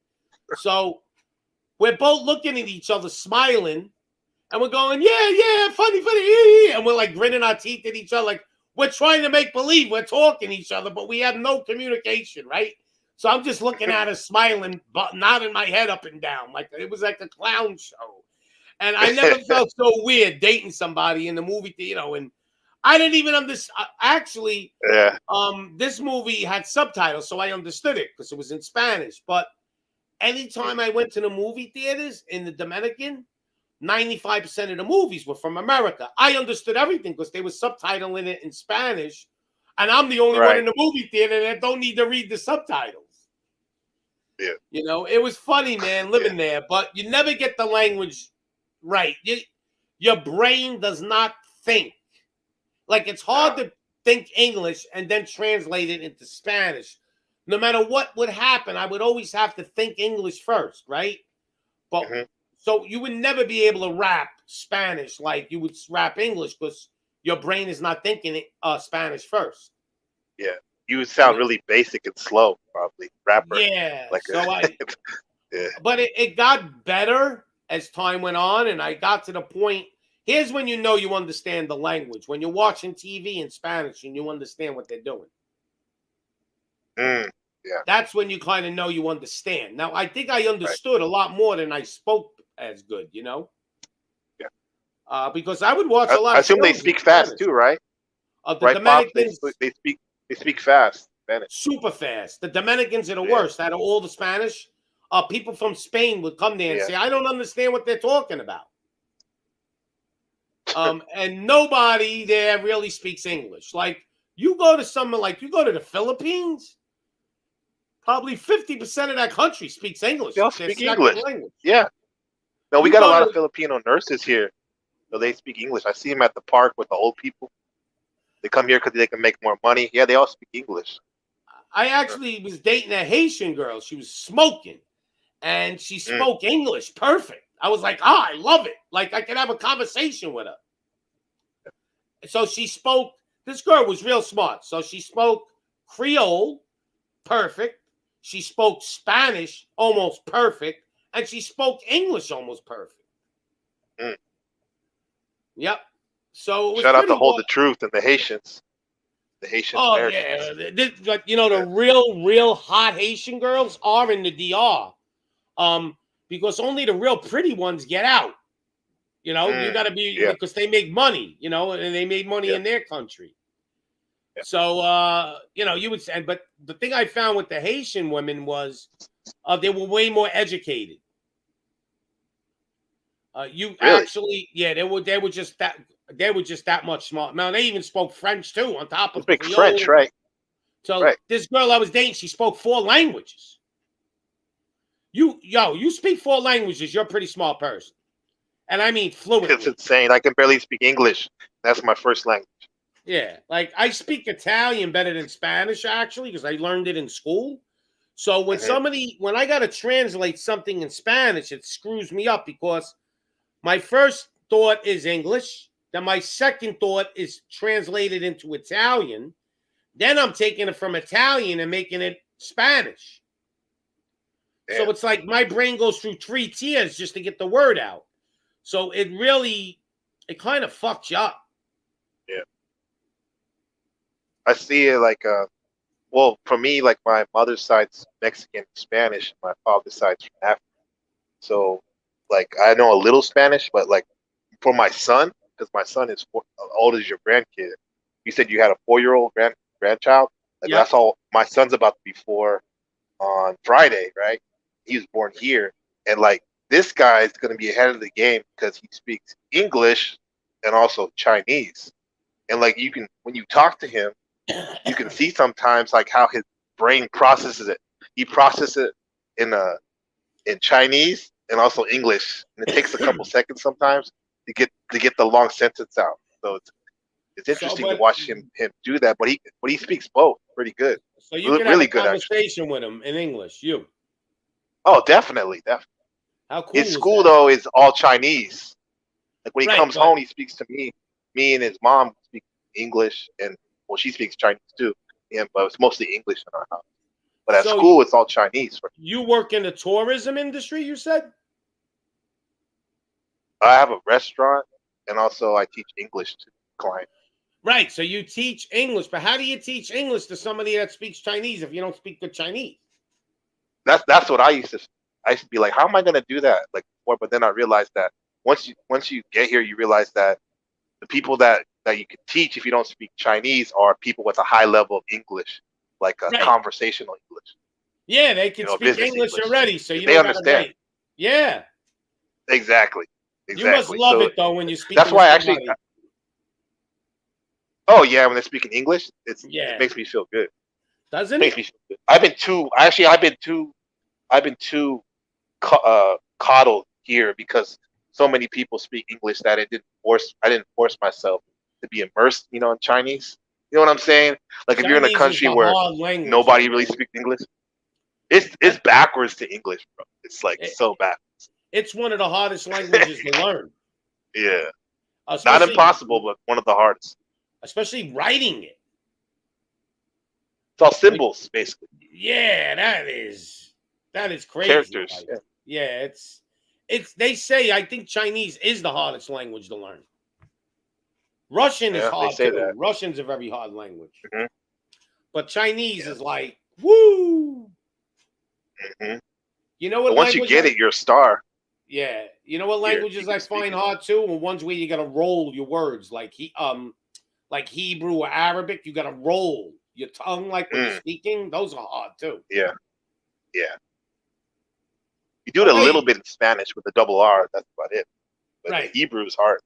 Yeah, But you're happy there, so that's all that counts. yeah, I'm happy. Yeah, you know, it's exciting. It's something new. I actually have a YouTube channel uh, Oh, what where is it? like it's this black skin in Taiwan, black skin So in Taiwan, and you can what's the name of your channel?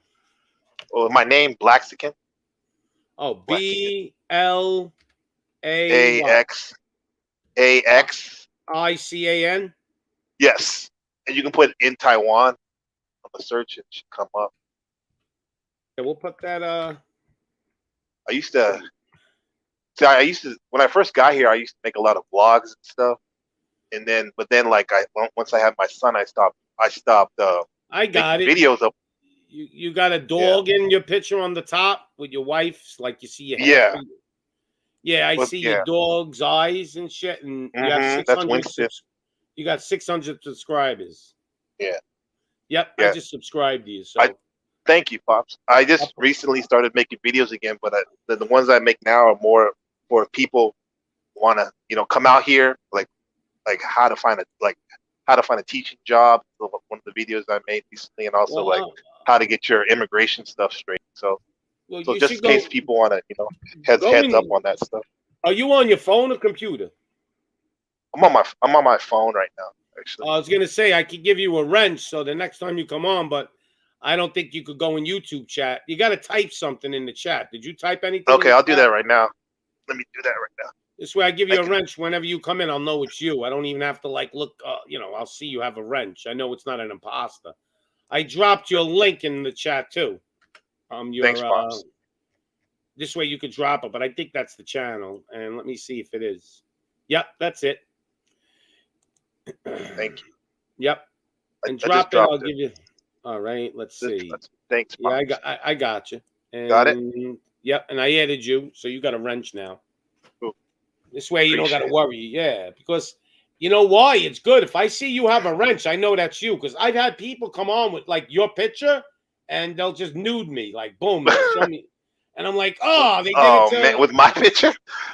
Not you. No, I need to find out who did that. They did it to me with Smash TV the other night. Mm-hmm. Smash TV. The guy comes on, and boom, I put it on. I thought it was Smash. I never been porn slapped, right? And then it was a picture of him with the phone underneath his legs. It was disgusting. Disgusting. Yeah, it's like his nutsack was the picture. I was like, oh man, you got to show me your nuts. Is that like Jerky Boys point 4.0 or something? Like some new school trolling shit. Hey, how's it going? Who's that? No nuts. What's good? What's up, QB? I seen him on MD show the other day. I think Smash TV. You were on. Right. I mean, right. That's why I remembered you right away. I said, "Oh, I remember you were on the top," and I seen you talking. Yep. How's it going? I'm doing good, man. I know it's a little late out there. I'm on the West Coast, so I'm just chiming in, introducing myself. I know you're down kind of with the black pills, so everything is good, man. Everything is good. Oh yeah, we did earlier in the show. We were talking about our men. When are we in the last generation of real men? And I definitely think we are. Right. And there's not too many of us left. Right. And you already experienced that life overseas there, living in the DR. And DR is a machismo country. The men are in charge. Right. Facts. So I lived that. You want to hear an experience where I knew I was in the look, I don't condone it, but I knew I was in the right place. Mm-hmm. I was in this big club. It was called Copacabana. Big live band. We're talking 500 people at least inside, all dressed to the T. Nice, classy. And I'm chilling with this one girl, man. I fell in love with this girl. It was the only time I ever really liked. I mean, this girl knocked my block off. She was like, I'm marrying this girl, right? Right. So I'm going to get a number and everything, and she's ready to give it to me. And she's with her sister-in-law. So all of a sudden, they go to the table, and I'm ready to go over, and I see a guy walk in and grab her by her hair. Not the girl I was rapping with, her sister-in-law. Grabs her, because her brother was married to the girl. Grabs her by her hair and drags her out of the club by her hair. Like a cake. Like cake. And not one guy stood up and said, yo, what are you doing? American men, they all want to be the hero, right? Right. They let it, the people just minded their own business. It wasn't like he was beating the shit out of her, but he grabbed her by her hair and took her out of the club, and they were outside fighting, and she was punching the shit out of him outside, but it didn't matter. He dragged her out by her hair, and not one guy stood up to say, hey, what are you doing? Because the men stick together there, all right? Now, if he was beating the shit out of her in the club, I'm sure some guys would have stopped it. But just to show you, like, the men there understand. And she was out. She probably not supposed to be out because he's married to her. And he got pissed off and he went in there and dragged her out by your hair. If there was a dude in there, it would have got ugly, like sitting down with her, but there wasn't. And that would have been my luck. I would have been sitting down with his sister, and I would have got caught into that, right? But when would you ever see that in America? Never. Yo, if a guy went into a club, there'd be guys that'll just stand up to try to be the hero in America. Yes. Yeah, white knight, right? Yeah, white knight. You know, over here, men don't know how to fucking stick together and mind their own business. That's the problem. Right. Nah, facts, man. Besides the DR, did you go anywhere else or just? Oh yeah, I've been a lot of places. I've been to, Venezuela before Chavez took over. Oh wow! Now Venezuela was awesome. And then Chavez took over years later. But when I went to Venezuela, wow, man, it was like the DR, but a little more classier. Really? In Caracas? Yeah, I went to Caracas. I was there for about 10 days. Damn. So the city was a metropolis. It was like New York City almost. Beautiful. Beautiful women. Beautiful. Of course. Yeah, I might try to go to Venezuela maybe sometime next year. I don't suggest it. Well, I know somebody that's Venezuelan that you got family. Yes, so I would be with them the whole time, shadowing them the whole time. And do you speak Spanish fluently? Poquito, man, but más aprende. They're gonna pin you. Well, you look Spanish, so you may be able to play your way around, but they're gonna pin you right out. Of course. You better really be careful there because that's a really starving nation. There's no joke there. They'll kill you for your sneakers. Right, yeah. See, the DR ain't that dangerous. Venezuela is dangerous, man. So you've been to DR, Venezuela, where else? Colombia, obviously. I've never been to Colombia because I've been to Panama, but like I was nervous to go to Colombia because Colombia, years ago especially, they would just kidnap you and bring you in the mountains. And to me, a lot of people say, it ain't that bad, but I will not go to Mexico. Really? I do not trust Mexico for anything because the cops there are so dirty. In Mexico, they're way dirtier than Dominican cops. Here's the difference. You go to Mexico, they pull you over. They tell you they don't ask for money or wait for you to give them money. They actually take your wallet and take all the money in your wallet and then tell you, be lucky we don't arrest you. And if you fuck with them, they'll throw drugs in your car and then arrest you. Well, I go to Mexico often. Well, you must go to Cancun or something where all the tourists. Nah, I've been everywhere. I've been to Culiacan 5 times, and that's where El Chapo's from. Never had an issue. I ran into but you look Spanish. That's the difference. I'm a gringo. There's no hiding. I know you're saying that, but you gotta understand, like in Mexico, it's like all white Spanish people. Like I can probably maybe pass for like a Dominican or dark Colombian or Venezuelan, but in Mexico, everyone's light. Like your shade, like they're all white, for the most part. The only color people there are Blaxican. He'll You're saying there's a lot of weirdos there in Mexico? Oh yeah, super. Tons. A lot of weirdos, huh? Mestizos. Yeah. I would like to go to Cuba. They got family in Jalisco. Oh yeah, they got some baddies out there in Jalisco, man. Baddies. I'll tell you what's a real dangerous country. Probably even more way dangerous than Mexico. Jamaica. Oh, okay. You go to the city, listen, if you don't stay near the tourist area in Jamaica, anything goes, man. Right. They'll wax you in that country. Like, it's not a problem. You go to Kingston, Jamaica. See what happens. They don't. It's real. I mean, like. Hey, QB. Mm-hmm. It's way That more video, dangerous than the that U.S. video I'll on be right back. their response was pretty good, bro. I'll be That right back, guys. Sure, okay, sure, pops. Yeah, go ahead, Blaxican. that whoremonger response, I love it. Broke that shit Yeah, down, yeah. People kind of bro. want me. Yeah, go ahead. Oofy doofy. Yeah, I know it's bullshit. Oofy doofy's Yeah. bullshit, and people kind of want me to do a part two, and I might, but it's like he's already defeated because he went to a country bar, I think on Saturday night, Mhm. and basically he brought a girl a drink, and she went running to a Tyrone, and I'm probably sure that crushed him Damn. tough, right? Because I was He telling probably MD. thought of you too. He's like, "Fuck, man, he was right." Yeah, well, not only that, but I was telling MD earlier, I'm all like, look, she ran to a Tyrone in a country bar, not a hip hop club. Oh wow. Right, a country bar. She said, "Oh, thank you, Oh, so when you were Tyrone." saying country club, you were talking about a country, like country music. Yes, he I was thought in you a were talking about like country club preppy shit. No, no, Oh fuck, he was man, that's he brutal. yeah. So I'm probably sure that crushed him super hard.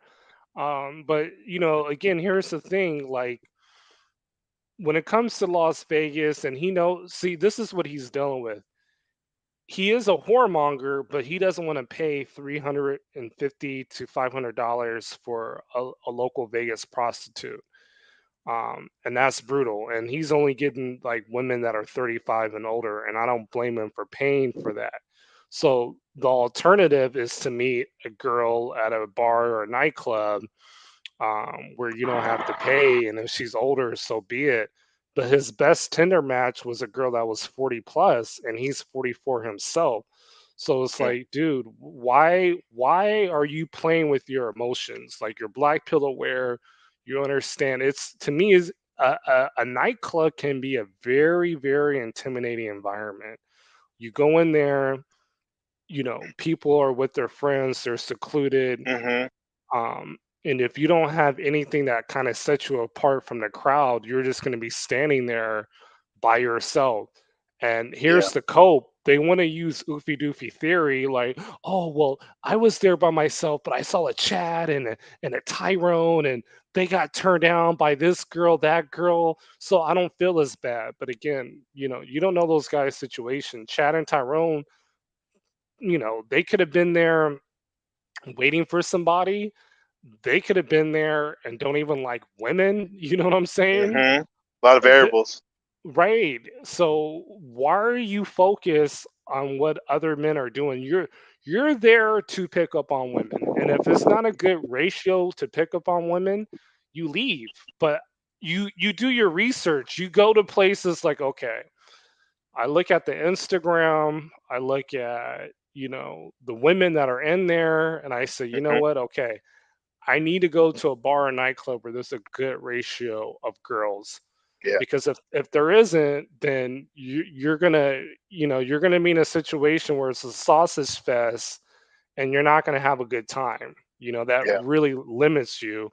And so I told him, I'm like, bro, you got to pay the big bucks and go to like a Hakkasan, a Marquee, a Omnia, one of the super big clubs in Vegas to even have a chance, to meet girls. But again, being that he's average height, mid 40s, I mean, he can still do it, but the only way Mm. he can really do it is if he went out with like a group of guys that are like Chads and Tyrones, and they can kind of introduce him as, yo, this is my homie right here. This is the dude. Because when I tell the story about Mexico City, it was me, my other boy, who's about 6'4", 6'5", and he's a lot leaner than me. Like I'm 6'4", about 230. So I don't know if you watch sports, but I have more like a tight end type body. You know what I mean?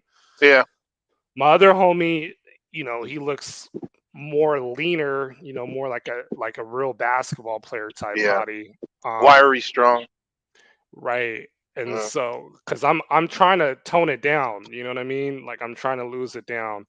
Um, but the guy that was with us, the third dude, he's about 5'8", maybe 5'7", and he's bald.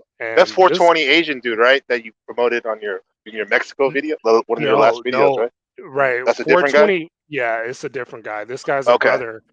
Shit, that one guy 80. that was throwing down the Asian guy, too. Oh yeah, Ruby yeah, Willie he has the receipts. right, Matter of fact, exactly. when I go back to America to visit, we gotta collab with shit. Hey, I'll show you Well, some pictures in the DR.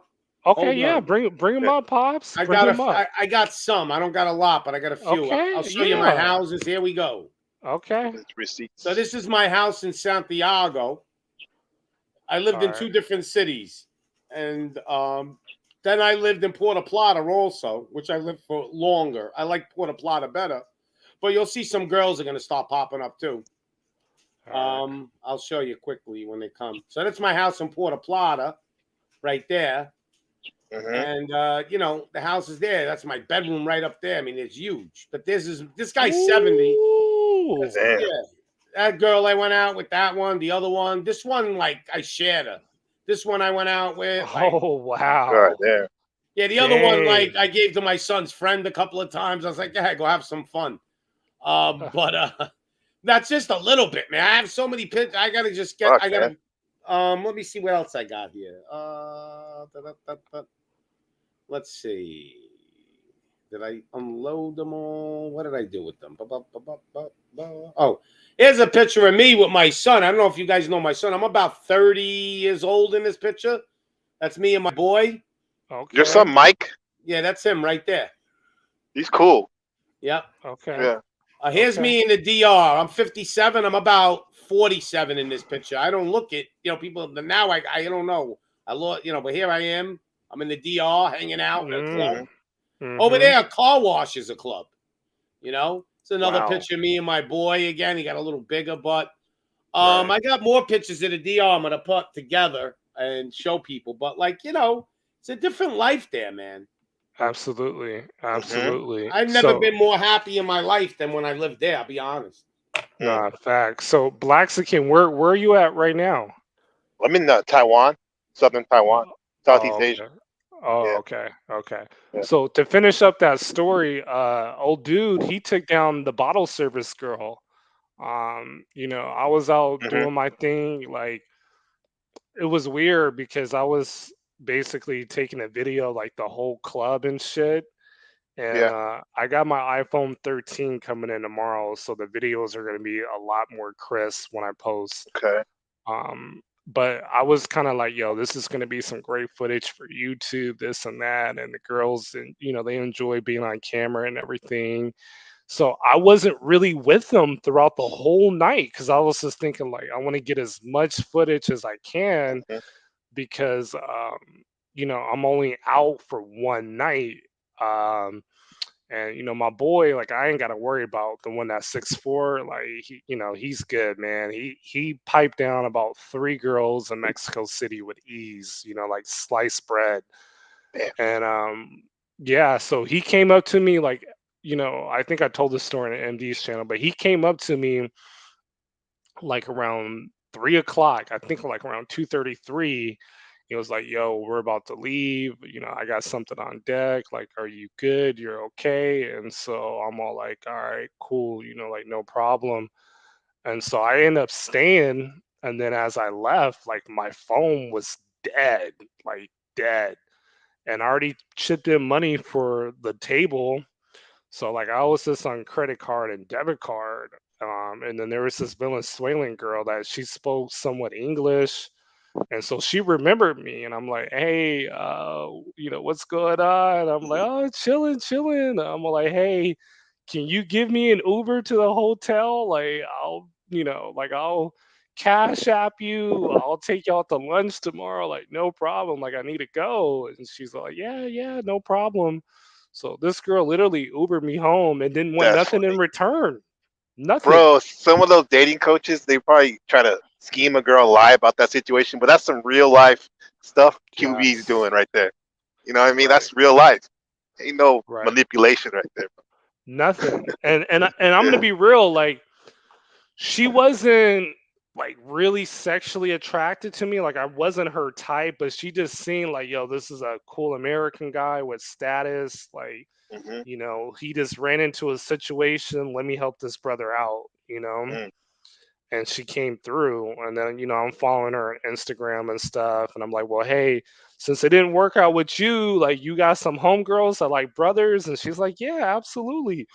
So when you come back, boom, like she's already gonna like prep me up. And like that's the Wow. the power of social maxing and having things to your advantage. But yeah, man, it was Wow. it was it was lit. That nightclub was definitely lit. And the guy piped down the bottle girl. Yes, he piped. Wow. Yes, yes.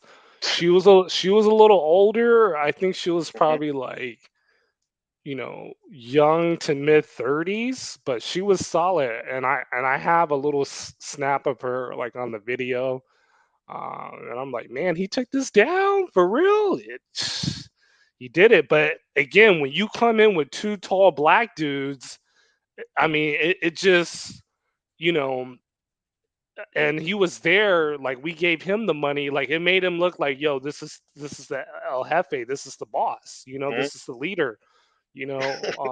Right, right. And so that's where Hormaxer, that's where he has to have a social circle in Vegas, Yeah. where you go out, you meet maybe some young dudes or whatever, be like, yo man, I got you on the table. I see y'all getting the bitches. Like, let me be a part of this. Yeah. That's how you gotta do it. When you go there by yourself and like you're not a Chad or a Tyrone or a Tyrone Light, I don't even like saying that, but it's gonna be tough. It's gonna be hard.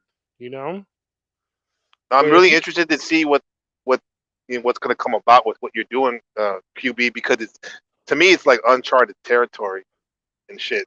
At least with it online. Well, Pops was doing it in the DR, but like in terms of like how you're doing it in real time right now. So right, like well, I'm well, pulling for well, you, bro.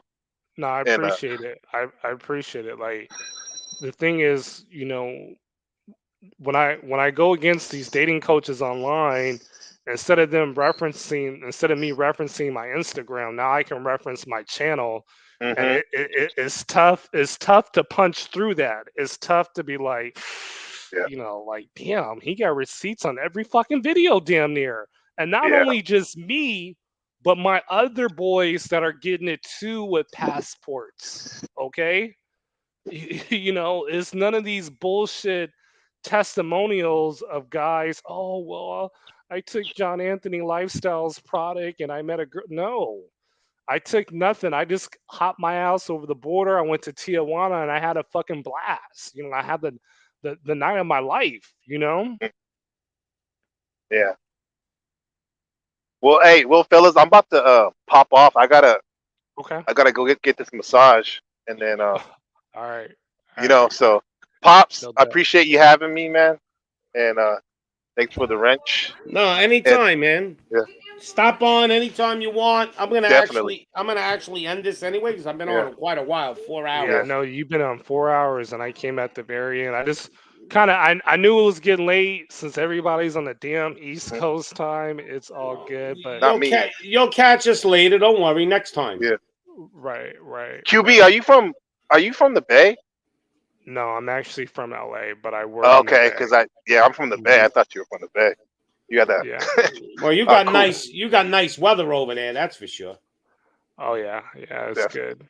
It's Yep. good. Cool, Expensive cool. though to Well, live there. right, right. Definitely. Well, I don't want to keep y'all up, man. Yeah. Pops, it was great meeting you. Blaxican, I know you're in the Discord, so we'll I'm on chop it the up. Instagram too. That was me. Oh, I sent you oh a yeah, message. that's Look, look, right. look. That's Yeah. right. Yeah. Do Yeah. you have a show? By the way, also. QB. Yeah. Yeah, I got a channel. Drop it in the chat or drop it. I'll drop it for you. What's the channel? QB Passport Flexin. QB passport flexing. Flexin. Yeah. FLEXIN. Yep. All right, everybody. We all got to help each other. Everybody Right. subscribe. You got 450 subs.